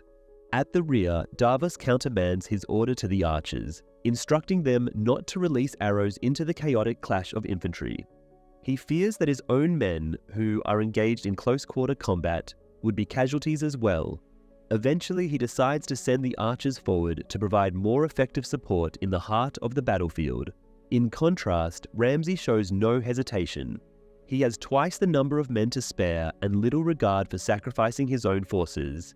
He repeatedly and deliberately commands volleys of arrows that indiscriminately kill all fighters in the center of the field, seemingly aiming to create a strategic barrier of human death.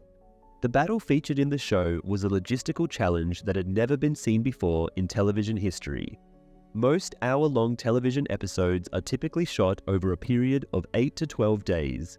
The battle sequence alone took a total of 25 days to film, which included the parley scene and the aftermath.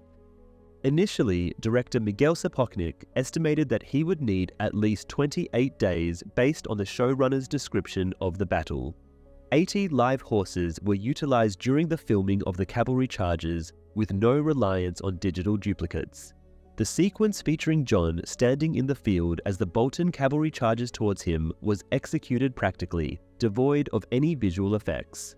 Shallow canals were excavated for the horses to gallop in, ensuring they passed each other safely, despite the appearance of near collisions with people and other horses.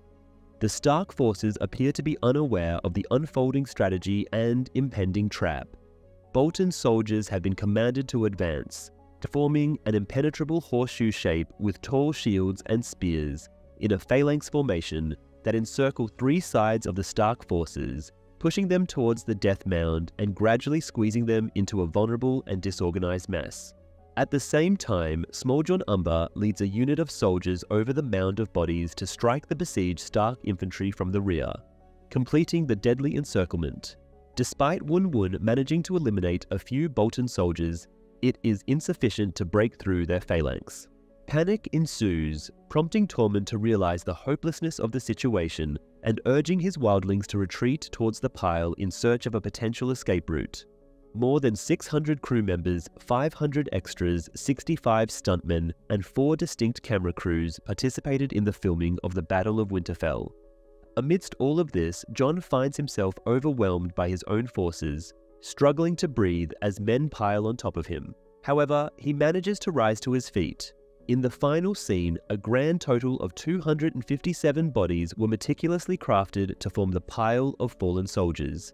Some observers have pointed out the presence of a Baratheon soldier in Jon's army, who was somehow a survivor of Stannis' failed attack on Winterfell back in Season 5.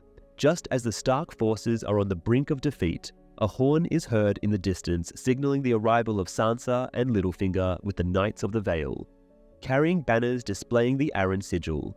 Mounted on horses, they launch a surprise attack on the Bolton soldiers from the rear, breaking the encirclement. Small Jon, momentarily taken aback by the sudden appearance of the Arryn forces, is swiftly dispatched by Tormund, who tears out his opponent's throat before delivering the final blows, repeatedly stabbing him in the face with a dagger. Ramsay witnesses his soldiers being cut down and makes the decision to retreat inside Winterfell. However, Jon, Wun Wun, and Tormund give chase. Despite his general's belief that the battle is lost, Ramsay remains confident that they still have control over Winterfell and that the Stark army is too weak for a siege. despite the reinforcements from the Vale. Nevertheless, Wun Wun manages to break down the gates of Winterfell, allowing wildling archers to flood into the castle. The remaining Bolton garrison is swiftly overwhelmed and slaughtered. Despite Wun Wun's brave efforts, he is eventually overcome by arrows and killed when Ramsay shoots him through the eye. Despite the defeat of his army, Ramsay taunts Jon, suggesting that he is now open to the idea of one-on-one combat. As Jon approaches, Ramsay fires 3 arrows at him, but Jon successfully blocks them all with a Mormon shield he finds on the ground. Just as Ramsay prepares to fire a 4th arrow, Jon closes in and knocks the bow out of Ramsay's hands before delivering a powerful blow to his chest, causing him to fall to the ground. Before Ramsay can regain his footing, Jon pounces on him and mercilessly beats him with his fists. Surprisingly, Ramsay does not attempt to defend himself or fight back, instead grinning maniacally throughout the beating, convinced that Jon will not kill him. However, Jon continues to relentlessly pound Ramsay, only stopping when he notices Sansa and realizes that she also deserves revenge. Jon then orders Ramsay to be imprisoned. Ramsay Bolton refused Jon's proposal to resolve the conflict through a one-on-one duel due to the significant numerical advantage of his army over Jon's. However, it might have also been due to his lack of expertise in swordsmanship. While the television series portrays Ramsay as a skilled archer who hunts people for sport with his bow, the novels explicitly state that he has never undergone any formal combat training and would have no chance of defeating Jon in a sword fight. Iwan Rheon expressed his anticipation for the long-awaited clash between Jon and Ramsay ever since he was cast as the latter. Both characters, being bastards who have risen to power, possess distinct personalities that sharply contrast each other. Interestingly, despite this being their first on-screen encounter, Rheon and Kit Harington have been close friends since the 4th season. The Bolton banners have been removed from Winterfell and the Stark banners have been hoisted in their stead. Melisandre surveys the courtyard as Davos stares up at her, holding Shireen's charred stag. Jon commands for Rickon's remains to be interred beside his father in the crypts, while Sansa presses Jon to reveal the location of Ramsay's confinement. This implies that Ned's bones, previously received by Catelyn in Season 2's Garden of Bones, were eventually brought to Winterfell and laid to rest in the crypts. In the books, Tyrion had Ned's remains sent to Riverrun as a gesture of goodwill. However, the bones have not reached the north yet. That evening, Sansa heads to Ramsay's kennels to confront her former tormentor, who is tied to a chair in the common area of the kennels. Ramsay, aggressive and cruel until the end, provokes her by stating that she will never be able to get rid of him because he is now a part of her.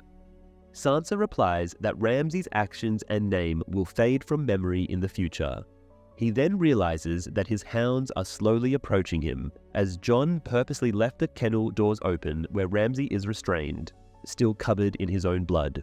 Initially, Ramsay denies the danger he is in, insisting that his dogs are loyal to him. Sansa calmly points out that he had been starving his dogs for a week. As they start sniffing and licking their lips, Ramsay desperately commands them to obey, but they ignore him. Ramsay's arrogant confidence finally gives way to panic as the hounds attack and start tearing him apart. Sansa walks away, a satisfied smirk on her face as the sound of barking hounds mixes with Ramsay's screams. In preparation for the trial of Sir Loras Tyrell and Cersei Lannister, the inhabitants of King's Landing are bustling with anticipation. The common people make their way into the majestic Great Sept of Baelor, accompanied by Queen Margaery Tyrell, Lord Mace Tyrell, and Sir Kevan Lannister. Meanwhile, Grand Maester Pycelle proceeds towards the Sept, only to be halted by a young child who discreetly imparts a secret message into his ear. The faith militant Sparrows escort Sir Loras to the presence of the High Sparrow, foregoing the need for a trial as Loras willingly confesses his crimes. Expressing his desire to dedicate his life to the faith, Loras is informed by the High Sparrow that this commitment would require him to renounce his family name and his future lordship of Highgarden. Despite his tearful agreement, the Sparrows proceed to apprehend Loras and mark a 7-pointed star on his forehead. Mace, in a desperate attempt, tries to intervene but is restrained by Margaery, her voice trembling with shock. Margaery, appalled by her brother's mutilation, protests to the High Sparrow, who responds by reminding her that he had only promised Loras his freedom after Cersei's trial. Mace Tyrell expresses his dismay at the treatment of his son by the Faith Militant, yet shows little reaction to his admission of being involved with Renly. Olenna Tyrell also appears nonchalant about Loras's homosexuality in Season 3. While the books do not provide clear details on this matter, author George R.R. Martin has verified that Loras's entire family is aware of his orientation and accepts it. In the novels, Loras Tyrell is never brought to trial by the Faith for his relationship with Renly, nor does he accuse Renly of treason. He has already departed King's Landing of his own accord to assist in the recapture of Dragonstone, Stannis Baratheon's island stronghold, on behalf of the Crown, where he has been gravely injured taking the castle. King Tommen is getting ready to leave the Red Keep for his mother's trial, but Sir Gregor Clegane stops him from exiting his chambers. The novels do not reveal the true identity of the enigmatic Sir Robert Strong, who is later revealed in the series to be a resurrected version of Gregor Clegane. Lancel informs the High Sparrow that Cersei is still inside the Red Keep, prompting the High Sparrow to send Lancel to fetch her. However, as Lancel is on his way out, Arthur, one of Qyburn's spies, leads him to the catacombs beneath the Sept. Meanwhile, Pycelle follows Francis, another spy, into a room where Qyburn is waiting for him. Qyburn expresses his regret to Pycelle for the inconvenience, and then a group of children surrounds Pycelle and brutally stabs him to death. Varys, not Qyburn, is responsible for Pycelle's murder in the book. The killing takes place off-screen. Pycelle's demise does not occur due to numerous stab wounds. Rather, Varys inflicts fatal damage by brutally crushing his skull. Margaery, upon realizing the absence of Cersei and Tommen at the Great Sept for the trial, decides to confront the High Sparrow. Despite her warning about the impending danger, he chooses not to heed her words. Meanwhile, Lancel trails Arthur beneath the Sept, who accidentally drops his torch. As Lancel bends down to retrieve it, he is attacked by a child who stabs him in the spine before fleeing. Paralyzed, Lancel notices a hidden cache of wildfire nearby, set to be ignited by 3 candles. In a desperate attempt to prevent disaster, he struggles to reach the candles. Margaery immediately urges everyone to evacuate the Sept, but the Faith Militant obstruct the exits. Unfortunately, Lancel fails to reach the candles in time, leading to the catastrophic explosion of wildfire. The resulting devastation engulfs the Sept, incinerating the High Sparrow and causing the entire structure to collapse, wreaking havoc across the city. In A Feast for Crows, Cersei chooses to destroy the Tower of the Hand with wildfire instead of the Great Sept of Baelor. This event takes place early on in the story after Tommen's wedding, and no one suffers any harm as a consequence. Cersei gazes out of a window in her chamber, a smile playing on her lips as the explosion lights up the sky. The screams of the frightened and dying people echo through the air. In his own quarters, Tommen watches the explosion with a look of shock and disbelief. Upon learning of the explosion and the loss of his dear wife, Tommen removes his crown, places it on a nearby surface, and then jumps out the window with a sense of calmness, meeting his tragic end. Cersei, still reveling in her triumph, pays a visit to the unconscious Septa Unella, who is securely bound to a table. To rouse her, Cersei douses her face with wine, causing her to stir and struggle. With a smug demeanor, Cersei goads Septa Unella into admitting that she took pleasure in tormenting her during her captivity, not out of devotion to the gods, but simply because it brought her satisfaction. Mockingly, Cersei proceeds to confess her crimes, including her illicit relationship with Jaime, her role in Robert's demise, and the brutal massacre of the innocent in the Sept, all done for her own gratification. As a final reminder, Cersei recalls the promise made by Septa Unella that her face would be the last thing she saw before her death. In response, Septa Unella defiantly declares her lack of fear towards death. Gleefully, Cersei assures her that death will not come swiftly, and that her torment will endure for many days.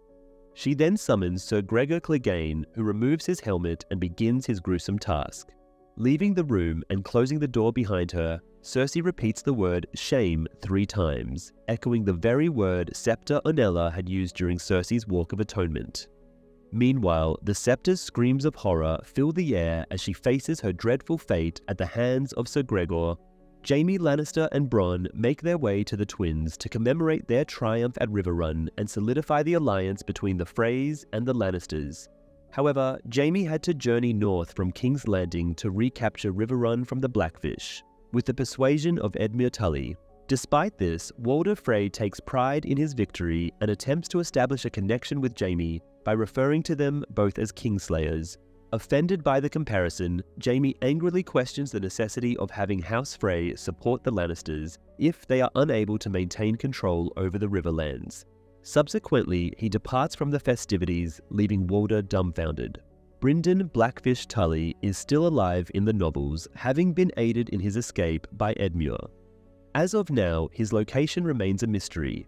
Jaime and Walder do not cross paths in the novels, possibly influenced by Edwin Frey's declaring the attendees of the Red Wedding as rebels and traitors to the crown while at the siege of Riverrun.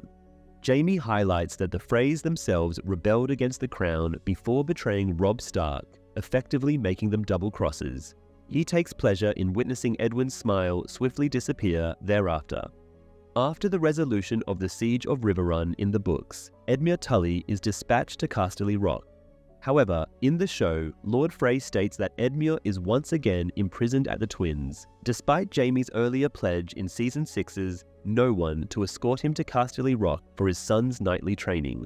Cersei's triumph is significantly diminished after the discovery of Tommen's lifeless body. Alongside Qyburn, she stands by the covered remains and expresses her desire to have one final glimpse of her son's face. Considering that the Sept of Baelor is no longer viable, Qyburn inquires about Cersei's intentions regarding the funeral arrangements. In response, she instructs him to cremate Tommen's body and inter the ashes at the very spot where the Great Sept of Baelor once stood. This way, Tommen can find eternal rest alongside his siblings and grandfather. Sam, Gilly, and her son have at last reached Oldtown in their journey. As they gaze upon the High Tower, they witness the majestic sight of numerous white ravens taking flight, symbolizing the onset of winter. Upon reaching the bureaucrat's desk within the Citadel, Sam discloses to the Maester that he has been dispatched by the Night's Watch's Lord Commander, Jon Snow, with the intention of receiving training as a Maester.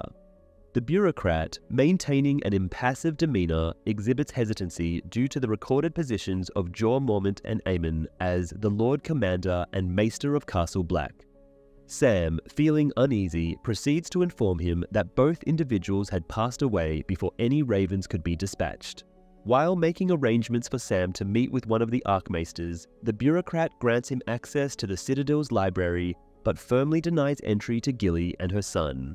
As Sam ventures through the library alone, he is overwhelmed by the extensive assortment of books and scrolls. This particular episode marks the first appearance of Oldtown on the screen, making it the second Westerosi city to be explored after King's Landing. However, only Lannisport, Gulltown, and White Harbor are considered cities due to their size. The prominent lighthouse in Oldtown is appropriately named Hightower after the ruling house Hightower. Additionally, the Citadel houses the largest library in all of Westeros. It is possible that Oldtown drew inspiration from the ancient Egyptian city of Alexandria, which was renowned for its grand lighthouse, one of the 7 classical wonders of the world, and its great library.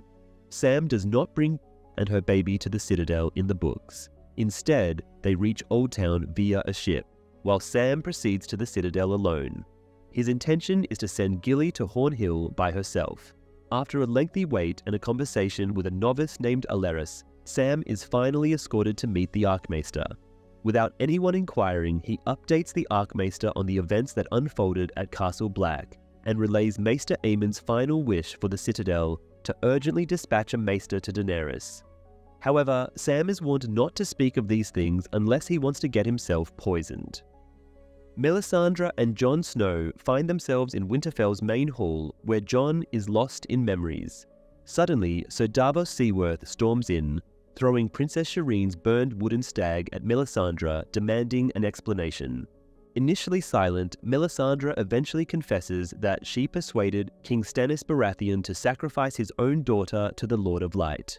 She justifies her actions by claiming it was necessary due to Stannis' army being stranded by the snow, and that Shireen's parents were also involved in the decision. Davos refutes this by pointing out that they perished regardless. He declares that her god is malevolent and tearfully reveals his love for Shireen Baratheon as if she were his own child. Holding back tears, Melisandre acknowledges her grave error in believing Stannis was the chosen one of the Lord.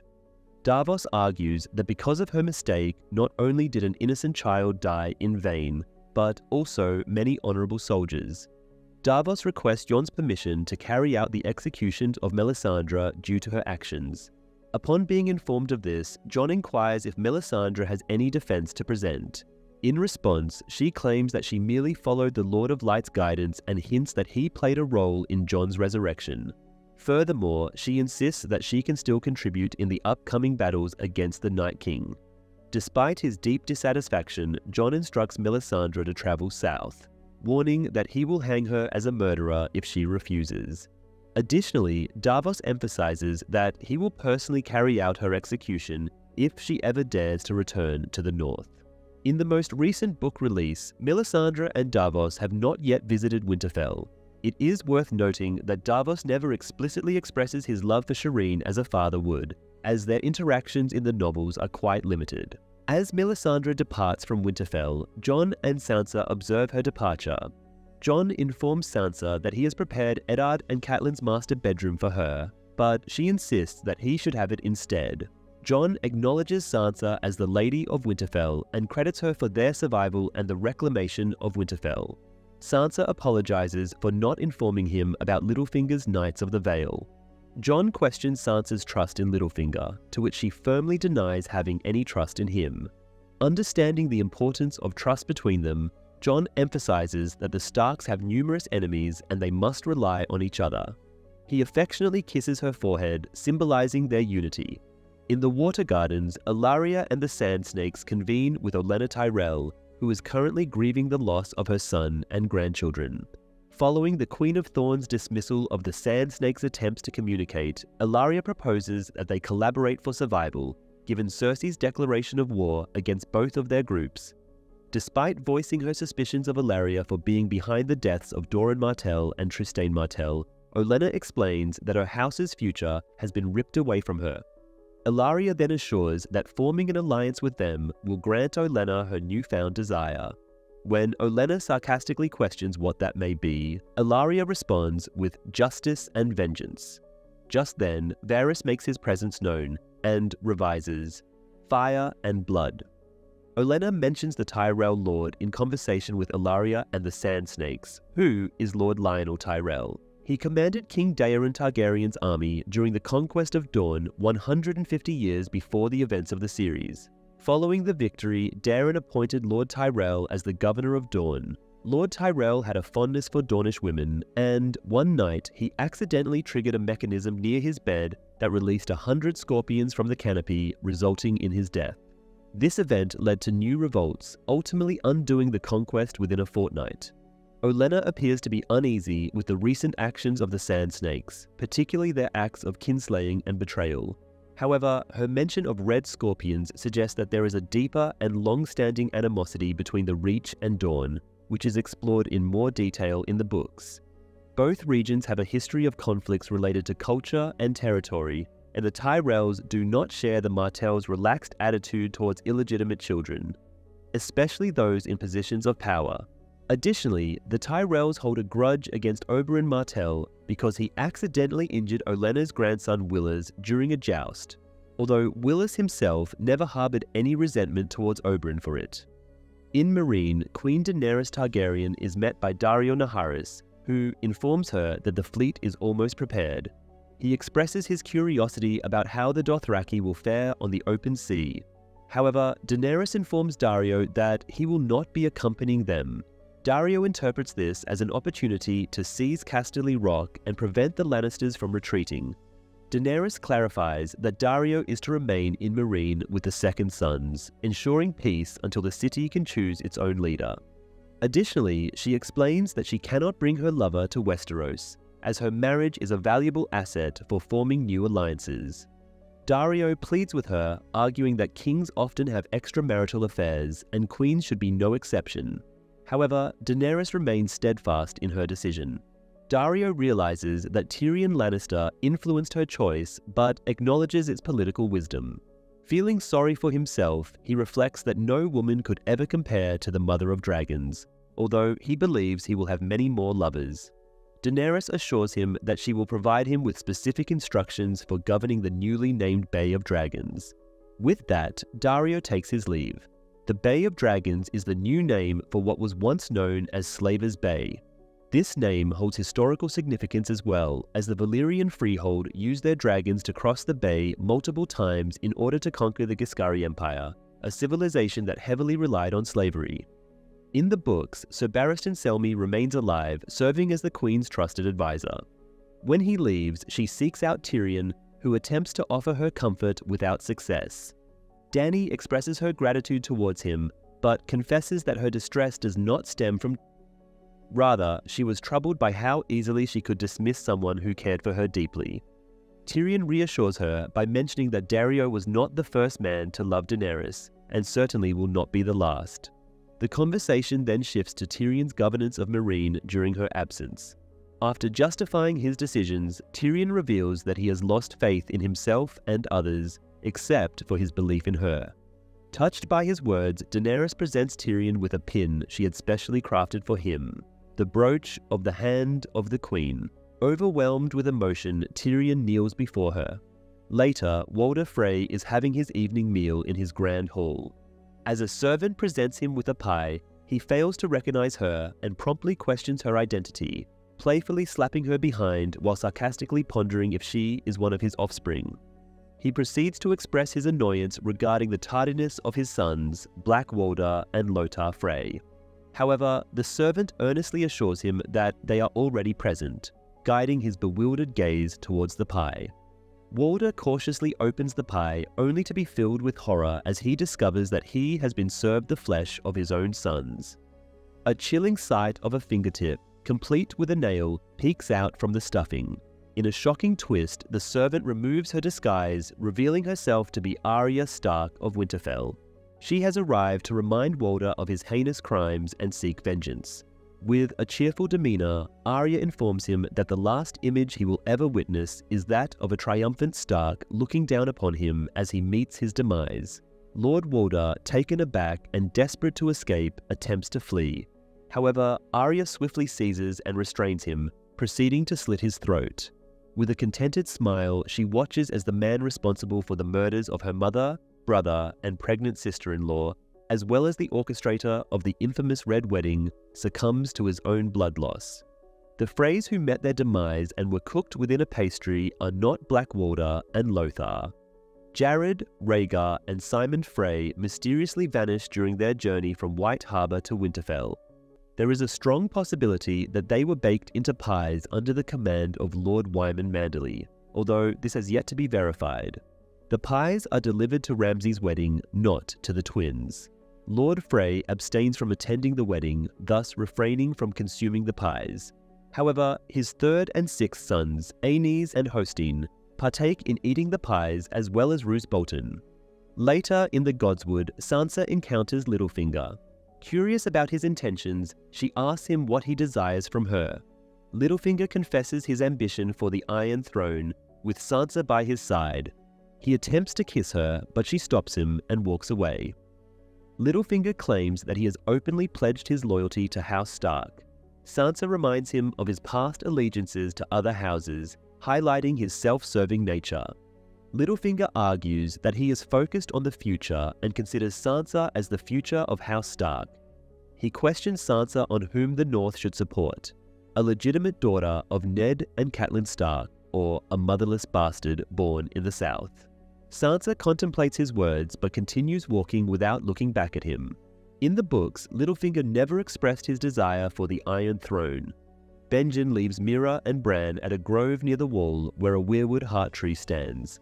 He explains to Bran that he cannot go any further due to the magical barrier of the wall, which stops the dead from passing through, including himself.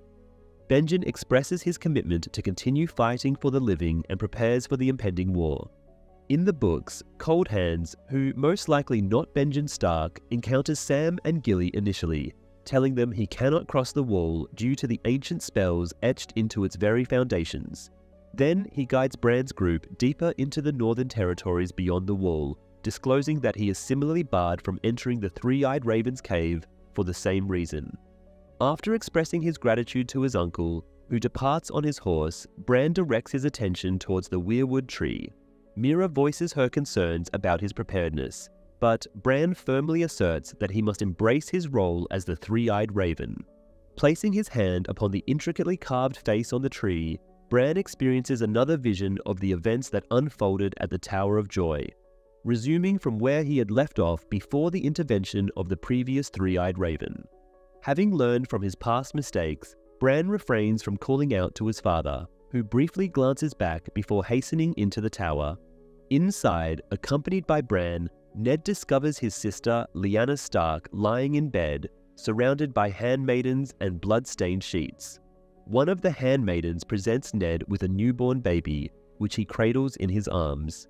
A weakened Lyanna whispers to Ned, revealing the true identity of the child and emphasizing the importance of keeping him safe, as Robert would seek to harm him if his true parentage were to be exposed. As Ned gazes upon his infant nephew, the child's eyes open to reveal the distinctive dark-colored eyes of Jon Snow.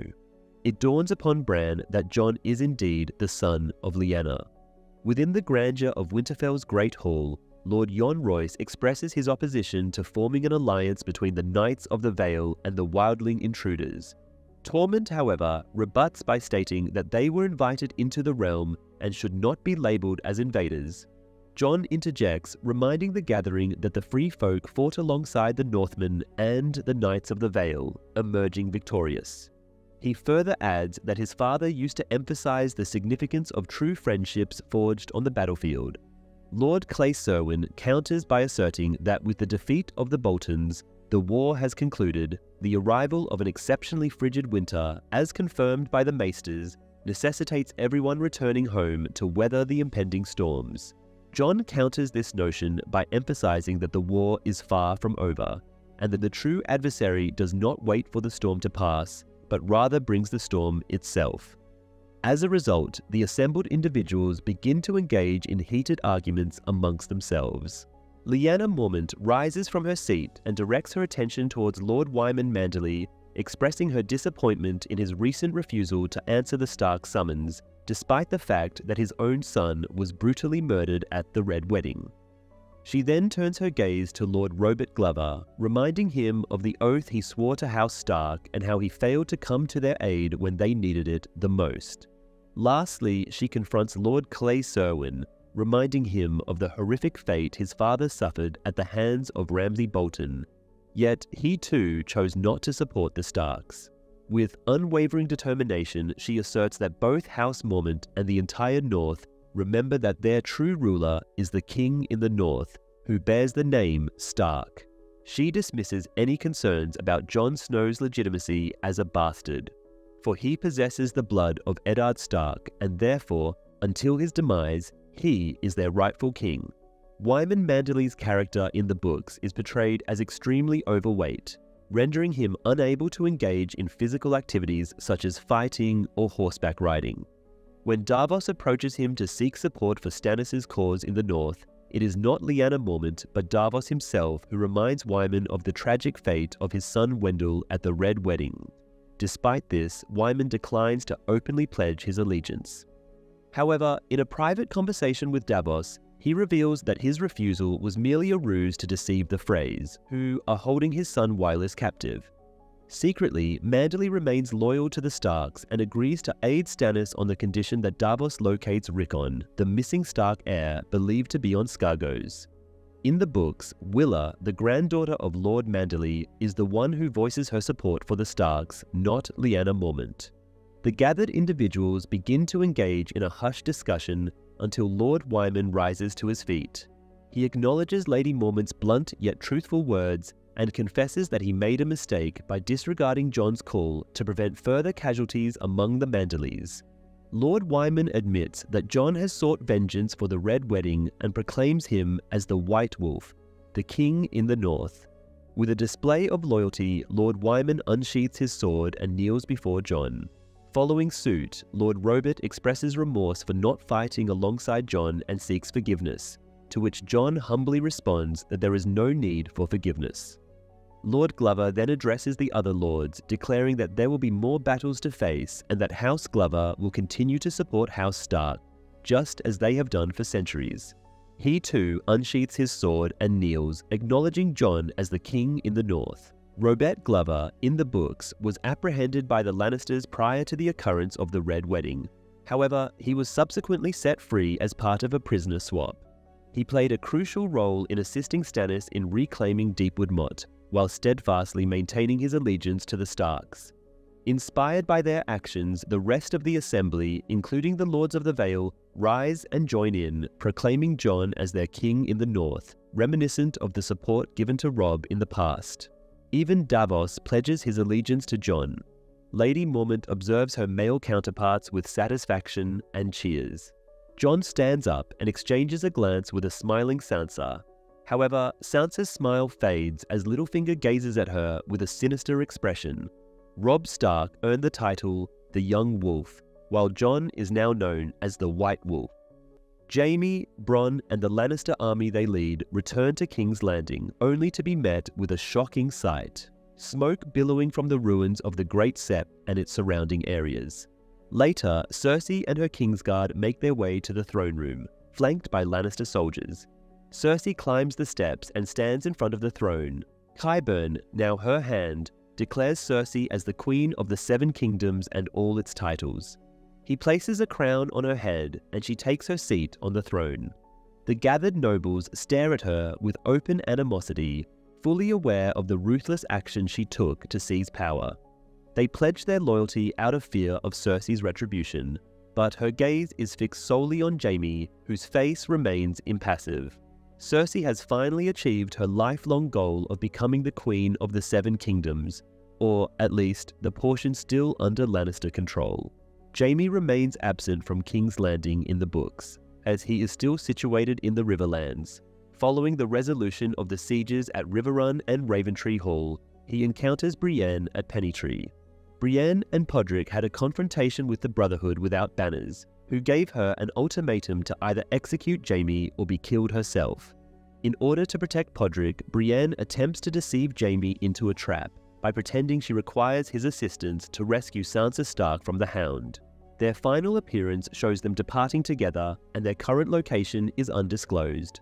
After a while, Drogon, Rhaegal, and Viserion soar above the gathered Dothraki, Ironborn, Dornishmen, soldiers of the Reach, and the unsullied armada of House Targaryen. Daenerys, dressed in Targaryen black, is positioned on the main ship's deck with Tyrion, Missandei, and Varys gazing towards the upcoming phase of the power struggle. Either the boon of a fresh supporter or yet another brutal conflict within House Targaryen over the Iron Throne. This particular episode signifies a turning point in the series, as it surpasses all the storylines from the novels that came before it. From this episode onwards, Cersei and Jaime's storyline continues beyond the books. Additionally, the series excludes a significant subplot from the novels involving Aegon, the surviving son of Rhaegar Targaryen, who was believed to have been killed as a baby during the sack of King's Landing. In the novels, Aegon becomes another contender for the Iron Throne. And when you get the chance, check out our Game of Thrones-inspired Choose Your Own Adventure game here on YouTube by clicking the video link on the screen right now.